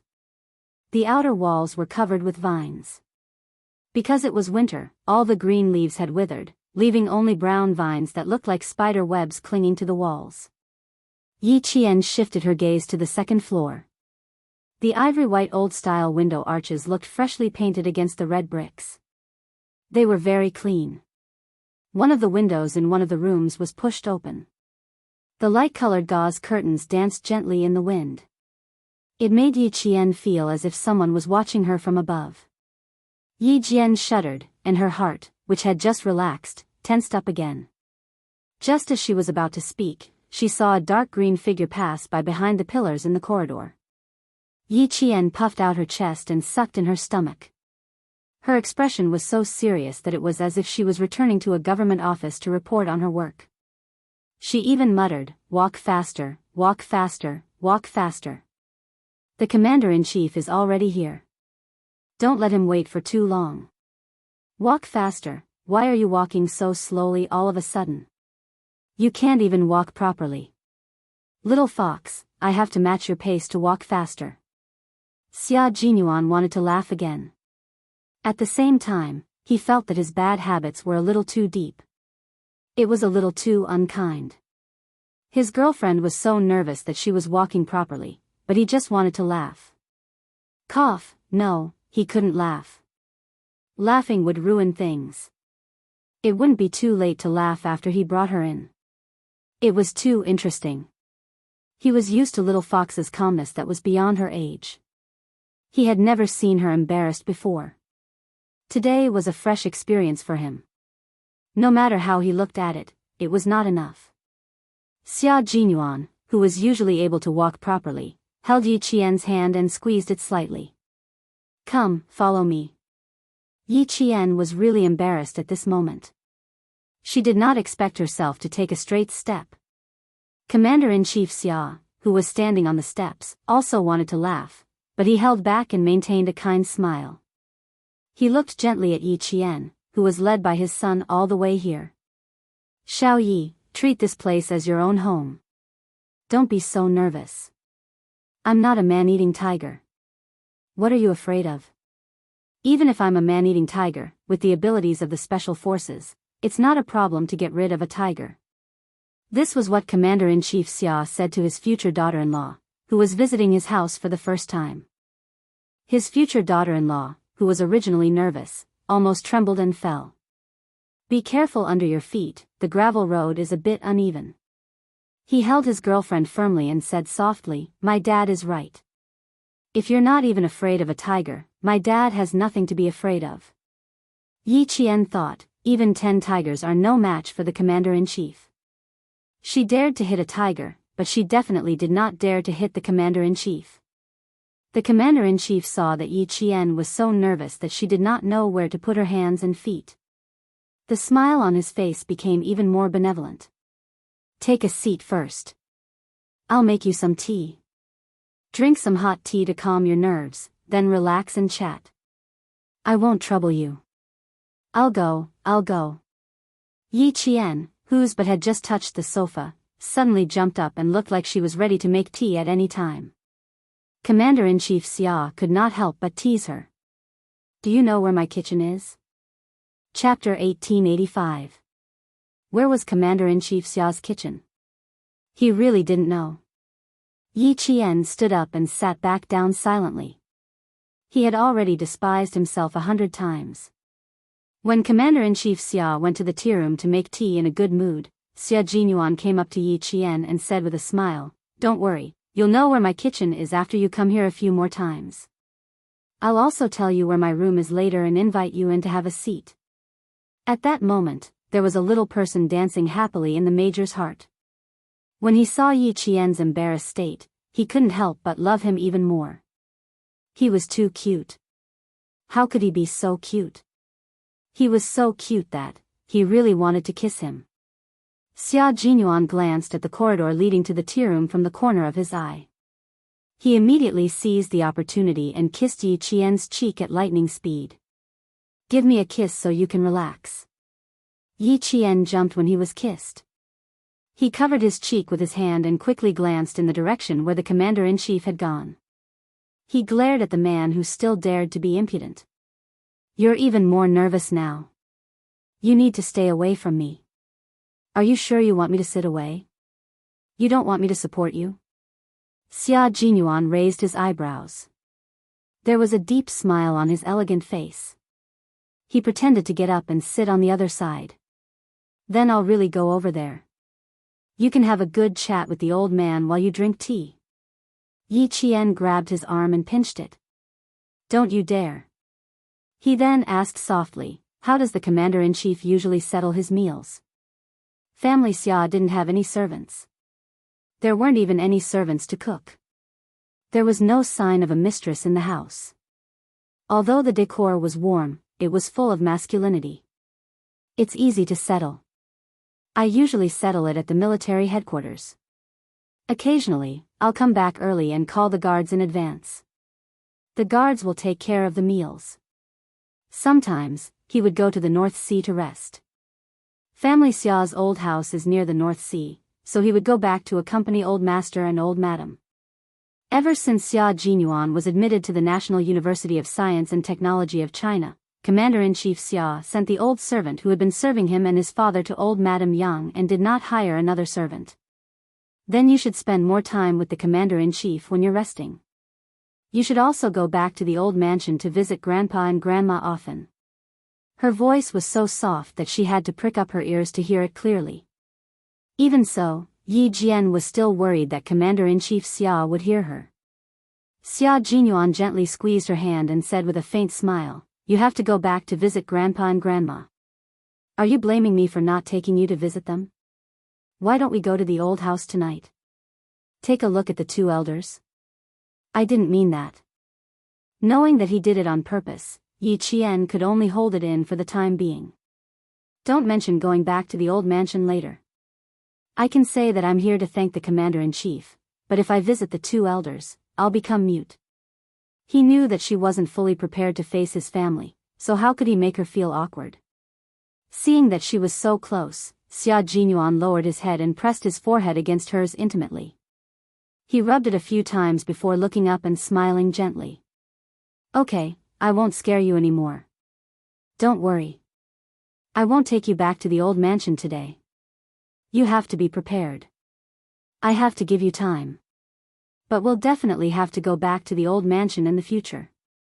You have to be prepared in advance. The earliest is next year. Old Master will be celebrating his 90th birthday next year. If we have time, we have to be there. Chapter 1886. There was still a year to prepare, so Yi Qian felt that he would be fine. He nodded and said, okay, if I have time, I will definitely accompany you home. Really? Xia Jinyuan raised his eyebrows. There was a deeper meaning in his smile. Yi Qian didn't seem to realize that he had just agreed to something.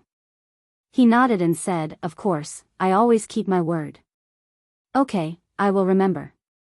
Major Xia smiled like a cat that had stolen a fish. No matter how you looked at it, there was a deeper meaning behind his smile. Yi Qian didn't know about family Xia's rules. If a man with a family Xia brought his girlfriend home to attend the birthday banquet, it meant that their relationship was stable enough that they could get married and have children at any time. Yi Qian, who didn't know, agreed to Major Xia's proposal. He believed that he was the wife of family Xia and Major Xia's wife. Major Xia was naturally happy that their relationship had changed so drastically. When the commander-in-chief came out with the tea, he saw the two of them sitting side by side on the two-seater sofa, their heads touching as they chatted. He felt very comfortable. In his life, he had lived up to the heavens, the earth, the country, and the people. But he had let down his only son. He owed him too much, so he didn't have the confidence to educate him. He had to straighten his neck and roar in order to feel a little more confident. He felt more at ease when he saw the young couple kissing each other. They seemed to be in a good relationship. Yi Qian heard footsteps behind him. He was about 2 fists away from Xia Jinyuan. He immediately stood up and greeted him. Commander-in-chief, I can do it myself. Xiao Yi, don't be so formal. We don't need to be formal at home. You can call me uncle. I will be happier when I hear that. Commander-in-chief Xia wasn't as rigid as he was at work. He was witty and humorous. However, he had been in the military for many years and held a high position. Even when he smiled, he still had a dignified aura about him. Commander-in-chief Xia handed the steaming teacup to Yi Qian, who blushed when he heard his words. He added, "You're making me even more nervous." Hearing this, Yi Qian did not know how to respond without being rude. Come. Sit. Old Six, let little Yi sit down. Director Xia did not want his future daughter-in-law to be afraid of him. Although he was wearing a military uniform, he deliberately restrained his military might. He was afraid that she would be too nervous and not dare to come again after her first visit. Have a seat, don't stand on ceremony. In front of the commander-in-chief, Xia Jinyuan hid his bad habits very well.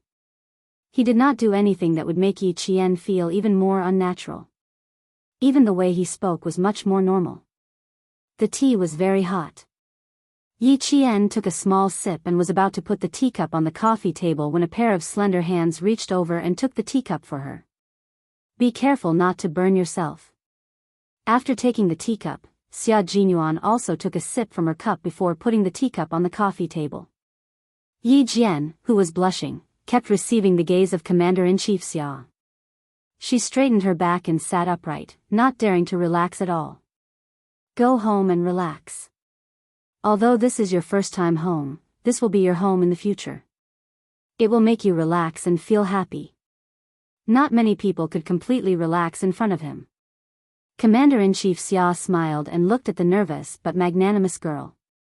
He kindly asked about Principal Chen. He's about to be discharged. He wanted to be discharged for a long time. He even wanted to run out of the hospital and ask for permission later. In the end, he didn't succeed and was stopped by the guards. I had to reprimand him a few times before he calmed down. It's only a few days until he can be discharged. I don't know if he can stay here for the next few days. Chapter 1887. After taking a few sips of hot tea, Yi Qian gradually relaxed his stiff body and said politely, "Commander-in-Chief, Uncle Chen's illness has caused you to worry. Thank you very much. If it weren't for your timely arrangements, Uncle Chen might not have been able to pull through. I don't deserve your thanks. This is what the military should do. He fell in a position to train talents for the army, so it's only right for the military to do its best to save him. Fortunately, he survived the scare without any mishap. Otherwise, it would be the biggest regret of the military." Xia Jinyuan became the guest. He stared at the girl he admired with a soft gaze. He watched her go from nervousness to calmness, and then back to calmness. Her thin and sexy lips were always slightly raised. His girl took this step for him, which meant that she approved of him and was willing to treat his home as her own. In the future, his home would be her home. It would be the home for both of them. We took his situation into consideration and combined it with the actual situation. In the end, we arranged for him to go to the sniper training base in the southern province. He will be specially recruited as a veteran and will enjoy the benefits of being in the army. Of course, his personal information will still be classified. His file will not be transferred to the southern province military region. And you will be able to be at ease. You won't have to worry about your family. You can focus on completing your studies without any burden. Even the guards were standing outside the living room. There was no one else in the living room. Yi Qian, who had relaxed, calmed down and faced the various questions from the commander-in-chief. After talking about Principal Chen, Commander-in-Chief Xia asked about Yi Qian's studies. "You won't be staying in Beijing for long this time, right? I remember that the midterm exams for the National University of Science and Technology are coming up. How's your revision going? Did you miss your studies because of training?" Commander-in-Chief Xia's intention for Yi Qian to come here this time was to introduce himself to Yi Qian. He didn't have any intention of inspecting Yi Qian. Therefore, he only asked about Yi Qian's current situation. Yi Qian smiled and answered seriously, "My revision is going well. During training, Captain Xia tutored me. I've already finished reviewing the important content. We'll rush back to school tomorrow morning and start the exam the day after tomorrow." She had to leave school on December 12 to start a 45-day training. After that, there were only 3 days left before the school's midterm exams. Calculating the time, it would be the day after tomorrow. Therefore, she had to return to school tomorrow morning. Military academies are different from high schools. Academic results are ranked second, while comprehensive physical fitness results are ranked first. Although you have 45 days to train outside, I believe that with your ability, you can do both at the same time and achieve good results in both your specialization and comprehensive physical fitness. Commander-in-Chief Xia couldn't help but nod when he found out that Xia Jinyuan took time out to tutor Yi Qian every day. It seemed that his little rascal knew how to coax his wife better than he had imagined. Starting from his studies, Yi Qian was able to gradually relax. Commander-in-Chief Xia was like an elder in the family as he made suggestions. At the same time, he was also concerned if Yi Qian had any difficulties. If there were any, he should mention it and so on. More than an hour passed by just like that. Yi Qian arrived at the compound at 3:00. In the blink of an eye, it was already past 4:00. Commander-in-Chief Xia, who didn't realize that time had passed by quickly, was still teaching Yi Qian. "You have a lot of room for improvement. In the future, you have to be as steady and solid as you are now. You don't have to worry about Principal Chen. I had a small meeting with the southern province. He will be specially hired to return to the army and train a group of snipers like you." Chapter 1888. You and sixth brother don't have to worry about family matters. Just take care of your own affairs and don't let down the country's expectations of you. He then said to Xia Jinyuan, "You also have to restrain yourself better. As a man, not only do you have to shoulder the responsibility of your military uniform, but you also have to shoulder the responsibility of your family. Treat Xiao Yi well, who dared to go through hardships with you. Don't mess around." She was a very nice girl who didn't deliberately curry favor with him just because he was the commander-in-chief. Although she was very nervous, it was obvious that her nervousness stemmed from the importance of family Xia. She was afraid that she would be rude. She had a down-to-earth temperament, a sincere way of dealing with people, and her talent. Every family would like such a female soldier. Commander-in-Chief Xia didn't want such a good girl to fall into his family. Xia Jinyuan, who was once again reminded, curled his lips and sighed to Yi Qian. "See, I'm really not Commander-in-Chief Xia's biological daughter. I should be the son-in-law who moved in with his family, and you should be the biological daughter. If I had a daughter like Yi Qian, I definitely wouldn't let her marry you." The commander-in-chief smiled slightly and attacked his son mercilessly. "It's all thanks to our ancestors that you were able to find Xiao Yi now."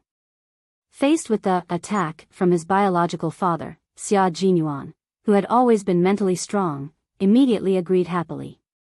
Yes, you're right.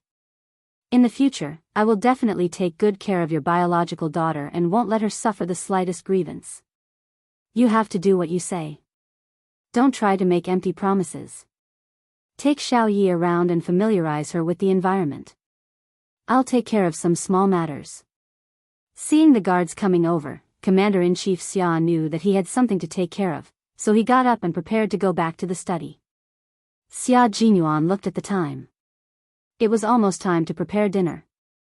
He pulled Yi Qian's hand and stood up together. Yi Qian was caught off guard and was startled by his sudden handshake. "Why are you pulling my hand in front of the commander-in-chief?"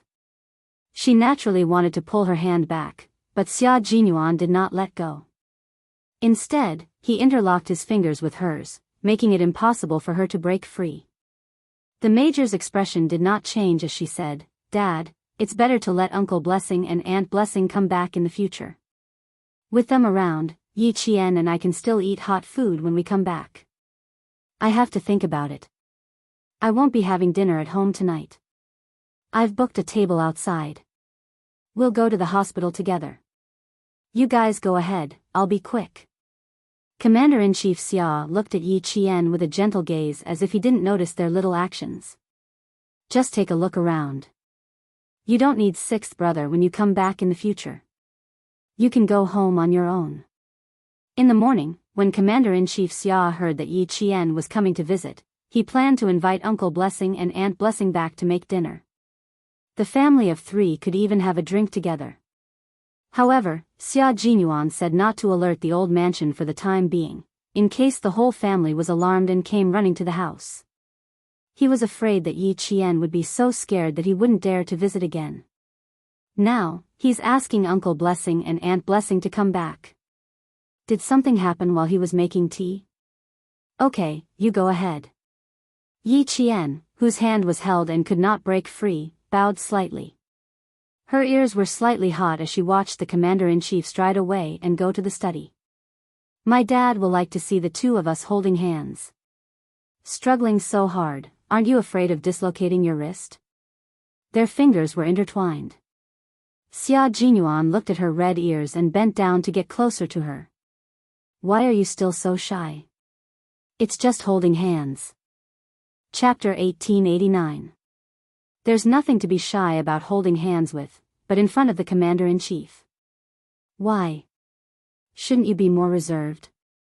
Being around him was really a good way to train one's psychological tolerance. Yi Qian looked at their interlocked fingers and decided there was no need to shake them off. However, he still had to make things clear. "I was shocked by you.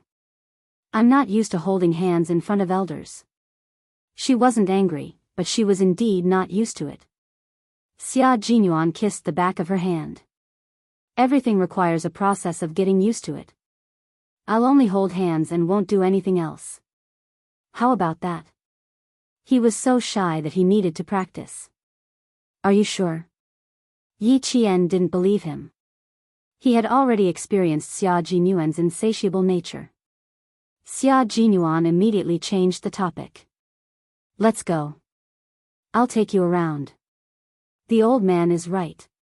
In the future, when I'm not at home, you can go home alone. Before they left, Yi Qian suddenly heard the sound of something slamming on the floor upstairs. Xia Jinyuan looked up. The sound didn't come from the study, but from the bedroom. Xia Jinyuan was a little worried. He frowned and said softly, "Wait a minute. I'll go ask the guard." Yi Qian, who was nervous again, quickly nodded and gestured for him to go take a look. He was angry. Something big must have happened. He thought he would have to wait for a long time. Who knew that the man who left in less than 3 minutes would return to the living room? This was bad. Even Xia Jinyuan, who had been smiling the whole time, looked a little gloomy. Yi Qian became more and more uneasy, but he knew it wasn't because of her. When Yi Qian walked out, he realized why his face was gloomy. It turned out that Commander-in-Chief Xia's ex-wife, Madame Xiao, came to the villa complex a few days ago but was rejected. This afternoon, she went directly to the family Xia's old mansion to disturb Madame Xiao's peace. Every time she comes back, there are a lot of things to do. She makes everyone unhappy, and then she leaves without taking any responsibility, just like before. After Xia Jinyuan said coldly, he looked calm again. Let's not talk about her. Let's go. I'll take you to the place where I used to go when I was young. One is the sports field, where the punishment is the most severe. The other is the banyan forest, where a group of people play a game of good guy and bad guy. He didn't mention Madame Xiao again, and Yi Qian didn't ask about it either. She smiled and asked a few more questions as she listened to his childhood. Soon, the man beside her was the handsome, smiling, and elegant young master again. Most of the senior officials and heads of state in Jing City lived in the compound. Most of them were senior generals in the army. Xia Jinyuan didn't take her too far. Because it was a Sunday, they met a few people who knew Xia Jinyuan. Fortunately, the two of them did not hold hands and only chatted as they walked. When they met someone they knew, Xia Jinyuan said that she was his junior from school and came to Beijing for an internship. He did not directly introduce Yi Qian as his girlfriend. Military school students should abide by the rules. They could be more presumptuous at home, but when they were outside, Xia Jinyuan was very careful about Yi Qian's reputation. He didn't want her to be criticized again. I'm not free tonight. My junior brothers and sisters from school are coming over, so I have to be a good host. Let's have a drink. I'll definitely look for you when I come back next time. Xia Jinyuan smiled and declined the invitation. After chatting with them for a while, he took Yi Qian back home. The people who asked him out for a drink were all of the same age. Although they weren't as close as Han Zheng, they got along well. They didn't really grow up in the villa complex. Some of them only moved to the villa complex when they were in their teens with their parents. Although they know each other, they aren't very close. Chapter 1890. There aren't many people who are very close to me. Han Zheng, whom you've met before, is one of them. There are a few others who are involved in satellites, research, business, and even overseas. I'll introduce them to you when we return to Beijing. As they grew up, it was inevitable that they would separate from each other. Although they were separated, their bond for doing bad things together did not diminish. Instead, it deepened. They understood each other, and they liked each other. Naturally, they could be brothers for life. Commander-in-Chief Xia was on the phone with the housekeeper of the old mansion. You don't have to let her in next time. I'll have a good chat with her. I'll come back to visit old madam in a few days. He spoke for 3 to 5 minutes before hanging up. After changing into casual clothes, he asked the guard to call back the two who had gone out for a walk. After walking for a while, the two of them pushed the door open and entered without waiting for the guard to come out. They saw the commander-in-chief, who had changed into casual clothes and was wearing a dark blue coat, standing in the living room. When he saw the two of them enter, he smiled and said, I was just about to ask the guard to look for you when you came back. Although he was smiling, Yi Qian could tell that he did not look too good. He must have been angry just now. There was still anger between his eyebrows. The commander-in-chief was not wearing a military uniform. Even if he was wearing casual clothes, his military aura could not be concealed. In addition, there was still anger between his eyebrows. His aura was so strong that it made people feel pressured. Yi Qian secretly glanced at the man beside him. Seeing his natural expression, he felt a little relieved. Commander-in-Chief Xia, who was originally angry, smiled and said, "Lao Lu, go get the car. We won't bring the guard today. It's just the three of us going out as a family." Xia Jinyuan, who acted as if he did not notice anything, sized him up and said, "You're already a few decades old. Don't think that you're very young. You still have to pay attention to what you should. It's windy outside today. You'd better get a scarf." He asked the guard to go back to the room and get a scarf. In the past, the father and son often fought. When the father grew old and the son grew up, although they argued with each other, they were still filial.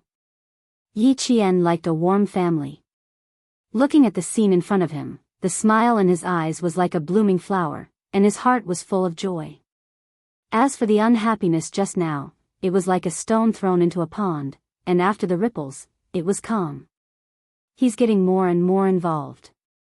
Although the commander-in-chief complained, the smile in his eyes could not lie. He looked at his son, who was half a head taller than him, and then looked at the girl standing behind him with a smile on her face. He sighed softly and said, "This family finally looks like a family." It wasn't good to lose a mistress. It was too cold. Xia Jinyuan took the scarf from the guard and wrapped it around his father's neck. It's always looked like a home. I don't think there's anything different about it. In the future, when you have Yi Qian, you will also have grandchildren. Your home will be livelier and livelier every day. Yi Qian, who was standing behind her, twitched his mouth. The moment he saw the birth date, he was already thinking about having a child. Commander-in-Chief Xia loved to hear this. He was so happy that he patted Xia Jinyuan on the shoulder and said, "Good luck, I'll be waiting for your good news." His ex-wife, Madame Xiao, was a topic that could not be brought up. Forget it, it was better not to mention it. There was no need to dampen his spirits. Both father and son had similarities. Yi Qian finally understood what the similarities between the father and son in front of him were. They were both people who always thought one step ahead of others.